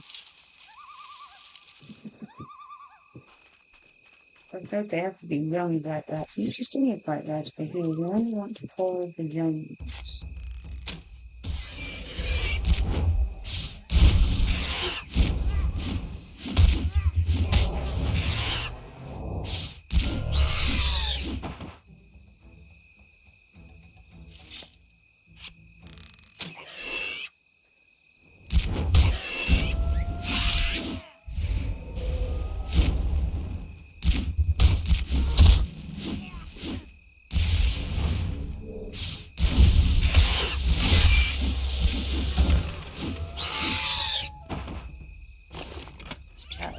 Suspect, yeah, that's the end of that. Now I've got to go back.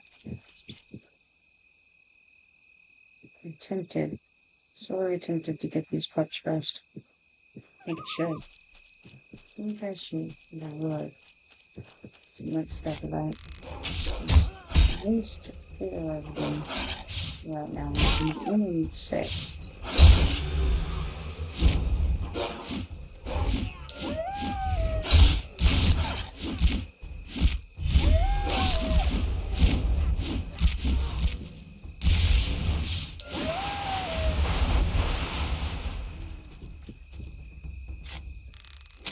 For 5. That was 3. This be 4, 1. Doesn't look like that does, and you just got something working to plug in that mix.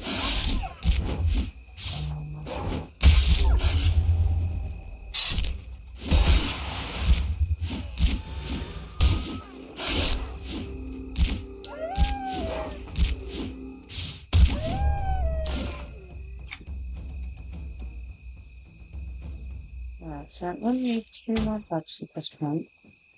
One of them is on track.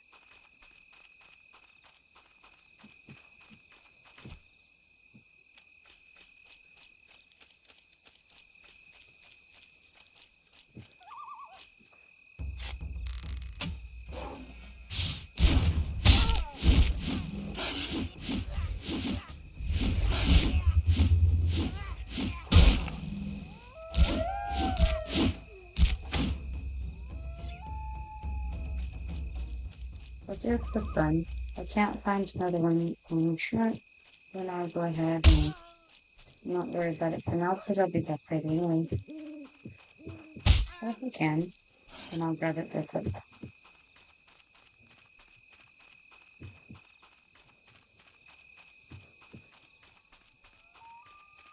Ah, Adarix I love them.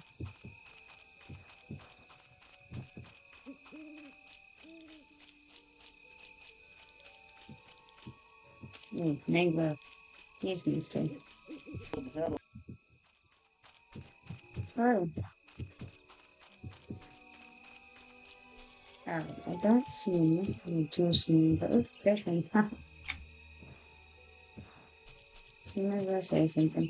And he's just right around the way, happen.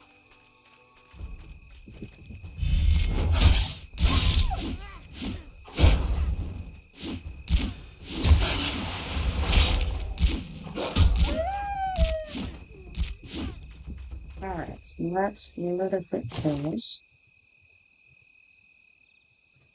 Number 2.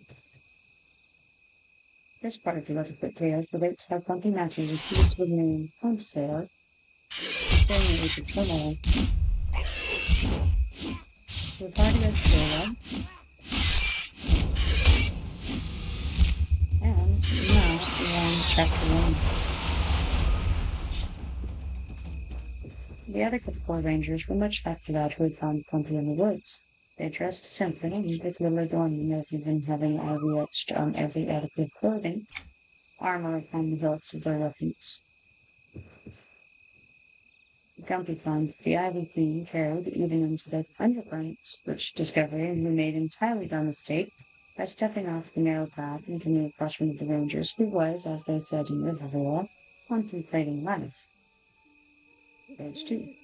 The rangers were a jolly bunch of sight, and Grumpy felt completely at home.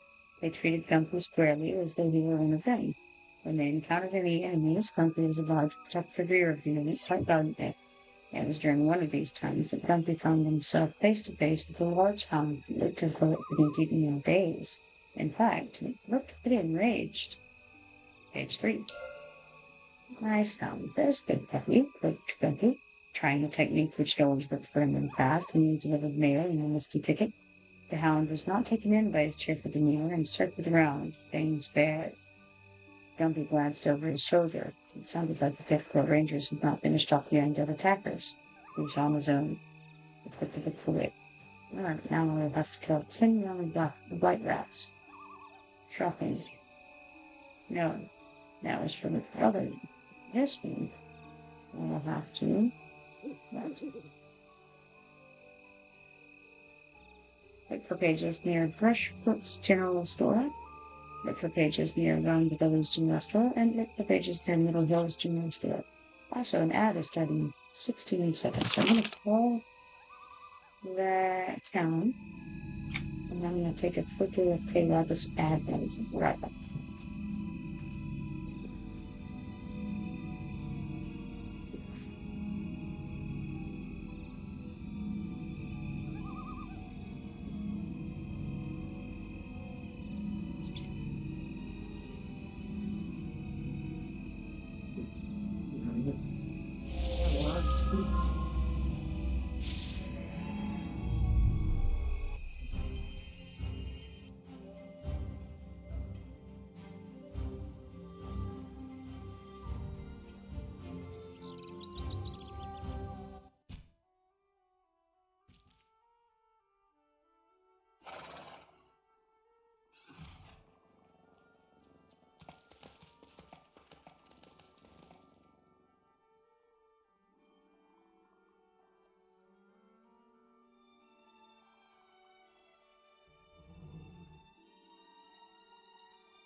Right.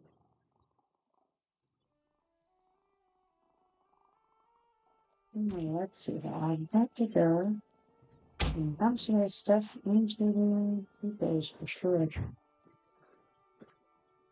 And I go parts. Yeah, welcome back.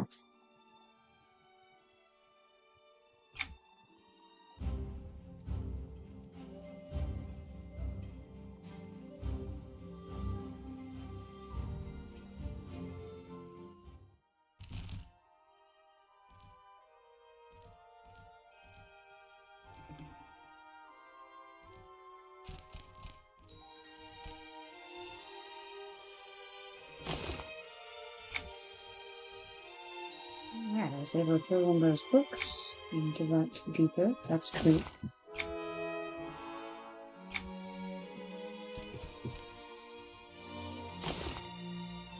And of course, shinies all the time.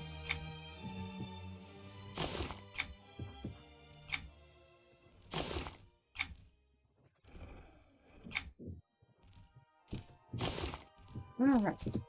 That knocked a bunch of the stuff out.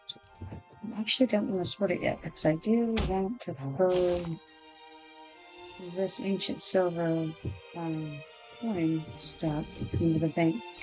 But also, I think I'm going to throw these blood of the wolves into,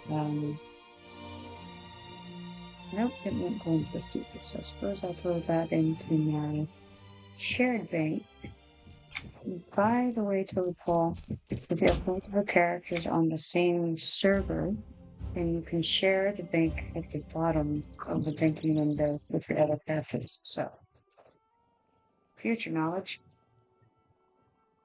If you wanted to share something with somebody on the island, for instance, and you had a higher level character, then you could share it from your higher level and still be able to pick it up on the island. Please tell me you're not trying to get a loan with livestock collateral.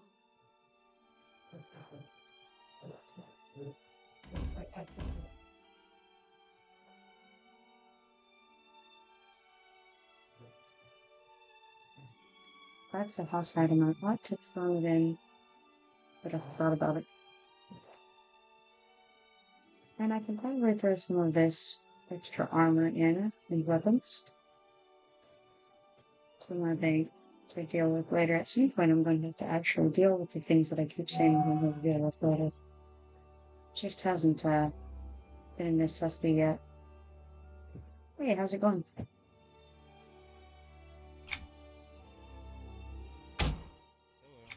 So let's sort this out. Yeah, still not good for it. It's okay, you actually have some to start there too.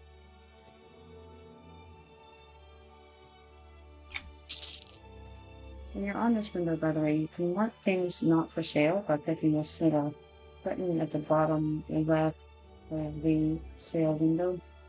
And then when you have it unclicked, it'll show you have that not hide not for sale unclicked. But then you click hide not for sale and it cleans it up so you don't have to go and pay that. If this stuff sold real fast. Yeah, Splitpaw says, so the 7 days actually going by a power level surface. Good to next day, I said, minutes that being shared stash point or the like for that big fun. I suppose you could try to do that if you wanted to. That doesn't seem fun, but well, you're welcome. Tricks says you can't wait until profiles exist.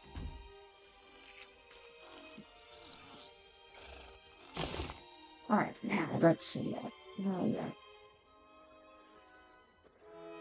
These status communities, this opal amulet and this amulet.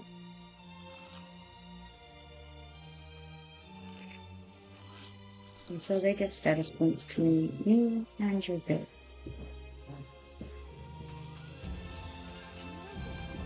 I'm going to slowly head back for the Enchanted Lands because somebody might want to do something. Swimming does level quick. It seems like when you swim underwater, it may level a little bit faster than when you swim on top, but I'm not sure if that's actually the case or if it just seems like that's the case.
Well met.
Alright, so looks like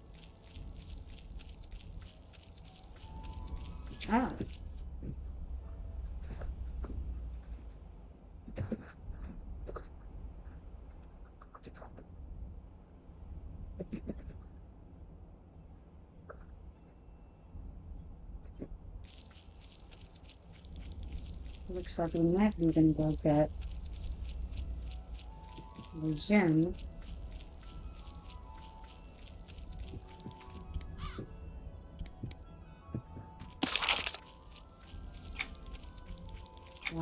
In large pool, flowing seeking sands.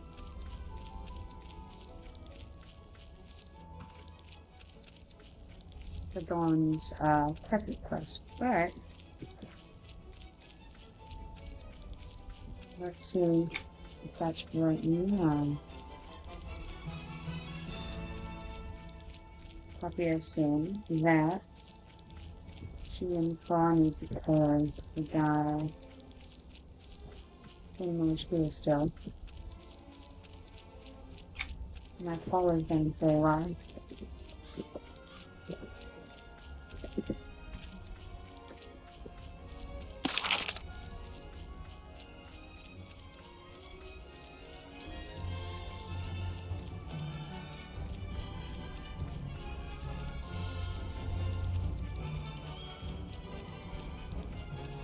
Now, I think I'll just keep on heading over for the Enchanted Lands and see if I need to go in a different direction. I don't know.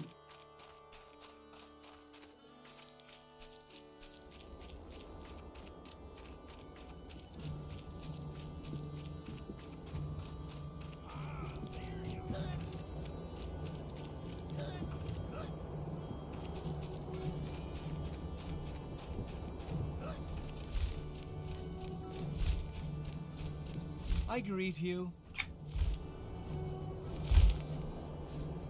Splitpaw says, is that ballhead for the rucksack and fuel bags place the best they have around? Unfortunately, yeah, and the one to get from that guy under the tent is the best thing we have around.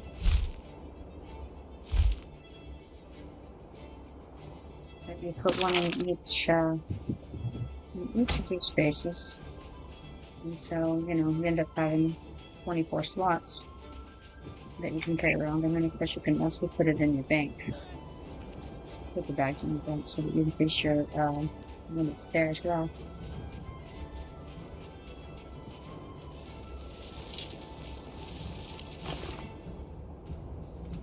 Obvious says you can go ahead though if you want, and we'll get another time. Don says if they need it, that might make a full group. Might be.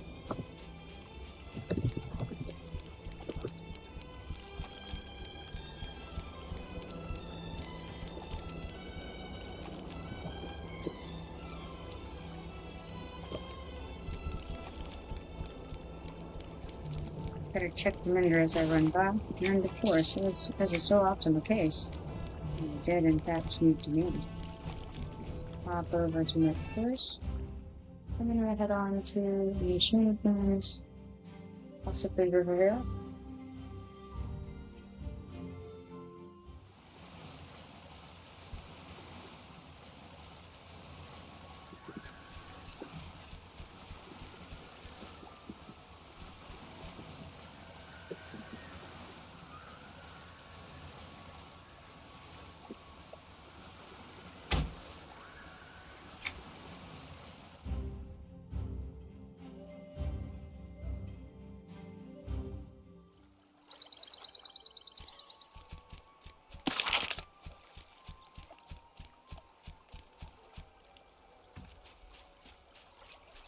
Don't need that showing quest helper, that's for sure. Or that it could be. So I'll head over to Rivervale. Let's try to kill more of those white rats in mind. Let's see what else.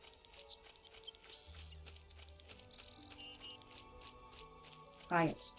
Cages near various spirits. Ah, we've got an ad break limit.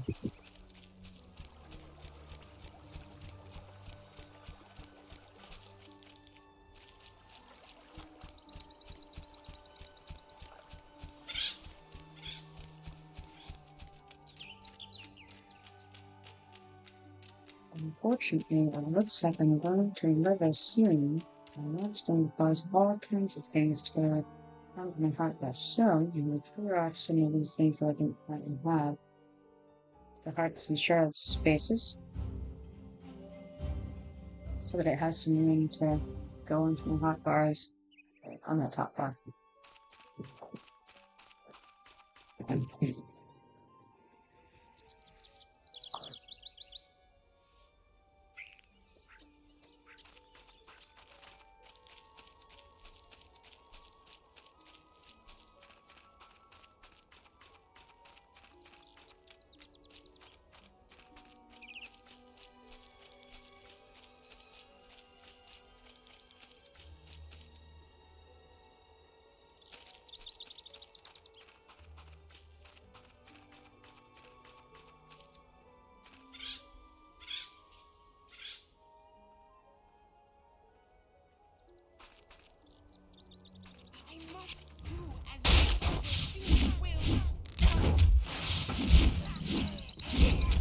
Process the bolt almost killed me.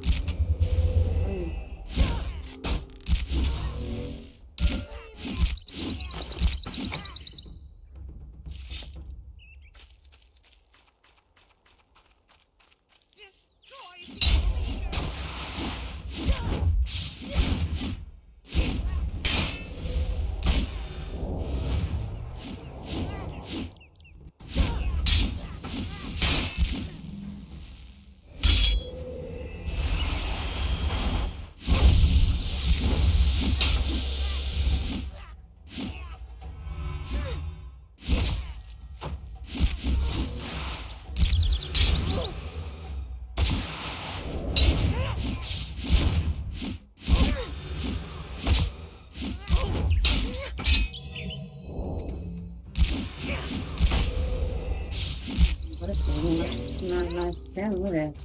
People would be doing combat things.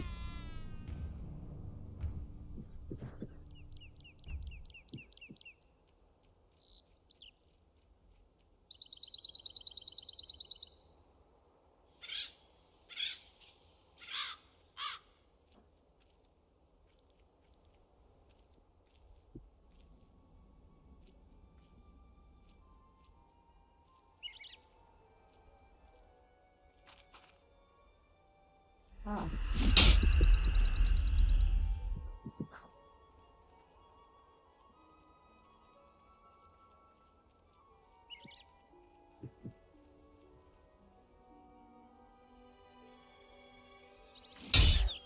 That's a slow one to me, right?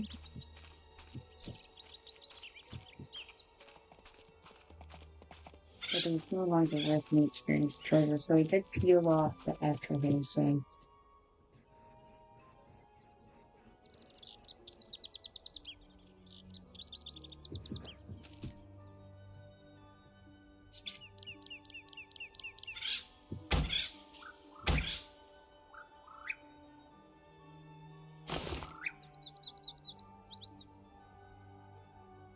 I should have cleaned that in the so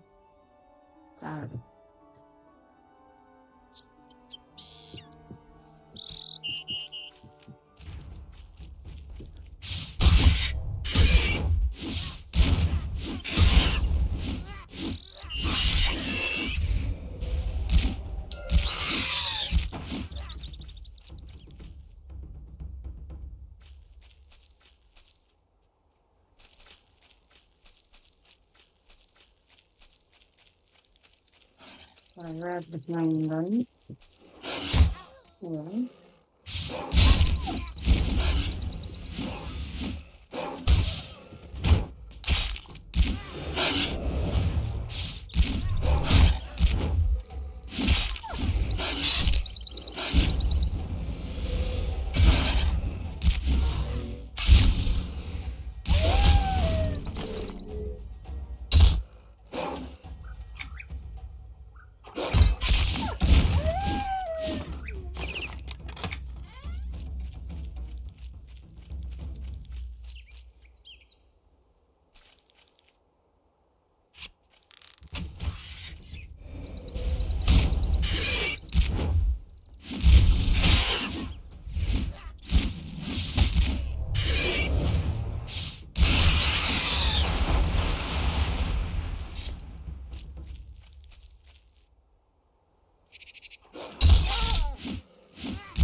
Starts the promotion where it says the favorite is named Peaceful Tavern.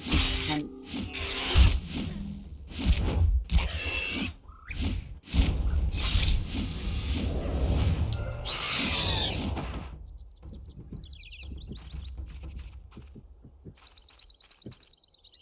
the fisherman market here, but I pick that up.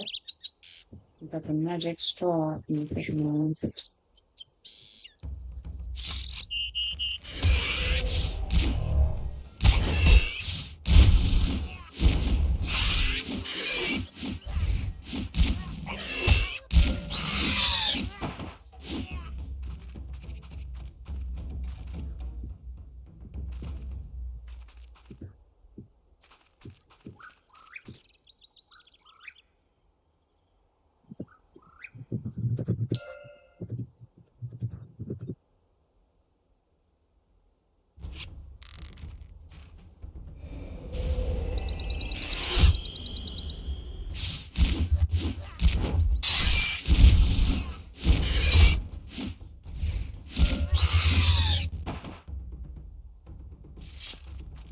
Run over here. Load my book then. There's loads to move, but it's very interesting when they're not inside. Let's do that. It's not better leave find it. What's up? Nothing. Let's move. There we go.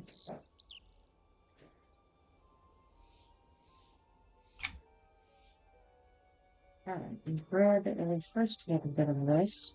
This is various life devices. Entry 3, and now entry 4. Sometimes it is better to wait for the rain to stop before bailing the water out of the boat. Just always make sure you're close to shore. Okay, now we're on to the feathered pass.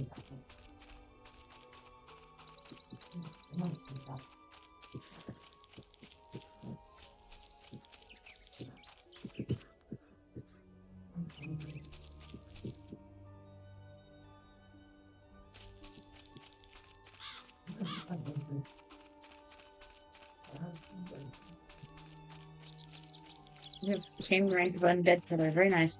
It just means that you've killed a certain number of undead. There's a Slayer status place that you can look and see how many of each type of creature you can kill. Of certain types of creatures, I should say. I can show it to you here in a little bit. It is in, I believe, notes on a post as you're going for the economy.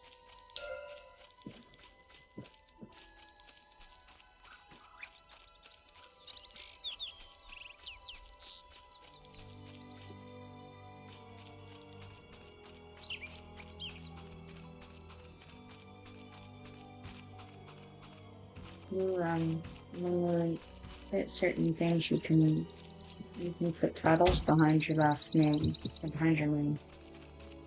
Now let's see. Maybe options.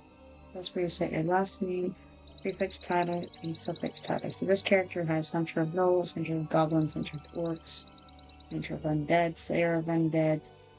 Has options to have behind their name if I needed to.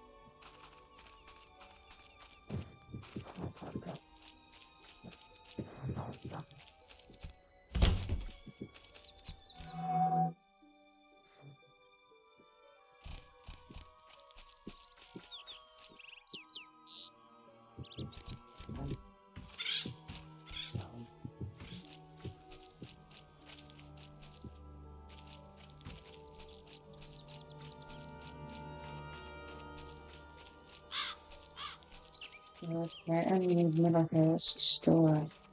Left.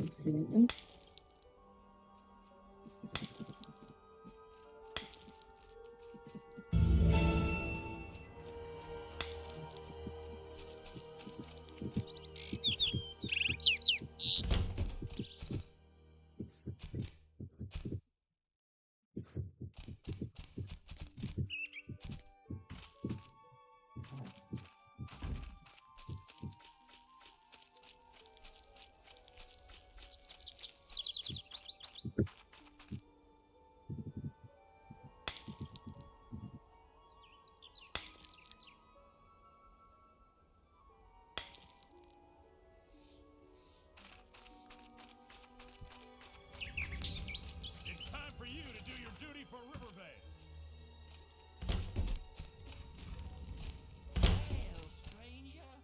Take a load off and have a brew. Come on in and forget about your troubles. Don't think I have anything else here to protect that now.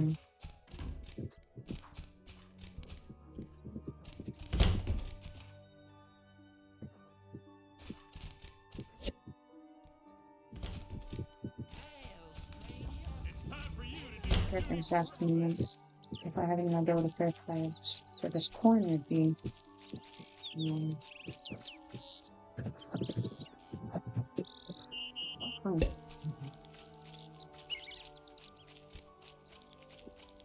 Several release this one off unit too, often but I print down of this forge things instead of the bot pearls and such.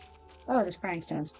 Okay, so the scrying stones, it's kind of a gambling thing, basically. You see the rainbow colored lights, and you can use a scrying stone there. When you do, there's 2 different colored lights, and I don't know which colors make which things appear. But you can get different things from it. So, normally, when I'm doing it, I'm looking for quest starters, because there's a whole series of books that you can get them if I have any in my bags. I normally try to throw them into the bank, because I plan to do them whenever I don't have a bunch of quests in my journal. But let's see. You can search for one. That could be like an apprentice outriders something, so it'd be like this. And so here's a new outriders. So those are quest starters. You can only get those from using the scrying stones. There's also a couple of quests that require ancient silver coins, and the only way you can get an ancient silver coin is by scrying. It's just random. Well, it's not random what happens, but it's random what your results would be, as far as if you get certain color of lights. It'll be like brilliant green, bright green, dim green, and then various colors and different combinations. Pink gets you different things, but I've never taken the time to write it all down and figure out which ones produce which results. But you can also get jewelry. Anytime you see like an ancient ruined something, an ancient ruined thing, or something like that, that's something that was gotten through scrying. Then there's also vendor trash type things, and some of the people collect the coins that you get from scrying. I don't know that the coins actually do anything in that regard. People just want to collect them. So good deal. You can therefore sell them in the book for a bit.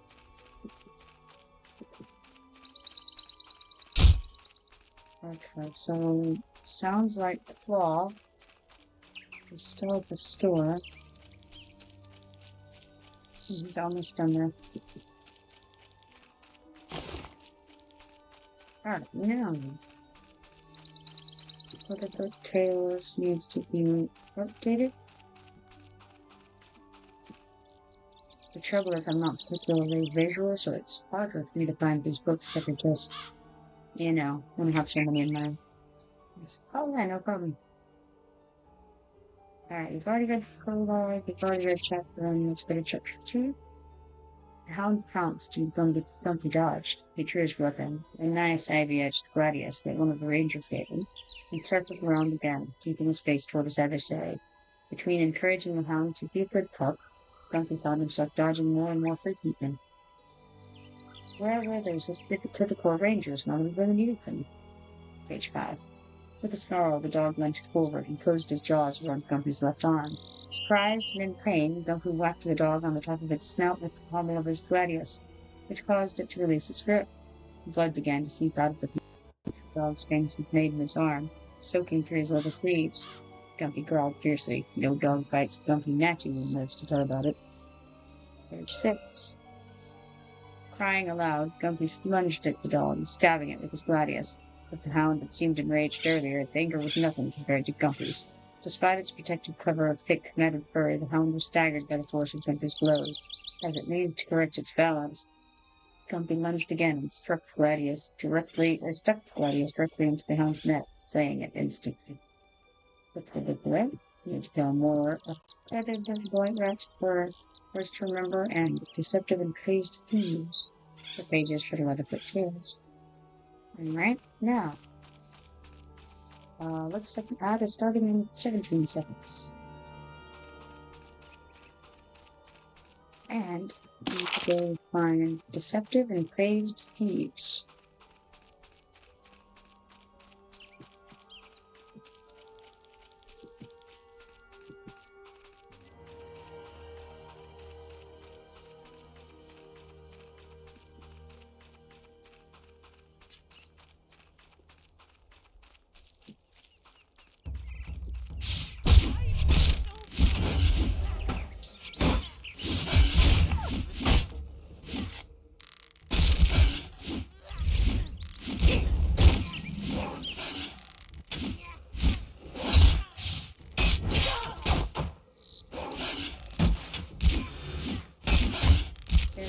It must be something about the coins.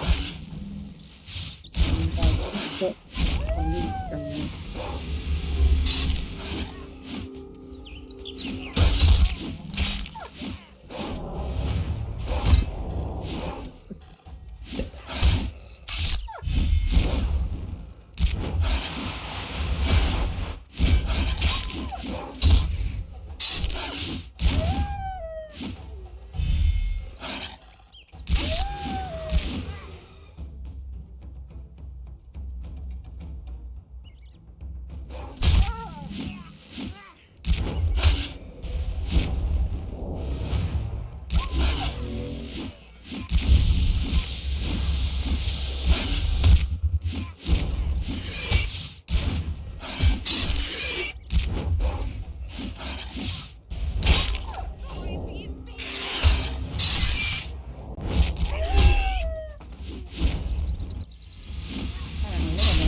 Not sure what that's all about.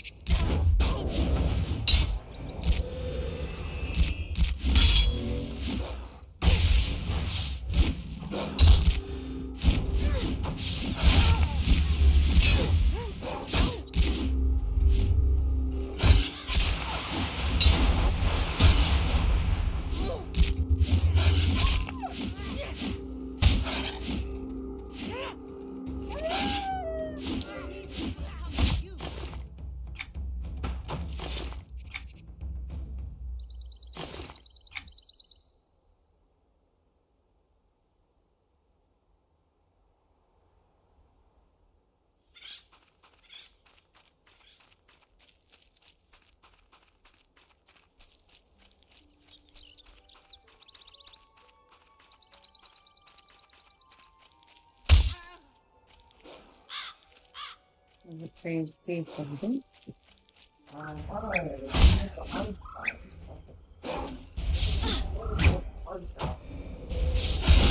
Okay, contribution of the best too.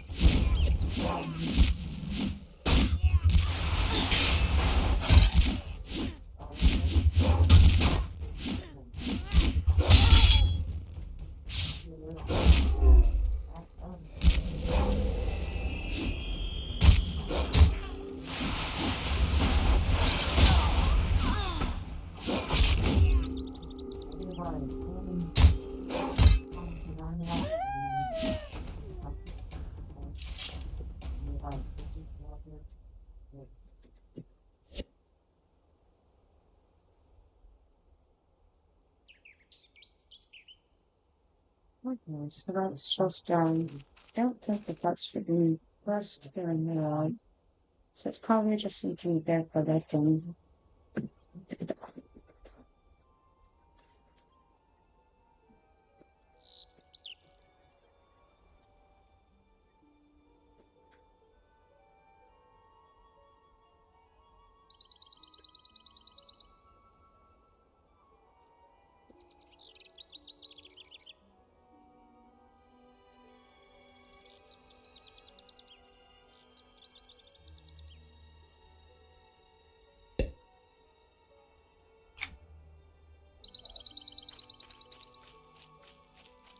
None of the deceptive thieves are here.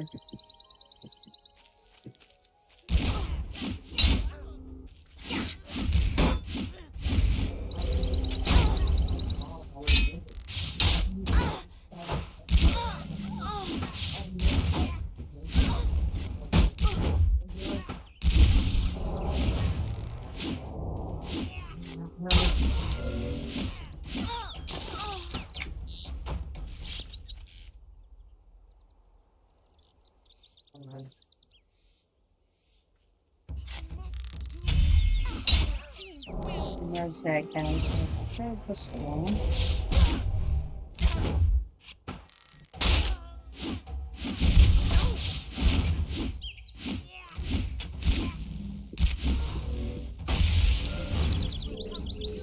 And then I can do nothing.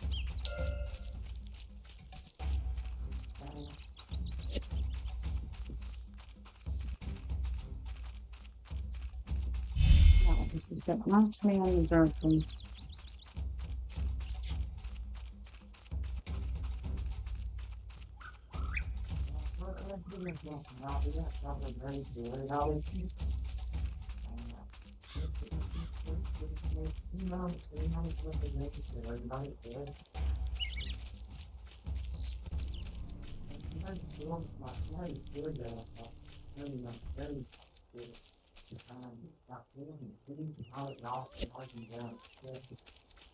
Such a wonderful types of things happen.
No, it up since that dragon's journey.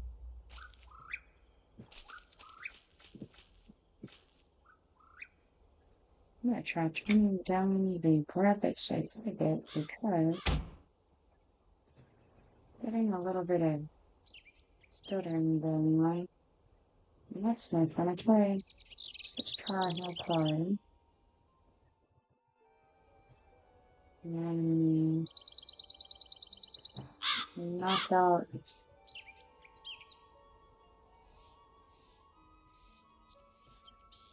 particle books per character on the floor.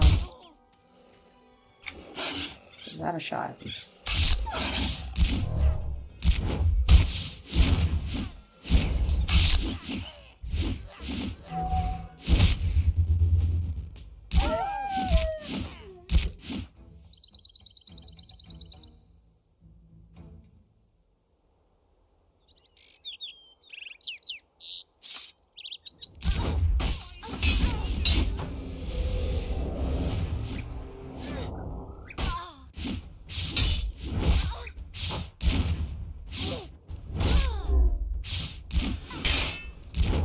Get all of Varsoon yesterday. Well, we did not go into the Chamber of Mortality, if that's what you're asking. Yeah, we got all the updates we were looking for at that time there.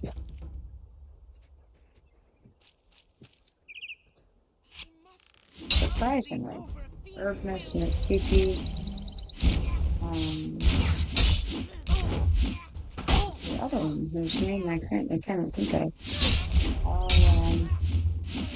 all managed to get them spawned.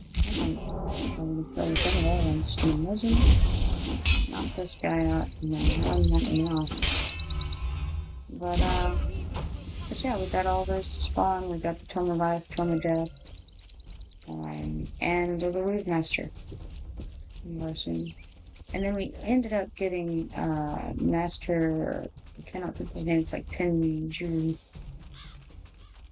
Something. Punjab, Master Alchemist. PINJ something. I am as well.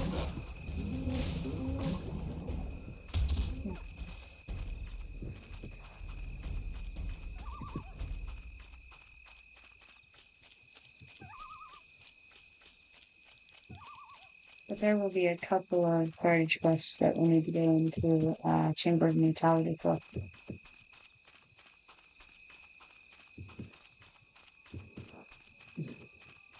Well, this is interesting. Okay, so Laptop logs in, Don says I only have for platinum.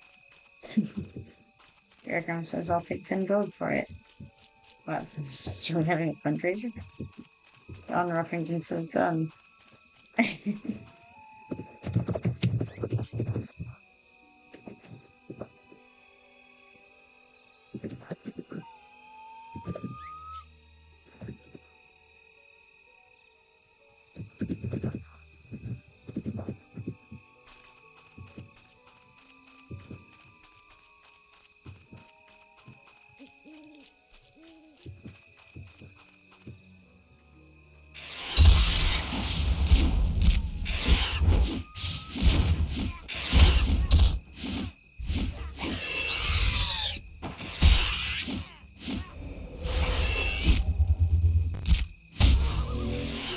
Still having some light there.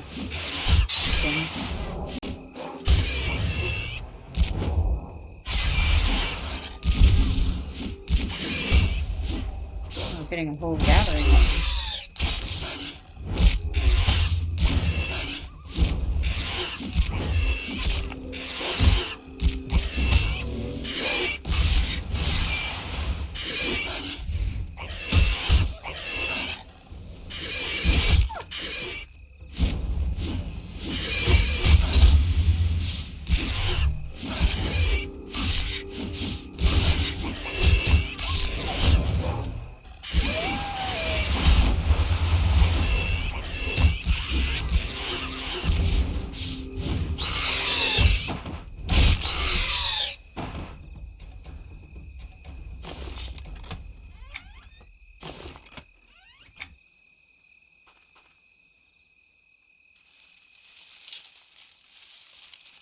Bunch of totems in the depot again, so scary, that's good.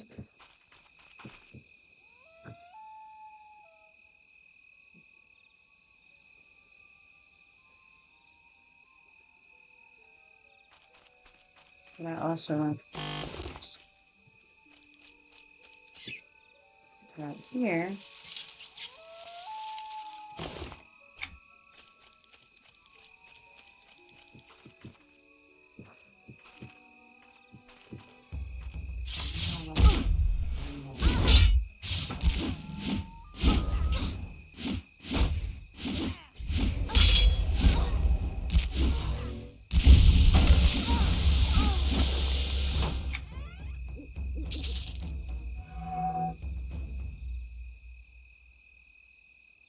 Ah, that one bogged out.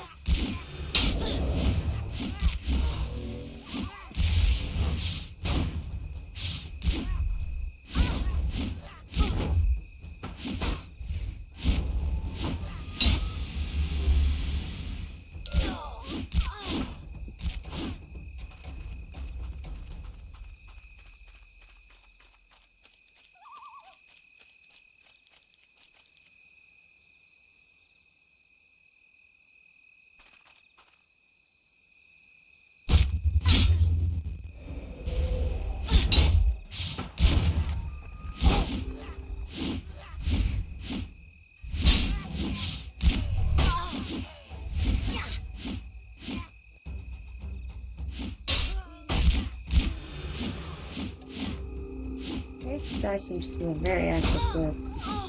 He's sleeping around all the time.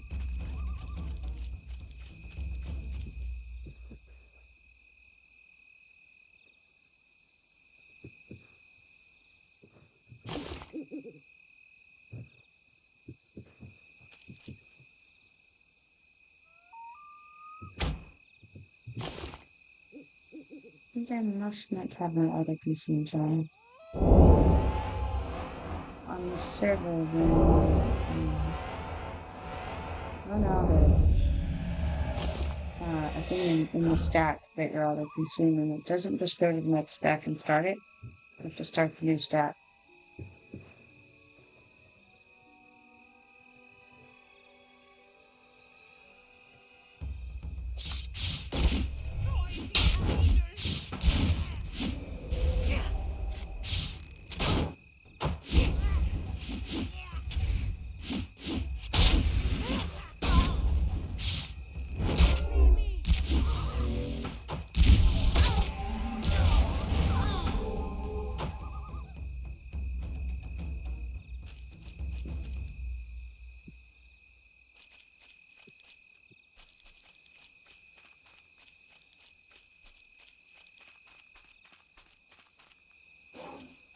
See, it's shiny over there. Can't be going without that.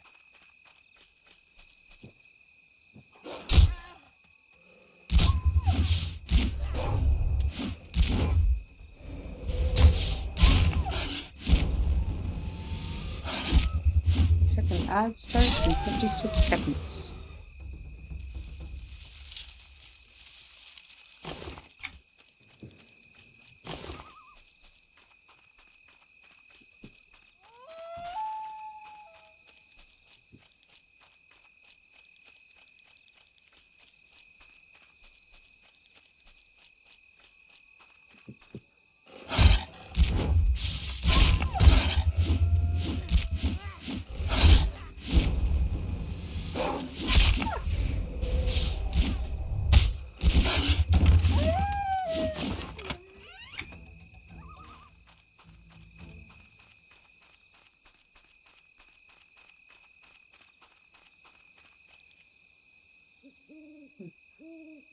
Death kebab and tea.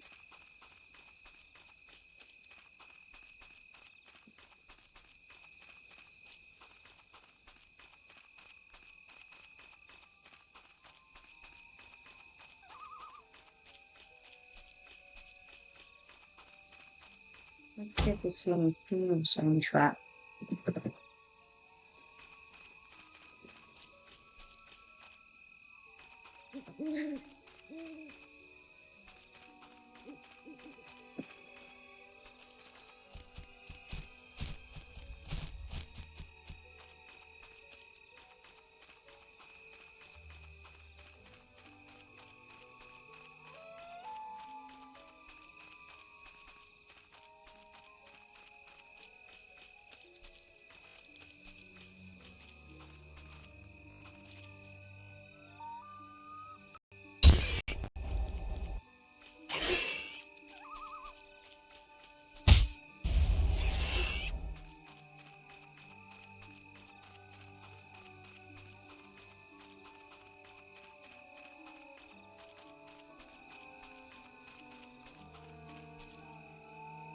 What to do over here?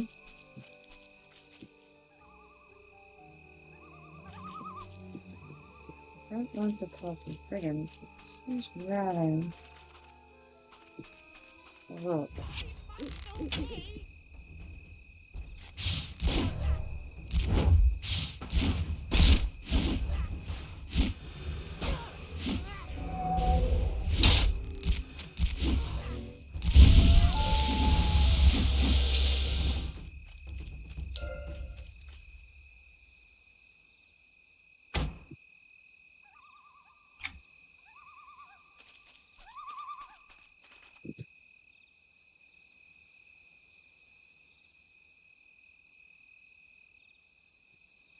Alright, no bother breaking something just in case anybody goes a little more social than I'm not like.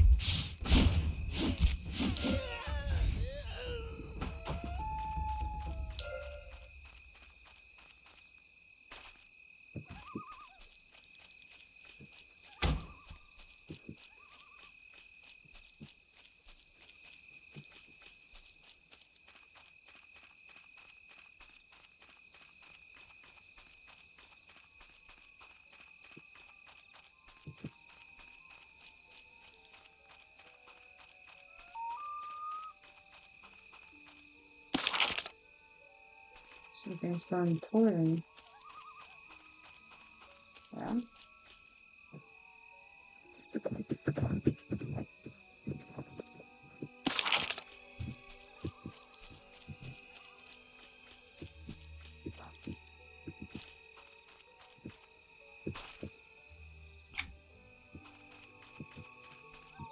A couple of things to lives over here.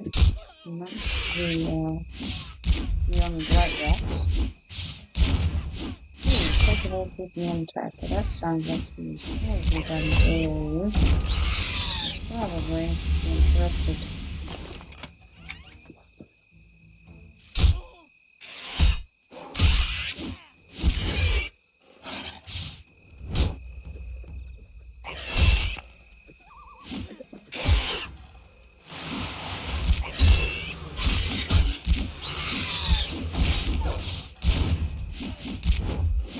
I feel like he's the one who has the knockback.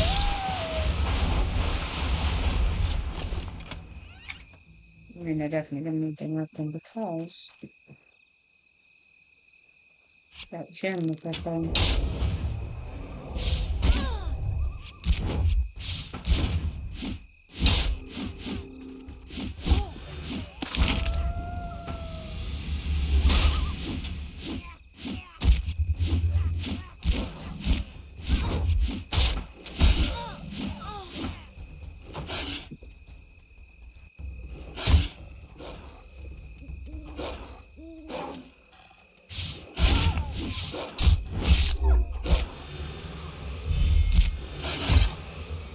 Has a cool spot up.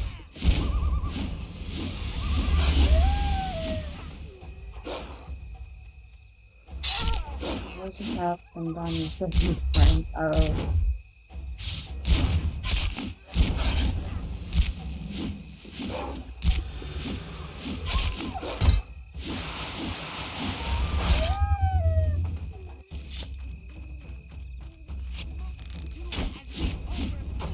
Shut up and come better things. Famed.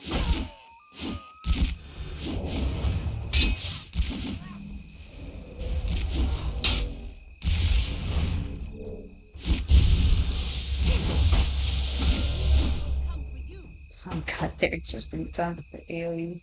Nice.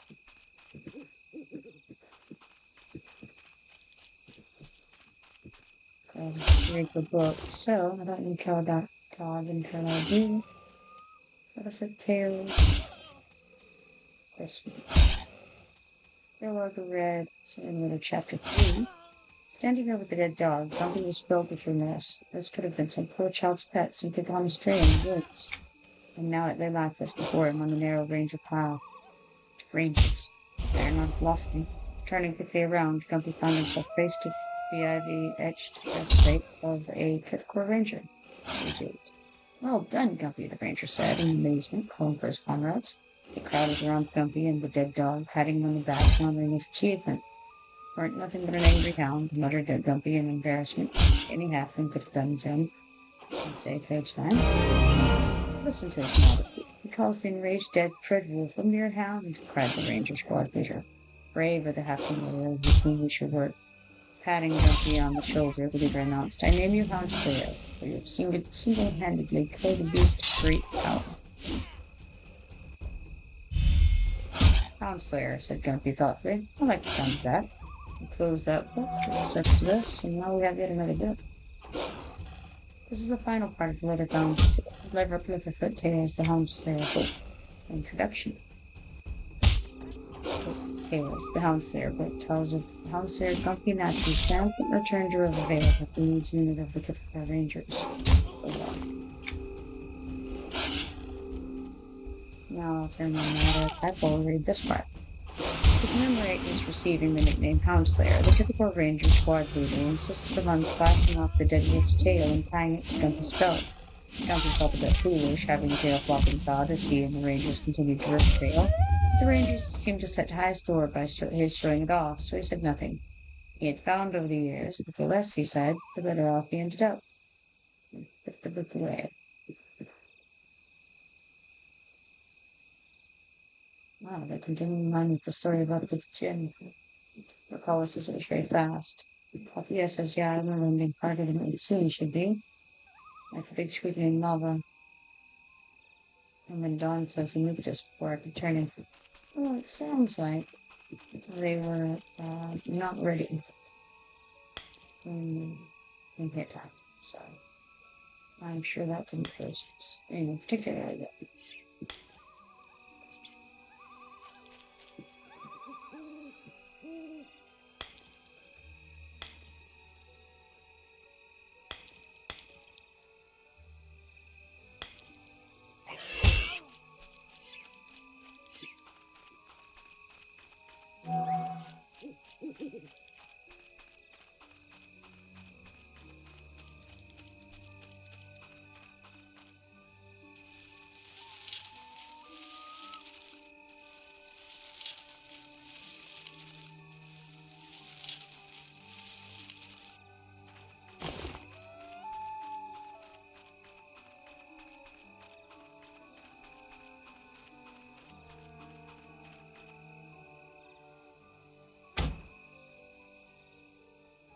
Oh, so, with rabbit hounds, yeah.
Actually pulling up items from the back of them already, unfortunately. Pros and cons. On the one hand, I'm getting some good items that I can throw into depots and things like that. You could really put some things that they need. On the other hand, I'm not going back past the confident to into depots and questions, so.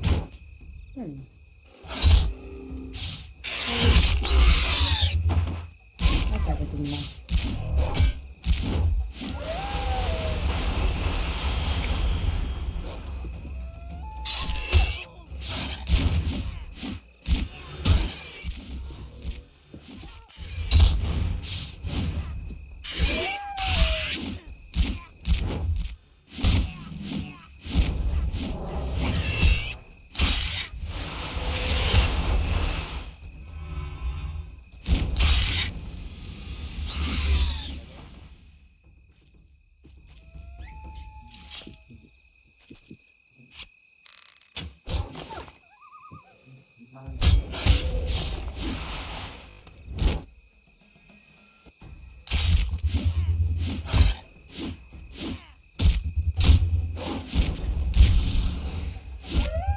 What about now? I can hear you. Can you hear me? Now.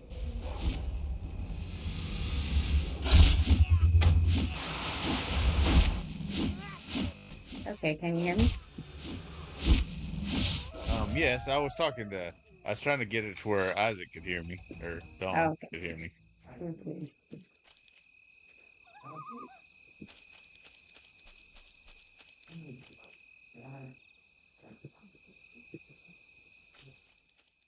Okay. Can you hear me okay? Yeah, I can hear you fine. Okay.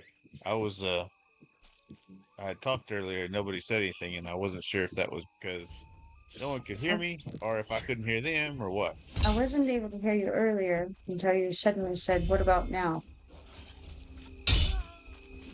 Okay. My settings were still set like they were yesterday. Yeah, that was really, really low. I couldn't hear anybody and had to turn them all up almost to max. Yes, the one guy said it was better that way.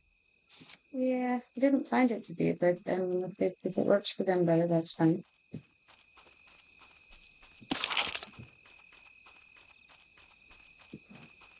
So I found out why I keep crashing the character select. That's what I was saying Yeah. earlier. Oh, cool. What is it? My internet keeps switching to a different internet, Oh, well, that's or my Wi-Fi, weird. I should say. Well, we have two Wi-Fis, because we switched to Verizon because it's faster, but the other one has never turned off. Like we told them to turn it off. We haven't been paying for probably over a year now, and it's never been turned off. Oh, that's odd. Yeah, and I connect to that one because I have better. I've got to get a repeater because I can't get a good connection to the other one where I'm at. But it kept switching to the other one just randomly. That's unusual. I wonder why. I don't know. It didn't used to do it, and then it just like started in the last few days. Was there an update maybe? Like a Windows update that's causing it to look for the best thing or something? Maybe, but Best signal? but when it switches, like the one I'm connected to has all the bars, and the other one has like two. Hmm.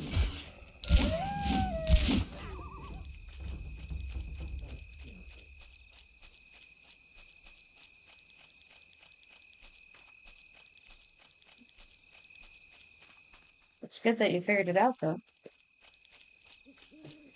Yeah, because it was pretty annoying. Yeah, for sure. Have you found a way to fix it? Yeah, I just told it to not automatically connect to the other internet. Right.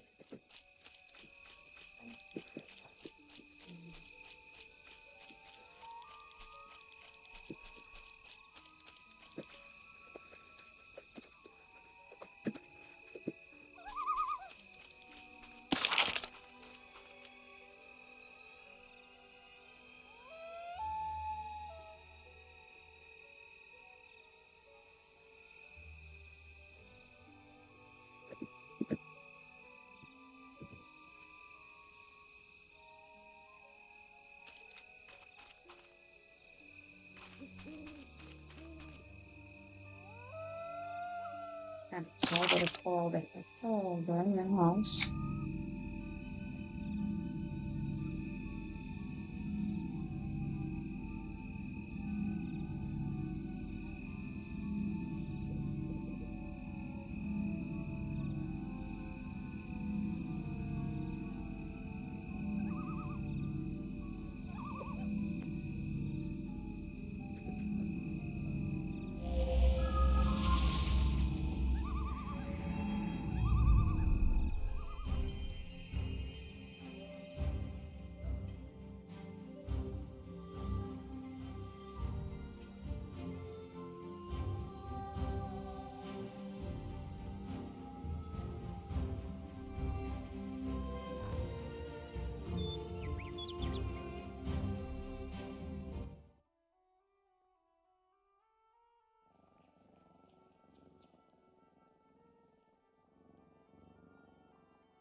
Also, the EQ2 theme sounds better than EQ.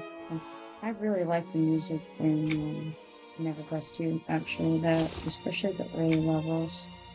I think in the more recent stuff on live, I'm not as impressed, but I do like the music quite a while.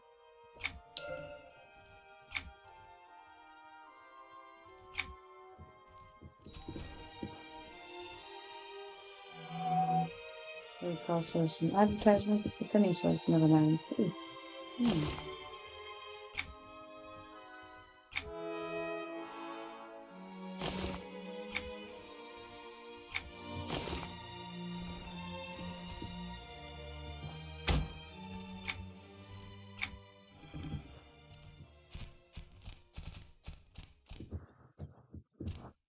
For the guides, nice, please. I'll have that.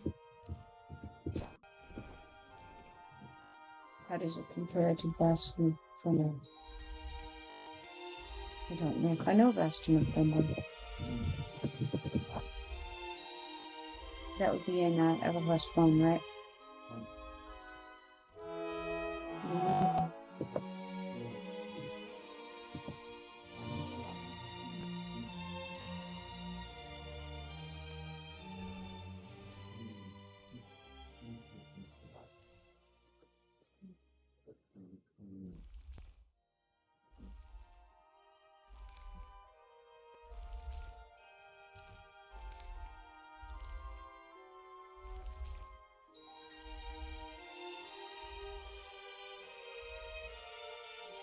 Search Bastion of Thunder music. Okay, let's see now. Bastion of Thunder, EverQuest.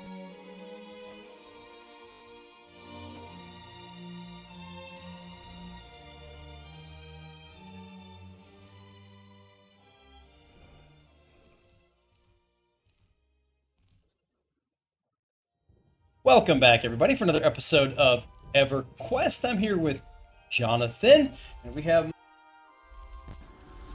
Okay. 38. Get the area. Wait. I went and shows a video in Bastion of Thunder. I will hit him with the Wrath of the... Helpful, but unfortunately they seem to have the music disabled. That's not helpful at all. Look at that music along with the custom. I don't think you can link. I don't know. Really. No, I don't think you can. You have to be a subscriber or have a VIP badge or be a mod. I think it's how I have the settings right now. It doesn't show.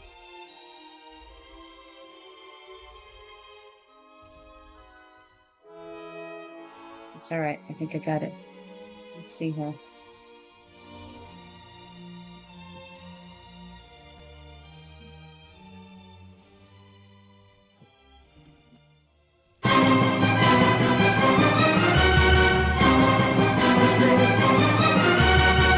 Orchestral. I do like it. It's nice.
Does that take you to the right place? Is that the one you need?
Please tell me you're not trying to get a loan with livestock collateral.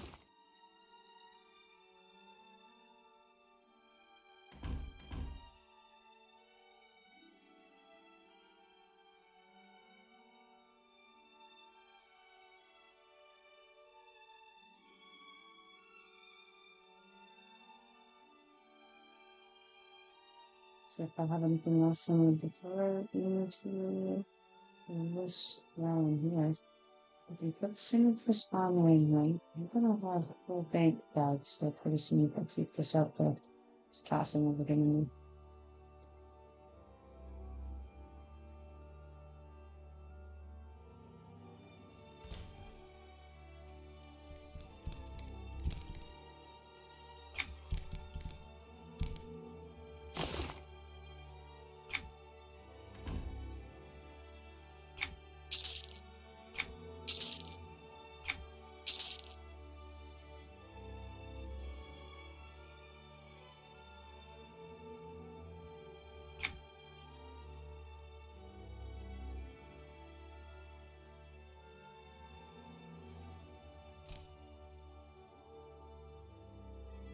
Didn't need that run with this book for now, I don't think.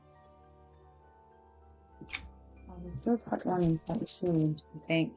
Please tell me you're not trying to get a Discern loan if with they're actually livestock necessary for collateral. a reason. That's part 3 where I need it. I don't think I need part 1 of it too. Also, I don't need that kicking around in my bag right now either.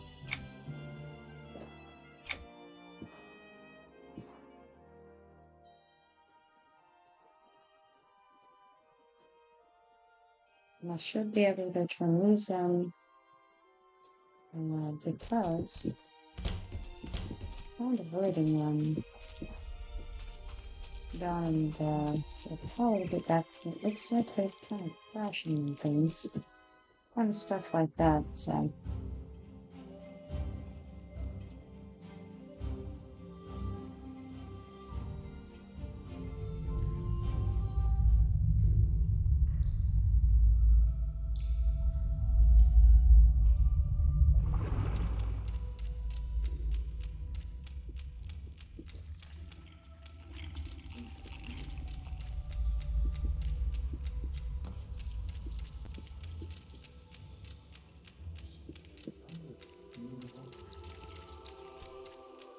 Alright, cool. It is very nice. I appreciate that they had this kind of feeling of using orchestral music. It's really nice, yeah.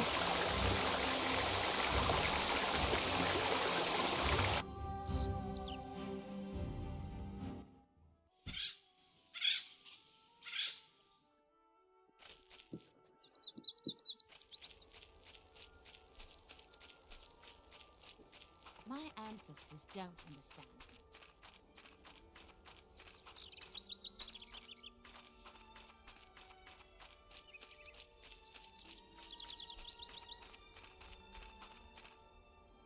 Well, you've done incredibly well. You saved countless innocent lives with your selflessness. I think you're ready to help us in the battle out there.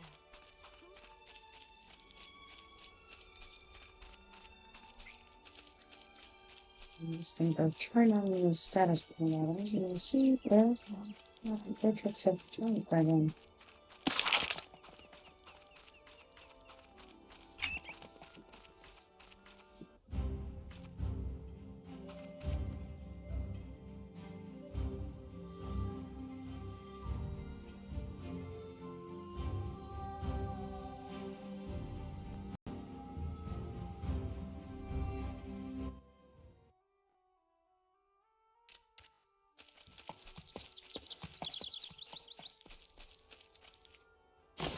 You've surpassed the ability of this humble caretaker's teachings. Seek out the disciples when you're ready to continue your teachings.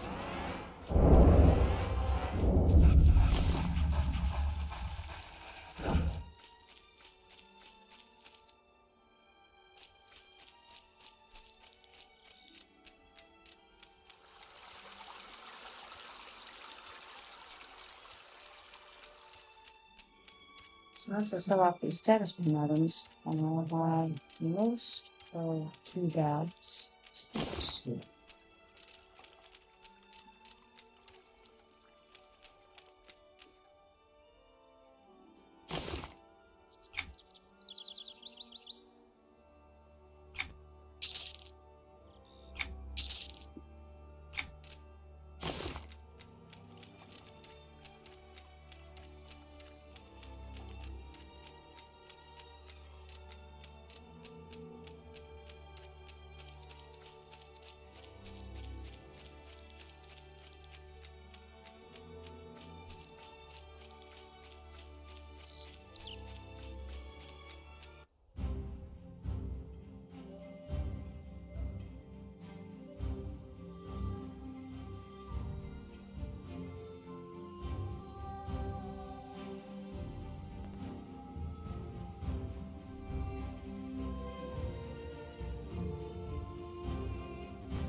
One more set of status point items to time. I'm gonna get to the South Mage Tower. South Mage Tower.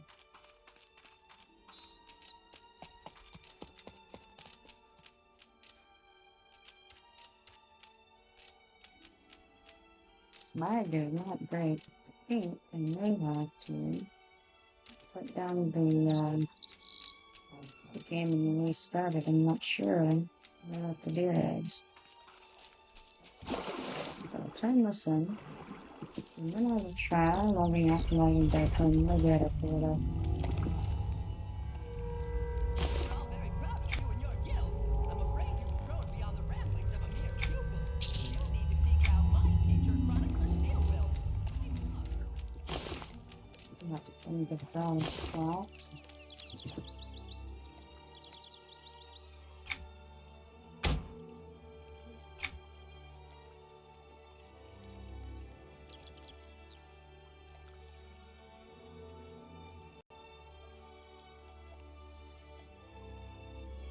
Hopefully it will clear up the stuttering.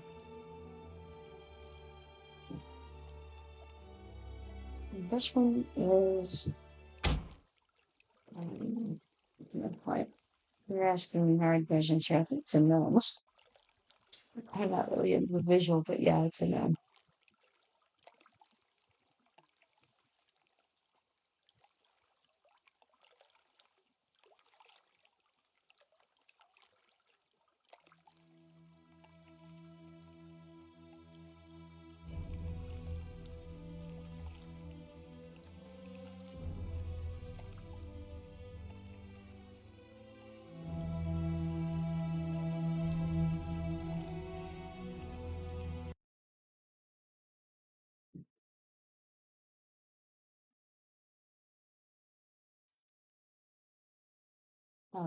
Log that back in. Hopefully, that'll clear up the lag situation it was having.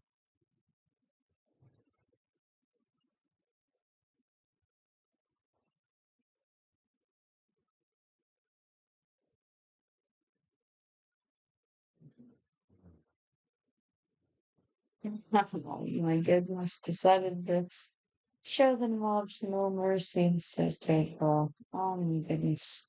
That's very funny of you.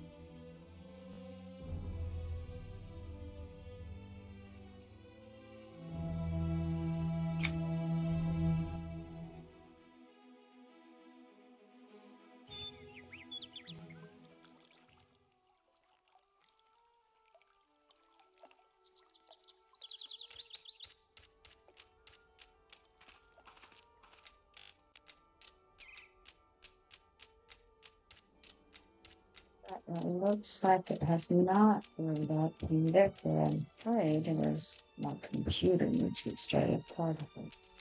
It's a shame. Got an ad starting in 30 seconds.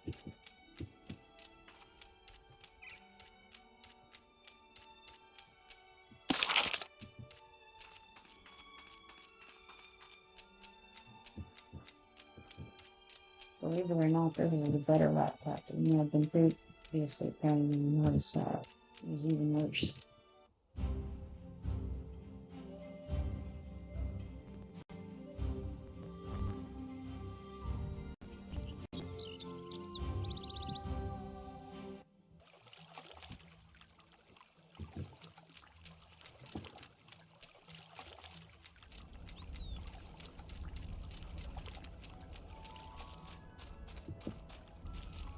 Good process. I had no mage and yellow set to reduce it with the other parts. When you put up there, you looted all the coin on you, plus one out of the gear that wasn't no drop. Okay. For a weapon. The reason I say this is when a first person used a shot first in the zone using the towels, stating that I was sort of the more issue. Also, my name is Professor Pickle. Oh my. Oh my. Well met.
Popular as a long shuttle alley coat.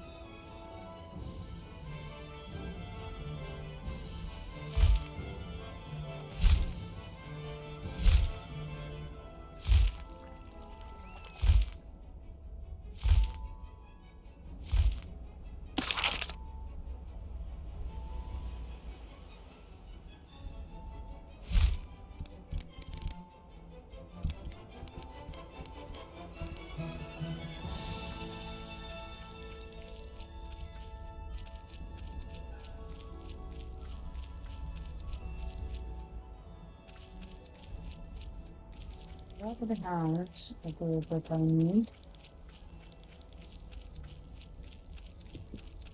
That's the sofa. Yeah. Some chair.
met. So does no drop just mean that that it's clear that can't be looted? Is that all that tag means? Or was there something else associated with that?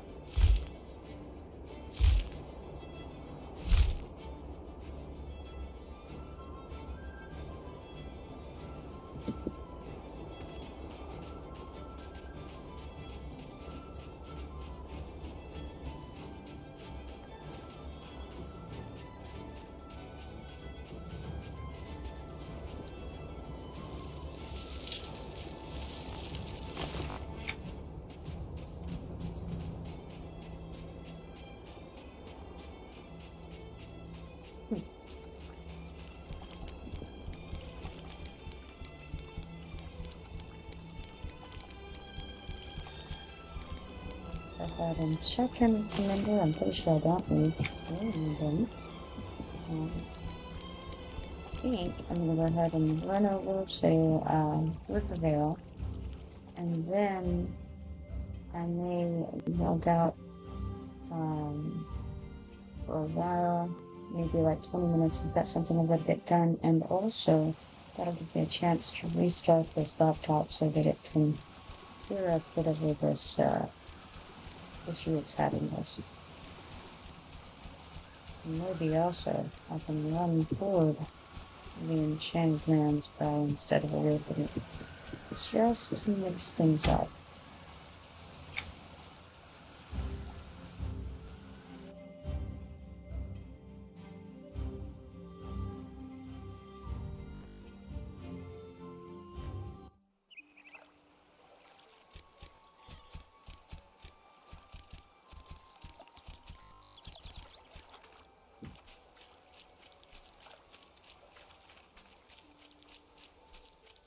Maybe the Paula and Don can figure out what's going on with that critters too.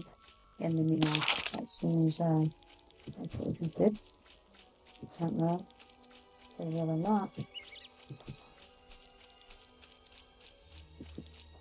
So Paula had thought he had gotten it figured out, but it sounds like maybe not, since he crashed shortly thereafter.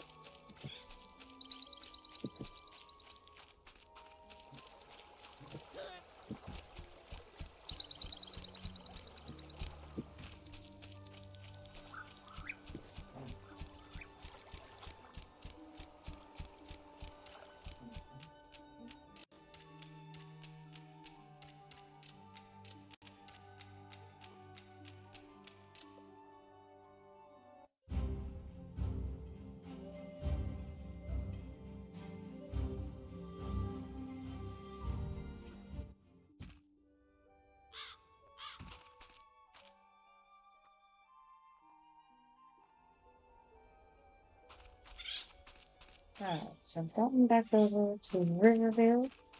I'm gonna go ahead and log off from now, and I'll do that in probably like 30 minutes, I imagine. So I'm gonna have to restart the computer, and then I've got something I've got to do in real life, and then I will come back. It's a very contribution pretty far.